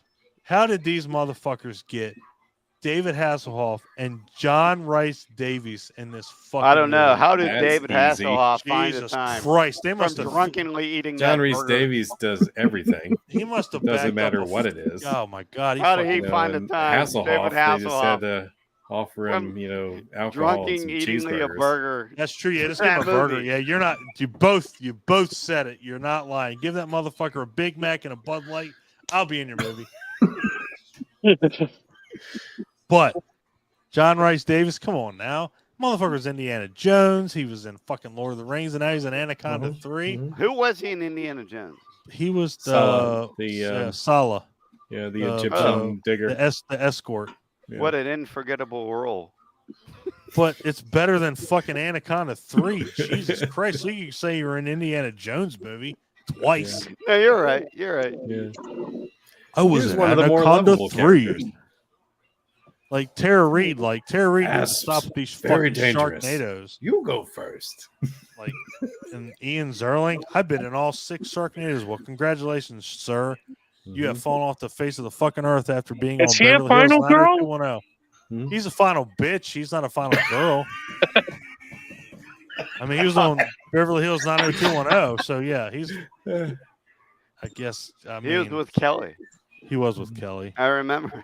Yeah, 100%. 100%. See, Adam gets it. Adam gets it. And you got to watch 90210 with your mom. You got to just fucking watch it and just get over it. Or did you just watch it on your own? All right, yeah, I can do that. Yeah, fuck it, whatever. Yeah, that did the same thing. I can really hope those two wind up together. Yeah. So yeah. Anaconda. God damn it, Clint. Really? I was hoping for Amy Steele at some point. It was a good pick. Yeah. Wow. We spent so much time already talking about the Friday the 13th. I know, movies. but Amy Steele. And Amy Steele's such an obvious one for me to say. So that's very true. That's Clint's girl. He loves her. Just a guy with Danielle Harris. Okay, there. Final girl fist. What you got? I have a few left. I'm trying to decide. I might get flagged on this one. Doubt it. Helen and Candyman. Oh shit! That was going to be my final pick. Shit. What? I'm sorry. What was it? What was it? Helen and Helen Lyle and Candyman. Because she did come back at the end. She did kind of survive. Oh, if you've okay. Of course, I'm going to let that go. Yes. Appreciate we said they didn't have to live either. That's true. Well, but here's the thing: if you, I liked it in principle. She fucking died. It's not even negotiable. But if you watch the sequel or remake, she is Candyman theoretically. So yes. And at the end of the original, it was, what's wrong, Trevor? Adam Stone flags, but I don't know if you. I don't know, brother. It's not my show. I'm a guest. It's a good argument either way. It really is. I mean, and again, and I love Nicole's takes, by the way. Oh, yeah, Nicole brings up. She always fucking does this. She's always controversial. She always brings up. No, she like all this stuff. I mean, it's thought provoking every single time. It is. It definitely is. I've been impressed by the witchboard shirt this whole time. Dude, she died. She was dead at the end. She was dead. Yeah, she was dead. Candyman killed her. No, she actually killed herself going into the fire to save the baby. Fuck, that's true. God damn it. Son of a bitch. I don't know. It's almost like I have to rewatch the scene. Yeah, I don't know what to fucking do here. I don't remember exactly, but. Well, you know what? She was dead, and then she attacked her own ex-boyfriend. Yeah, she came back as the new Candyman. So we're saying he said her name. Right. Oh, Ryan, really? I know, right? That's what I was going to say. I was like, God damn it, really? No, because I also have Candyman 2, Annie in Candyman 2. She survived. But that. Oh, Jesus Christ. As long as you're not going Candyman 3. Candyman 2 is okay. If you go Candyman 3, I'm going to. No, 3 was awful. Okay, thank you. Yeah, she kind of died rescuing the baby. Like, Candyman didn't kill her. She, like, crawled through the flames. Right, it was like suicide. If I remember correctly. The baby. Damn. Clint, what do you think? I'm having trouble with this one. You want to let this one go or fuck? I can't. You guys are more forgiving than I am. I'm like the Emperor. I just overthink everything. That's no, this one's tough. Like you guys are more forgiving than I am. Yeah, I don't know. That's where I'm at, dude. Technically, they have to survive. That's kind of where I'm at. Well, that's not what. No, Don, you said they don't have to survive. I did say they didn't have to survive. He fucked the rules from the beginning, you know. Final girl. Final. Yeah, final. She was the last one to die. Exactly. Oh yeah, fuck that. Final to me means like she's still there at the end of the I'm just fucking with you, man. I fucked it up. I did. Is Paul still here? Yeah. I don't know how to make the coin toss on that one. It's we accepted so much so far. I mean. Mike's being way too quiet. We should probably let it go. Ash was brought up. I mean, God, yeah, see, even Ryan is I did. Fuck, son of a bitch. All right, fuck it, whatever. It counts. Sorry. We will establish rules next time, and it will be upheld because I completely fucked this up. Yes. Helen from Candyman counts. God damn it. Mike, go. All right. Come on. Since this is the last round, Adam, I'm stop giving you shaking two. your head. I'm saying two because this is the last round. You said. Yes. I'm giving you Carol Ann from Poltergeist and Clarice from Silence of the Lambs. Ooh. All right. Well, both of those. Don't point that finger at me. You mentioned Poltergeist. You know that's my thing. Uh-oh. I don't consider anybody in that movie a final girl because nobody died to begin with. You know what? I can't handle this anymore. This is fucking insanity. Yeah, I said the same thing. You have to be a final in order to be a final girl, you have to die first? No, but I mean nobody in the movie died. There were no deaths in the movie. Everybody survived. Yeah. But there was the threat of death. And the little girl was taking sucked into the TV. She was sucked into her closet. Yeah. I think I think it's more definitively a final girl if they're there at the end alive. Okay. Than there is when, you're not alive. Shut up, Ryan. The bird died. Who gives a fuck? Who gives a fuck? That's why I didn't bird bring up died? Poltergeist because I wasn't sure because everybody survived. There were no deaths at all in the movie. Well, that's why I have Clarice to fall back on. There you go. We'll fall back on Clarice then. The bird died. God. How does the final round have to be the worst, argumentative round? Because everybody's tired. Yeah. But to me, this is very interesting discussion that I've never even had. Such a good before. round. That's a good one. I feel like I could talk to Nicole for hours. What? Oh, really Nicole will drag you on for hours. Yeah, it's game over. Nobody mentioned Tysa Farmiga in Final Girls. No, everything she brings up is. I thought Clint did. Did she? Final Girls, yeah, or Final Girl. The movie Final Girl with Tysa Farmiga. Yeah. Mm-hmm. Yeah, I did mention that one. Yeah, early on. Keep. I kind of automatically disqualified that movie in my head. It's called Final Girls. I'm not going to bring that one up. I don't know. And we had Linda Hamilton twice, Children of the Corn. Who doesn't like corn? You know what? Fuck all y'all. Did anybody bring up Dee Wallace? Nope. No. Dee Wallace. Oh, Cujo. Yeah. Every movie. I mean, that's really Don't say the Howling because she died. She's fucking survived. Maybe the Howling. The Howling. Cujo. E.T. I didn't bring up Cujo because I know you hate stalked her. Who hates Cujo? You do, don't you? No. I love Cujo. I think it's great. I've had too many beers. Nobody's gonna say, God, geez, nobody's gonna say Betty White from Lake Placid. Oh, except Ryan fucking Joyner. Critters, no. Critters. Ryan, we're talking about reputable franchises here. Come on, Zombie 5, Killing Birds. Thank you. Not happening. House by the Cemetery, Bob. God. Oh, did he just say, who did he say, Bob? He said Bob. Yeah. Bob didn't live. Clint, hold on. Clint, tell him your theory. Because we were debating that last night. Fucking awesome. I felt that when he passed through that tile in the floor up into what seemed to be another timeline, that I was questioning whether or not he was actually alive. Paul, tell me that's not fucking awesome. What movie is this? House by the Cemetery. Oh.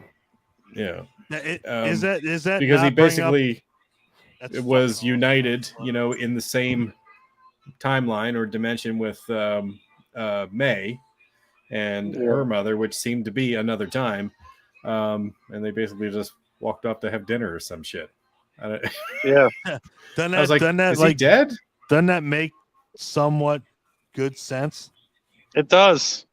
Fucking if you can make sense of House by the Cemetery, good luck. That's true too. Yeah. God damn it. Yes. You gotta trying do to figure like out. Goodwill Hunting math to make sense of that shit. You Yeah, fucking yeah. ain't lying. We were trying to Holy shit. make sense of how the hell they were even in the house after researching doctor killed himself there. Doctor killed himself. Yeah. I was like, well, they must have had they must have worked at the same place, like a research university or something like that. And Clint, don't do it. Killed himself. Do it. Then this guy took his job, and he's like, yeah, I'll take over his research project, and goes and lives in the same damn house. Oh my God, Clint! For $5,000 more a year. We will delve deep into this shit because House by the Cemetery is fucking it is absolutely insane. That's just me trying to make sense of that. You can't make sense of that movie. That movie is fucking off the wall, batshit nuts. But it's still good. It's something. I don't know what it is. It's a Fulci movie. Yeah. We were on a podcast last night talking about that very movie, and that it went out of fucking control. Like, it went in 18 different directions. It was fun. But yeah, I was like, man, I can't keep track of fucking Fulci movies, especially this one. Mm-hmm. Mike went. Paul, your turn, I believe. All right. Well, since everybody's calling out mine, I'm going to do one that no one did. It's my second favorite, and I start with my third favorite slasher film. I'm going to do my second favorite, which is My Bloody Valentine. Ooh. And Sarah Palmer, who's the final girl in both of them. Jamie King plays her in the remake with Tom Atkins. And Tom Atkins does not have sex with her, which is really impressive. That's bullshit, then. That doesn't count, then. No, you're done. Yeah. You're done. But, cool. I'm going to do Sarah Palmer, My Bloody Valentine. Laurie Hiller played her in the original. I just love My Bloody Valentine so much. It's a good franchise. Mm-hmm. It really is. And I love. I don't know how Tom Atkins can't fuck anybody in a movie. Like, how does that not happen? Like, it should be automatic. Yeah. Like, his dick should be a magnet. Just game over, because that's how it always happens. I mean, his contract. He fucks Jamie Lee Curtis in the first fucking 20 minutes of The Fog. Yeah. Like, son of a bitch, you guys were arguing in the truck. You guys were trying to get murdered in the truck, and then all of a sudden you're fucking. What is happening? Same thing with Halloween. She asked him if he was weird, and he said, "Yes, I'm weird. Said, Are yes, you weird?" Cool. And she's like, "Yeah, I'm weird." The next and then woman they that went ever asked straight me into. I wish it worked like that. I wish a woman would be like, "Are you weird?" Those movies absolutely misrepresented what I thought was going to be the dating scene. Yeah, you ain't lying, man. Like, if a woman asked me if I was weird, you just need the mustache and the Miller High Life and the Marlboro on top of it, and then you'll Adam's got a nice beard. Clint's got a nice beard. Mike's got a nice beard. I got it I doesn't don't know what work. The fuck I got, but whatever. I know. When I met Tom Atkins, I made him a few weeks prior to meeting him. He was on the Sean Clark podcast, and they were talking about how he banged everybody. They were joking with him, and he called him the Silver Fox. And he was like, "Oh." So on my fog poster, I said, "Can you sign it, the Silver Fox?" He goes, "Oh, why do you want me to make it sign that?" I was like, "Because you know you're badass with the women." He goes, "All right, I'll sign it to Silver Fox." The next time that I ever meet him, I'm not even gonna have him sign anything. I'm like, "Can you please color your beard and goatee? Just sign your goatee. Make it black again or whatever. Don't sign my shit. Just make your shit black. Like, at least then I could be like, it's believable. Like you could fuck anything on 18 legs, but it's like, man." I mean, my favorite is like Maniac Cop, where he's just sitting down and he's just like, "Here's the keys to my apartment. Go get a shower. I'll be back in an hour." Like, fuck, I wish it was that easy. Like, seriously, come on now. Tom Atkins is a fucking legend. I love that dude. Like he's not the best actor in the world, but god damn it, that dude is entertaining as shit. I loved him in Lethal Weapon. When he got shot in the milk carton. I loved him in Halloween 3. I fucking absolutely love him in Halloween. I love him in Halloween 3. Creep Show, The Fog. I got these right before I met him in awesome. Hunt Valley. That's awesome. Like literally the week they came out, like the week or two before, and I had them. I rushed and bought them because I knew he was gonna be there. It was cool. He's very awesome. Nice and he jokes around with you. That dude's awesome. That dude is very nice awesome. guy. Yeah. Absolutely. He was like, he goes, I don't even know what kind of doctor I was in Halloween 3. I was like, I don't know, but I was like, can you still write prescriptions? He goes, I don't know. He goes, why? What do you need? I was like, whatever you're writing prescription for. I'm gonna put my prescription out there. I need you to sign it. Thank you, doctor. I mean, Dr. Nick in Halloween 3 is probably the shittiest doctor of all time. Without a fucking doubt. Without a doubt. Can I say who the actual greatest final girl is? And I'm not even a fan of these movies. Is it your turn? I don't know. I guess so. I'll yield. Okay. Then we're talking My Bloody Valentine. That is a great fucking franchise. Go ahead, Paul. That is a good one. Nah, you're good. Go ahead, no, Adam. We're good. Go ahead. Go ahead. I want to know what the definitive, because we've said a couple people said that. Look, so what is yours? And I'm not a fan of these films, but it's going to be hard to say. Ali Sheedy, Jesus Christ. Sidney Prescott. Really I said that. That was my first one. That was mine. I made it like I made it like it was a big deal. Sorry. You did. There you go. I'm sure of all people you can figure out one more. I can. Let's see. But yeah, Sidney Ask Prescott. Mike to look at his spreadsheet. In fucking insane. Best final girl. Oh, I got more. Shut up, Mike. Oh, me too. Yes. Well, I guess we're gonna have a part fucking 2, 3, 4. That's what we need to start doing is these. I got 1% left on my battery, so. Amanda Seyfried and Jennifer's Body. We're not to you. Part 2, bitches. I thought you said blurt one more off the spreadsheet. No, save it for part 2. I'm sorry, I misunderstood. No, you're fine. All right. What about Tina Shepard in Friday the 13th, The New Blood? I think Mike mentioned that. Yeah, we did that one. Yeah. What about Roseanne Barr in? Yeah, I don't know. Whoa! in Nightmare on Elm Street Part 6. Okay. Because I'm pretty sure her and Tom Arnold are in there fucking or something. I don't. Yeah, they did fuck in that movie. God damn it! I hate when I'm Map right. says we're fucked. We are fucked. Jesus. Well, that was final girls, boys, dogs. I don't even know what the fuck else we talked about, but yeah. So we went on for 4.5 hours. I'm pretty sure they were going to sacrifice in House 2, the second story. Shut the fuck up! Nothing is happening with House 2. Not tonight. It was the final girl. Later. No.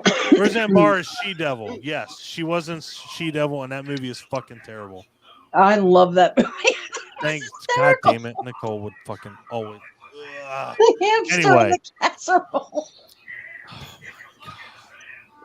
Anyway, we will see all of you next weekend, I hope. I'm going to put a poll out on Hamityville's Facebook group. Y'all get to vote for our next subject. And then after that, I'm pretty sure I can get these guys back. I think we're going to do a Halloween talk. I think we're going to go through the Halloweens and talk about all that good shit. So, pretty sure that'd be a good episode. So, guys, man, it has been fucking fun. Adam, especially, thank you for joining us, man. I know you're No, I've been watching you guys for a while. Don, Clint, Nicole, Mr. Spreadsheets. Yeah, right. No. In all seriousness, I've seen you guys in chat for a while, and it's an honor to being one with you. So I just man. Hey, it's an honor to have you here, man. It's you brought a good. Yeah, it's been awesome. You brought a good vibe to the chat, and you brought some good ideas. So, kind of like I said, got the gears turning. So, hopefully you can join us for more because it has been phenomenal. Absolutely. Absolutely. All right, guys. I'm gonna end the broadcast. Bye, guys.